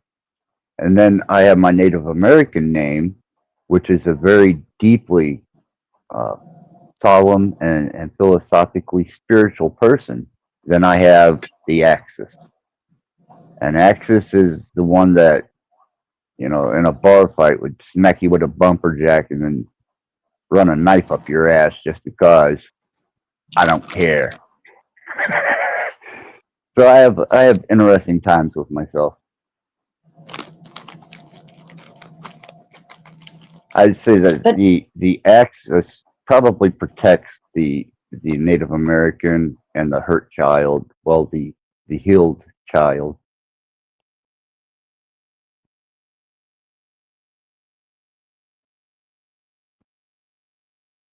Go ahead, you just gotta jump in there, fools and tools, and don't mind me. Love to hear from you just as much. So you're talking about center point when you talk about the axis. Yeah. Yeah, because when you say axis, it's okay. Oh, that's center point. Everyone needs help with their center point. No one's centering their point and clearing their sector because they've got too much shit. Okay, they've got too much, they're like, yeah, it's just too much, Liz. Oh yeah, yeah. It's been, that's where I found that balance. It was in that. But see, I'd had that name in the industry for years, and that had always been my name as an entertainer. And I never thought twice about it. But yeah, you're right. I mean, it does have a lot to do, I suppose, philosophically and metaphorically to being centered. The center of the revolving cycles of oneself until it obtains a perfect revolution with a solid axis. You got to clear your sector at all times. Yeah. Yeah, that's what I've been doing the last. the circle and the dot, and everyone outside your circle is your boss and everything. So choose Wally who's in your inner circle, and you've got a piece of paper say the circle's on. So some people are on even on the corner square, because I've got a cousin out of all my family, he's the only one because I pissed all my family off, but he's on the corner, right? So choose wisely where everyone is placed. Like, you know, people have got too much interference and too much, and they've got to clear the sector there. So back to center point. Well, when I was doing the pushing myself to the point and the brink of death to expand beyond my horizons and remove safety protocols, there was a point where I became so at peace with being able to pass that I had pretty much cleared up all my baggage, my attachments, my concerns, and I was in a super state of calm peace the whole thing. If it happens, it happens. I'm cool with it because I've been there before, and this is okay to transcend again. But it didn't happen so easy, you know. Just guess I wasn't ready to get out of the weather yet. Had a few more storms to go through. It's a wave. It's a syncretism. It's a wave. You're gonna have your ups. You're gonna have your downs. It's just you've got to stay above the. What my problem was, I got taught, like, you know, you got to be high vibing, like it's this stupid new age bull crap, all right, fighting out rainbows crap, right, and all that. I get that, but every time you get too high, all right, I realise I got in trouble, and I'm thinking, what is it? What's going on? So I'm thinking it's no good, all right. This is like. Yeah, because you're completely removing the balance. Yeah, because I realise it's the Antichrist, right? Because then I go, okay, then I get that, because you can't get too high, or you get screwed with the Antichrist, right? But if you can't go too low, because you get too depressed in your head, so you've got to stay neutral. So, like, you know,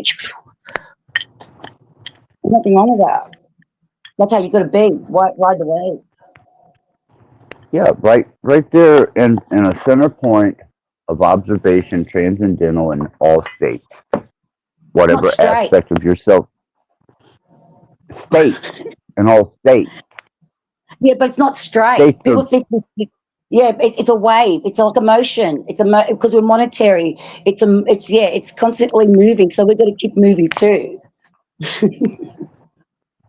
Well, that comes with the transcendental state of being able to move from the light to the dark without one overbearing the other, with a true balance and sense of self, but yet forwardly progressing into development and growth. That's what works for me, at least.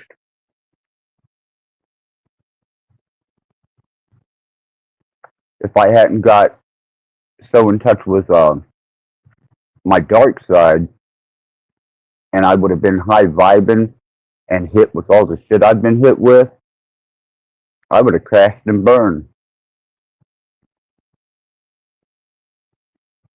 But it's made you who you are now. Because I swear my past life must have been the most baddest madam, something like, because I've had a lot of bad stuff happen to me, like the worst of the worst. And I'm thinking, oh my God, why does it keep happening to me? And I'm thinking, I've learned so much lessons and I've always knew I know, and I've proven it. And it's just like, it's like we've got to understand what triggers us here, because we're just here to experience and expand, and there's nothing wrong with it, like our shadow and our aspects either. It's just people become it. Yeah. If you don't experience the full spectrum of each end of the opposite, then you're not going to be able to balance yourself out ever. You won't be able to transcend to the darkness or raise to a higher sense of understanding in a peaceful manner. And you're always going to be pulled to one extreme or the other. Yep. That's why it's so important. That comes back to being grounded. So make sure you're always grounded and find out what your triggers are and you know what how you're enticed and all that. People don't even want to know. Oh my God, no, that doesn't. They didn't even want to know that. Not even tap on the dark. It's like that's ridiculous. That's what's anchoring you here. Then you wonder why. Right, right. You know, your inability to deal with, to accept, to do the go inside to the point where you remove all the false notions and indoctrination that you've had shoved up your ass all your life, and you start living like a real person.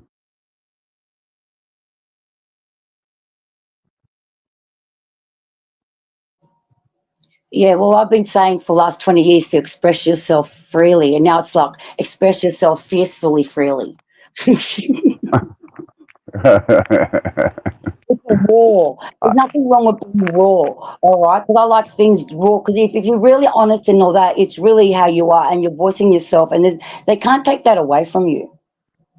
No, no, and that's you know, I got a lot of slack when I wasn't backed professionally because of the way I look, or I'd be somewhere and somebody'd smart off or say something, and eventually I had to learn just to let that shit go through me. Well, if I'd have reacted on every time somebody threw a slur at me to try and throw me off balance, hell, I'd have been in more fights than necessary.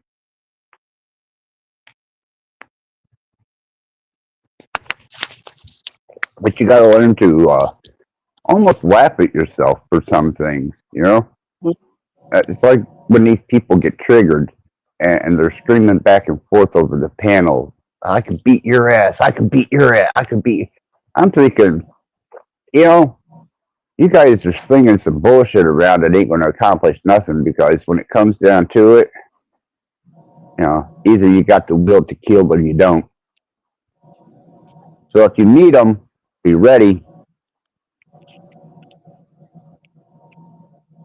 The universe in the first 3 months will show you 3 warning signs. So it's whether in any connection. So people in relationships, they're in contracts, they're in obligation, binded things with guilt and thingamajiggy. They don't understand. So in the first 3 months, in any connection, any situation, you're going to see 3 red flags. So, what were the 3 red flags for you? Well, I'm still here. It's been a year. Yeah, but what were the red flags? In any situation, I don't know. What do you mean? What? Well, what are some of the identifying things where you go, Red flag that's could be one. anything. Red flag could be someone like blocking you, and then next minute unblocking you. Someone could be just like little like people think that it's hard, like okay, let me think now. Okay, a situation. All right. I haven't had any for a while now because I'm aware. I just like whatever, relevant. Oh, it's just little things that people do that you don't realize it, and you think, oh my God, like they say, I didn't mean it, or like they how they treat you, and it's the way that people act in a certain situation. They let you down, and your intuition lets you go. Your intuition says, oh, that and then you pull them up and you go, and then they slow you out. They say it, but then later on you find out, oh, hang on. Like it didn't work out. But then you think back, you had the signs letting you know they already let you down. Right, right. That's why I don't block people. Even the bad people that come up here to try and disrupt, because I don't burn bridges. And if I burn a bridge, that means I'm done with you. That's a heavy thing for me to do, to be done with a person. So, because I always know that just as well as that bridge they got to come visit me, I got that bridge to go see them. So I don't burn too many bridges.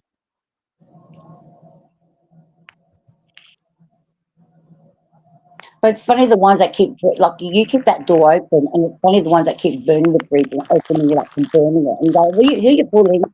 You've had contract, you have friendships with some conditions. I don't see myself like that. Hmm. And You you're know, cold. Yeah. I'm sorry, I didn't catch that. What was that? Like people, like when they block you, then unblock you, then they block you, right? Like it's just it's like you have friendships with conditions. You're hot and you're cold, you're in and out. They're burning bridges all the time. They're opening them up. They think they burn the bridge. It's okay, I'll build it again with you. And I go, okay, because it's always open for me, right? But I'm thinking it's just like I know you have friendships with conditions. I don't work that way. Right, right. And if anybody, if they block me and then they unblock me and they block me again, then I just think, like, no, no, I don't play that game. I'm not going to play that game, and I'll just move on because apparently you don't have your shit together. Mm. A lot of people have done that with me. They'll block me, and they'll be like, "Well, I unblocked everybody. I unblocked you," and I'm like, "Yeah, well, that's irrelevant now. You made your statement. You said what you said." Just like my mom, whenever she sent me that text, disowning me, going to turn my daughter against me. Well, that was the day that my mom declined her station as my mom. No longer can I see that woman as my mother. You understand that? Yep, I had something similar with my grandparents. She disowned me, and then I said to her, it was Christmas Day.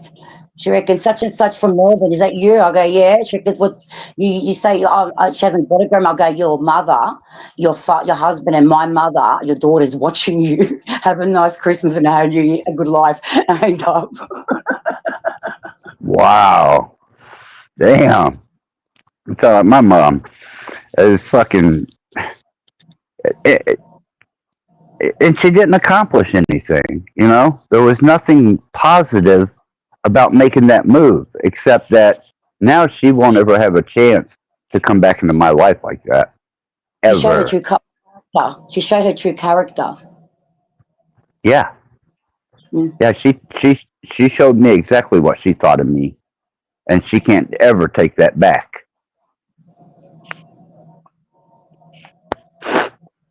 That's the world she lives in, and everyone under her will have that kind of mindset. Oh, they do. Yeah, the my brother's boy, she adopted him. Yeah, and this is what I say. It's bad. It's narcissism. You think it's normal. It's evil. Oh, sorry, but yeah, I find it very bad. But I find it like they Yeah. Satanists. I find everyone evil. I really do. Everyone's mean. You don't understand how mean you are. You sucked up. You let energy go.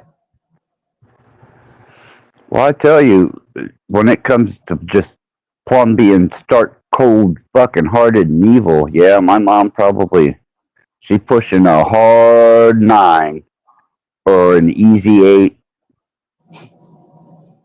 About a hard 9, easy 8. It's mental abuse, and that's worse than physical abuse. All right, and that's what she's doing. And it's a problem with the world now that everyone's getting mentally, and they don't understand it. And this is why everyone's feeling like self-worth and worthless and stuff like that. If people would get suicide, and they don't understand where it's coming from. It's all mental. Well, yeah, it's shit, man. It leaves After everything that has happened, in the grave, and they could be still rent-free in your head if you haven't dealt with your stuff. that's for damn sure.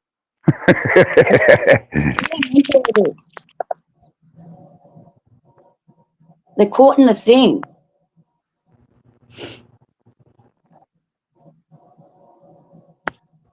I don't ever see, certain people ever coming out of it. I've sat back and watched. Keep going.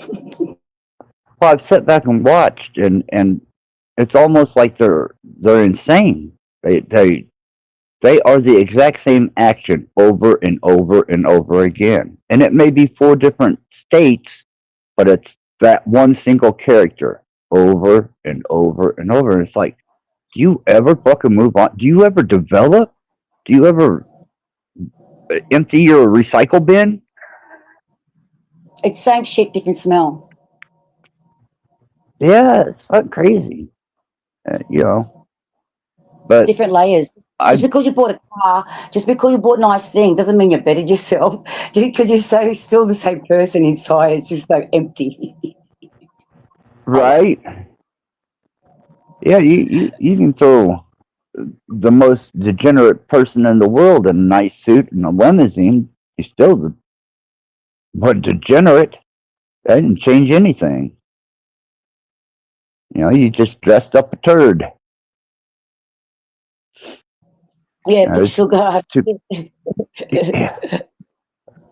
Yeah, I just, you know, I just figure as long as I don't claim any standard, then I'm not going to be measured to any standard. And therefore, you know, don't come at me with your shit, man, because I'm liable to go one extreme to the other. You never know. Because I told my kids, don't grow up, just be responsible and accountable. Don't grow up, be a stiff. All right, it's so unacceptable. Oh my God. Oh my God. For fuck's sakes, get a life.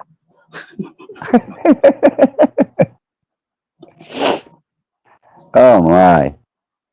They're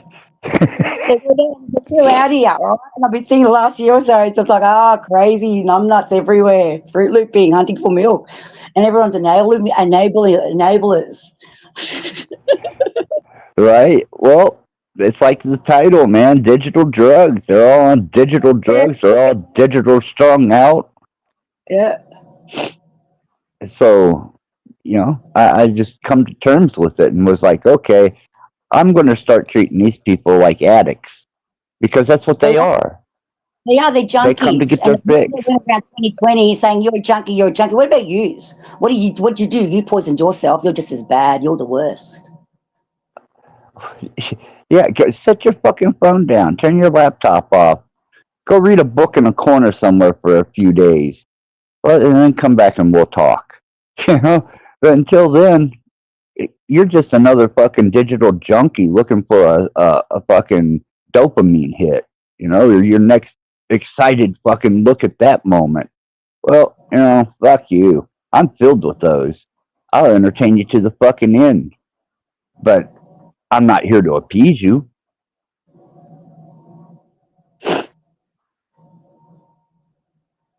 I will accommodate some people, but I will not bend to appease, especially a digital junkie. And especially the freakophobics. That's another one I don't like to, you know. What's wrong with that? I'm wacky. I'm freaky. There's nothing wrong with it. Yeah. A freakophobic is somebody that's afraid of freaks. Yeah, the one that's scared of people like us. I know, because you know what we do? All right, we attack their insecurities. So if you ever say something and all that and someone's upset, don't worry. We're attacking their insecurities. It comes back to them. Right? Right? And they'll never see it. They'll always have those blinders on. And they'll be like, no, man, that ain't right. No, that ain't me. Yeah, it is. You ever listen to the playback? You should hear yourself. I know I'm fucking mad, crazy fucking to the hilt. You never know. But that's a part of what makes my character my character. You know, I can go to those extremes and I don't give a shit. You know? It's being creative. It's being imaginative. It's having fun with it. What's wrong with that? Everyone's lost their childlike. All right. And that's the zest. And they lost that to be a bit freaky, a bit crazy, a bit whatever. Because society, you've got to have that laughter, especially what's going on. They want to take it away from you. It seems like certain people are just out to really run your fucking day. And I'm thinking, okay, you want to run my day? I'm pretty good at running people's days. I think I'll jump in this pile. Show you how to really run a motherfucker's day. I like bursting people's bubbles. Fire bombs in the house. Hell's bells. I'll shake the room. Right? As much as you've been on these platforms, I mean, surely I know you've had to see it. Just the constant, nonsensical, antagonizing, and it's like, all right, go get your dope fix somewhere. Go watch a couple TikToks, okay? Get your fix there. Then stop by X. Get you a few hits of X. Um, Maybe do some Facebook. Snort you a line of Facebook, and then once you got that in you, maybe you'll calm down enough that you can handle a hit of YouTube.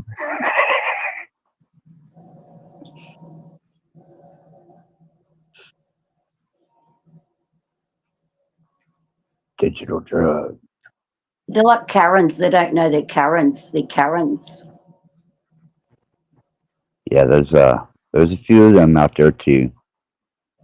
Yeah, but I'm talking about the digital ones too, because they're just nosy bodies. You know, just like people don't understand. You go find information, right? Do you just go to the next best thing, bling bling bling? You're just as bad as everyone else, because the information you're seeking is always seeking you. Are you applying it in your everyday life? Are you moving forward, or are you just clearing other bullshit? It's just crap. I've watched them spin in their own tracks for so long that I can predict them. I've got algorithms here. I've got information and character profiles. People say I'm It's psychic. like, No, predictable. Use it predictable. yes, yeah, you have become so measurable that the minute you open your mouth, I already know what you got to say, and we can end the conversation there. Move on. Go get you some dope somewhere else. You know. And I figure some of the panel and some of the YouTube is some of the strongest dope you can do outside of getting a email that could be tragic. But this shit, you know, they can't put it down. They gotta have it. They gotta have it. But it's a responsibility. Having a platform is a responsibility. In one way, you're grooming at the same time. All right, you got right. Right, if you've got a huge following, you got to understand you're setting some kind of something. All right, so you got to take that responsibility. You are. So what path are you on, and what you're steering? It's going to happen if you're going to have this. If you're going to have that, you know what I mean. If you have that. Well, that's why they use the word influencer, right? But what are you really doing? No one's understanding the responsibility because you're actually grooming at the same time. Oh yeah, yeah. Well, that's why whenever I was trying to come across with, you know, some good solid foundation information, you know, I thought, well, hell, these people just want dopamine hits. They want entertainment. They want to get high off of the internet. So, okay, you go do that. You know. Well, we just want to back off over here and become a private club in a sort of a sense of, you know, if you come here, we know you're getting your fix on. And if you can't handle the pre-cud, then go back to church. The numbnuts there. You know, they're giving their energy away. Yeah. You go there. And that's up for grabs for people that, like, you know, that know. It's just like they're idiots. Well, some people, I suppose, just don't ever develop maturely, emotionally. And whenever they see somebody that is able to just tear the chains off and go, well, those seem to be like you said, the most offensive to them. But you see how they condition themselves. You see where the wall is. You see the layout. Oh yeah. Walls go up. Oh yeah. Okay. All right, like that now. I one too many times, man. You know. But I don't. like the last stream. You know, I don't care if people don't like that I was having a issue with the world and the internet. And I was pretty boozed up, but I stayed coherent and I said what I said, and I meant what I said. You know, fuck all this shit. You know, if you're going to use it as an emotional support, then make it that. If you're going to use it as entertainment, then make it that. Be And if real. you're going to use it, yeah, whatever the moment may be, but don't drag your realism over here into entertainment, and don't drag your entertainment into the drama.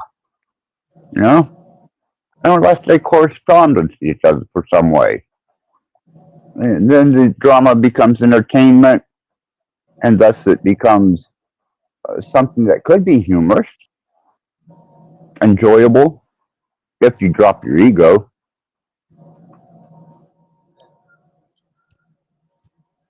I've had some pretty messed up things said about me in the metaverse, and I agree with all of them.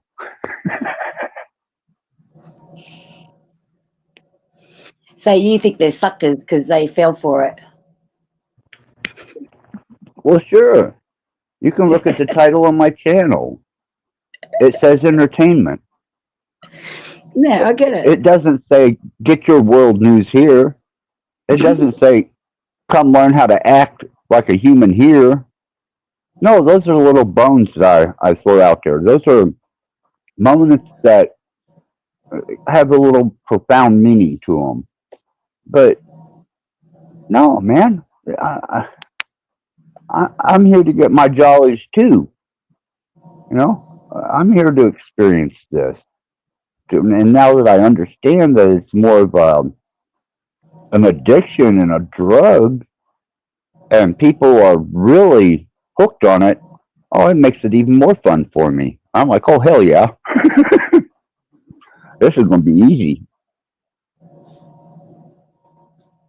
Well, they want me to experience more and use my throat chakra more. So yeah, so it's just like, okay, we're going to give this a go, and it's been a year now. So next month is the new, yeah, is Aries. So it's like be the love you're seeking is how you feel inside. So we're going to start it again. So I'm going to be more apparently vocal. I'm going to do lives. Cool. Because people aren't. You know, you're always welcome here. Because people are talking about the things they talk about, but then they go back to it's like, oh, you get stuck back in. Just come on, let's move forward.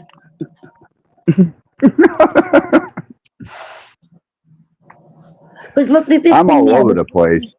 Now look, now this building in Spain. All right, before this year, it was said it was going to be built year 2025. Now they extended it for another year. What is it that? Sangala Familia, that building. What is that building? What's it really doing?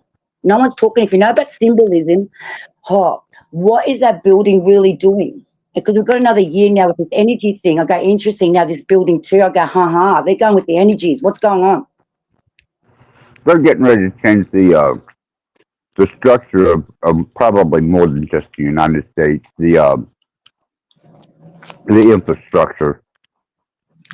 They're wanting to turn everything over to digital, cash. They want to kind of hoard it or herd us into smaller areas. All kinds of fucking crazy agenda ass shit going, but it all circles around technology. No, yeah. Because you know Tesla was that building. It was a generator, and he was on the 33rd floor. It was a generator. Mm-hmm.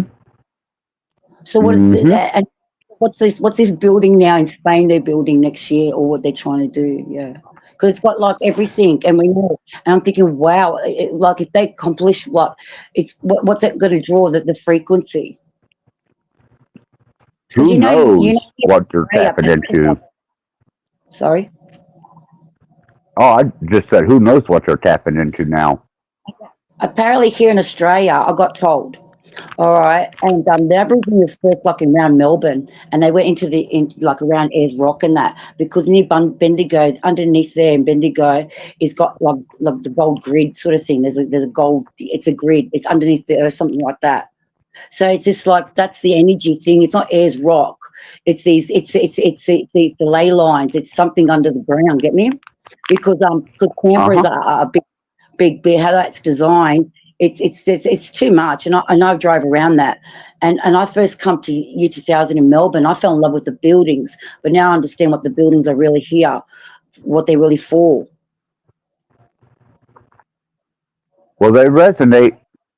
You know, the symbology resonates. The dimensions resonate. They all hold a different type of vibration to them. And you feel it when you come here. I know I did. I didn't even realize. You know, I was clueless to the fact. This was 25 years. Yeah, 25 years ago. You know, I always wondered about some of the master artists and painters, and if it wasn't for the master artists and painters and the techniques that they use to make masterpieces, I probably wouldn't have actually been able to caught the correlation between art, dimension, proportion, and architecture, structure, and design. But structure and design became as readable as art, and it's filled with information. You know, this Last Supper's got layers, and you know the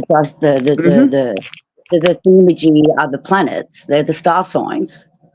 You know, they're the planets, and Yeah, that's within our. you're right. You're absolutely right. And he encoded musical notation in it. He allegory to Mary Magdalene. I mean, So many shit, layers. man, that thing is. The fish, because some have got fish, because we want the one with the fish. My mum got this, yeah. So we had like, yeah, and I dissected the fish as well. Right? That was Pisces. Yeah, the fish means like money too. It means like a lot of stuff. It means currency. What are we? So it's just like you go deeper. Yeah, there is such a tie, a profound tie of not only events in the mathematics, but the cycles and the relevancy of that energy. Man, you could study an event and look at all the potential causes and effects surrounding it, and it just goes out and out and out, and you can just go on forever if you truly wanted to make the connections. Because the connection now is Noah's Ark, isn't it? Something like the Ark as well. And it's funny with the water and stuff. It's like hilarious, something like that.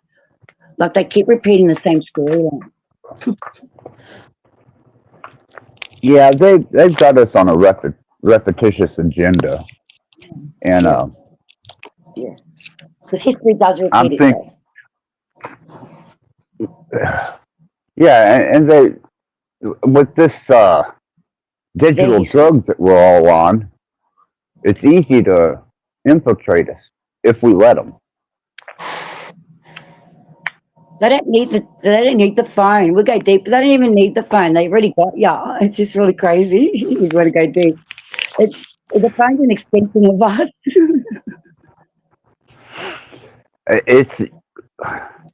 It's kind of paradoxical because what they're claiming to be AI is nothing more than the amounted knowledge of the human species gathered into one position, one place, one spot to be, ran through by a processor that has the speed to track and gather that information at just a millisecond or a nanosecond, and it has it all right there. That's like the population of the entire planet coming together and giving you, okay, here it is.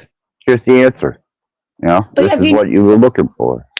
Yeah, but sometimes when you find your answer, you're already looking for it. You knew it. Okay, that's right. I always knew that.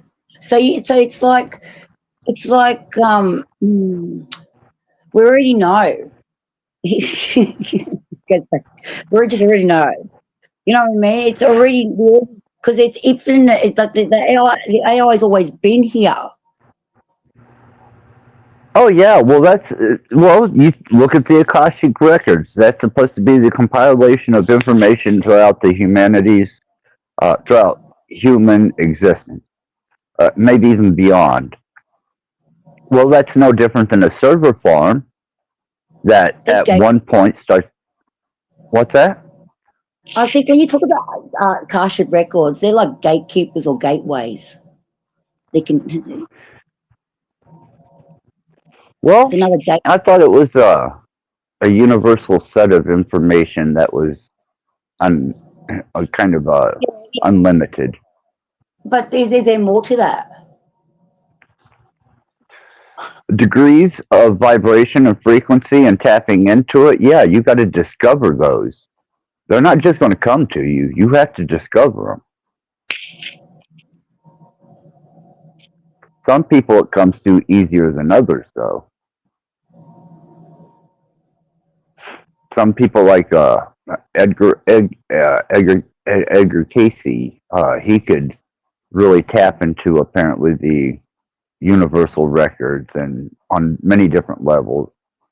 Um, Tesla was another one who claimed that he was hearing the universe speak to him.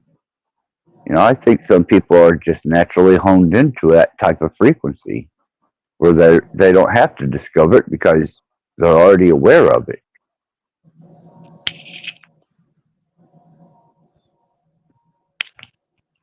What if it's like part of like the soul trap? Well, I'll be directly honest with you about that. You're in a trap right now, a prison. Your energy imprisoned in a physical form, and you're imprisoned on a plane of existence that you can't leave. Um, then man puts his mental shackles on and tries to dominate and govern there. But whenever you finally get to the point of death, for someone to convince me that they can retrieve that type of entropy and such a divine state and send it back here, the only thing that I think that could possibly do that would be whatever created this place.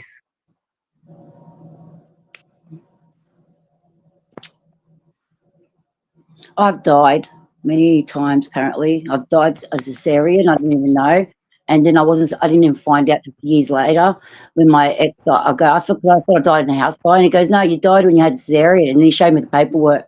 Look, they put like 1.7 liters of blood in you. I go, oh, and then it all came flashing back on me because I blocked it out, sort of thing. And it's just like, and then that was the first time. And then later on, I got my ex strangled me, and anyway, all the times that I did pass, right? I saw black. I saw Yep. there was like nothing. The times that they reckoned that I did go. The peaceful void. Yeah, and I don't Yeah. believe in. Well, I try to get this hypnotized and stuff like that, and my ego wouldn't let me or something like that. And then she tried to make me like stop smoking cigarette. I think it's a programming how you get like even that thing. They put ideas like I don't because my intuition was telling me don't. And even though I got like a bit and I saw a little bit, it went like I zoomed back and it's like no. And that's every time I do something, I get that thing like I feel like a dark like something. I go no, I don't want to be a medium. I don't want to be a clairvoyant. I don't like these attachments. No, you know what I mean? I get that no. No. I'm happy being I like sentient. the I like hearing the little noises and you know what I mean. It's just like I don't want to like but it's just like because I'm very tuned. I don't mind that. right.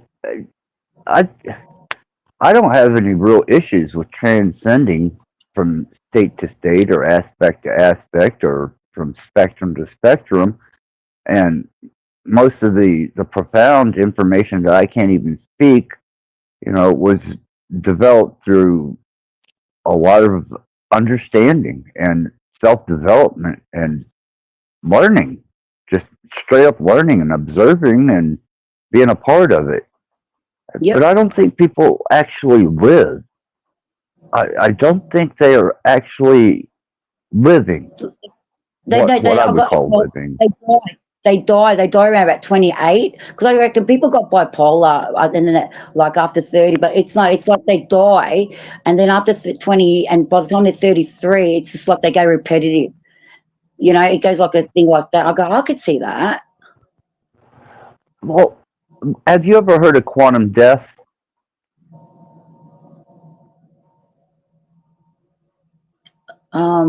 Maybe I think that no, I can't remember. No.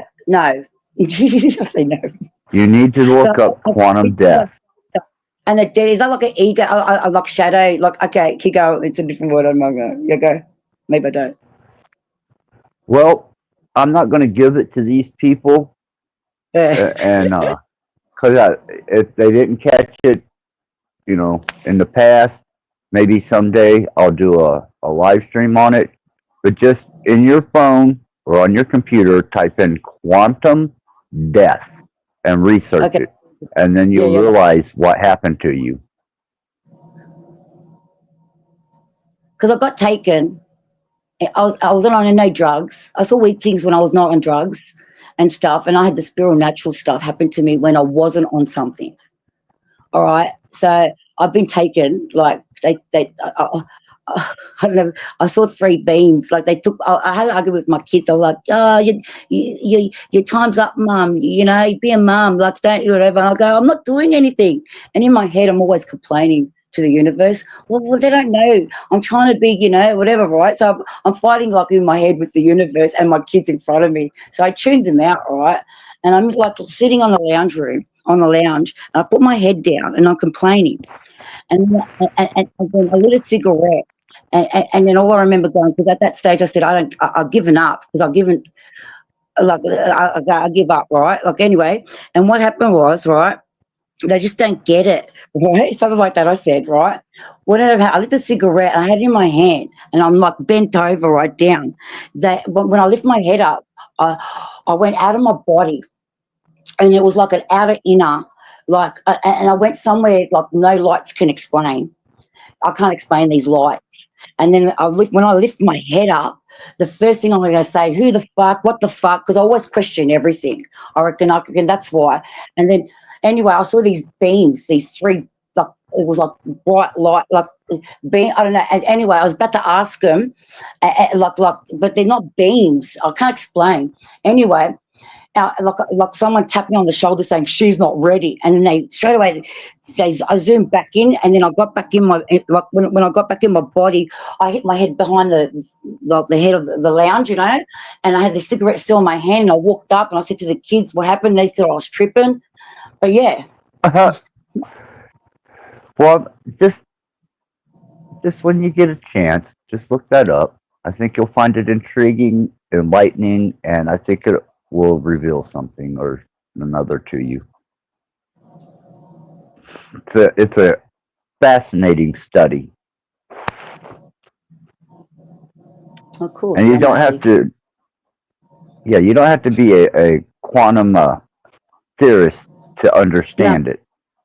It's pretty self-explanatory. Cool. Okay, I'll let you go.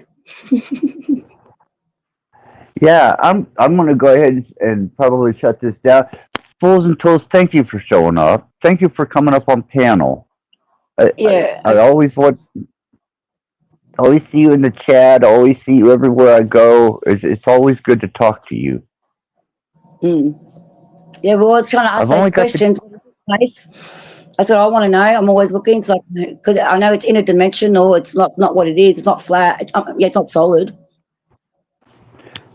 Well, that's why I said, if you start looking into the quantum factor of certain things, especially death, then you start to understand more about the construct that you're living in and what death actually is when you shouldn't be here, but you are.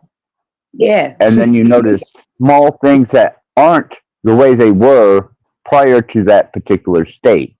and you're like, okay. Then you find out that, yeah, well, this is actually mathematically on a quantum level definable. And I was like, oh hell no, that's that easy. But it's complicated. Just the whole structure of it. That's why, if you start looking into it, you'll understand death is not a it, I'm not scared to die. I don't want. I'm not scared to die. No. Yeah, go. It just explains to you what happens in that transition and when you come back. But you don't always come back to the same place. There's just a few variables that could be off, or there could be many variables that could be off. Could be irrelevant. Yeah, we'll see. Yeah, check into it. But thank you, Fools and Tools. Thank you for coming up here and being a part of the show. Yeah. Okay, thank you. I'll go now. Okay, thank you for having me in your space. And yeah, okay. Much love. Always. All right, I love Australia. All right. Well, everyone, I thank you for being here. I thank you for being a part of the show tonight. My guests, the chat. I hope it was an entertaining endeavor, and I will see you again. Access out.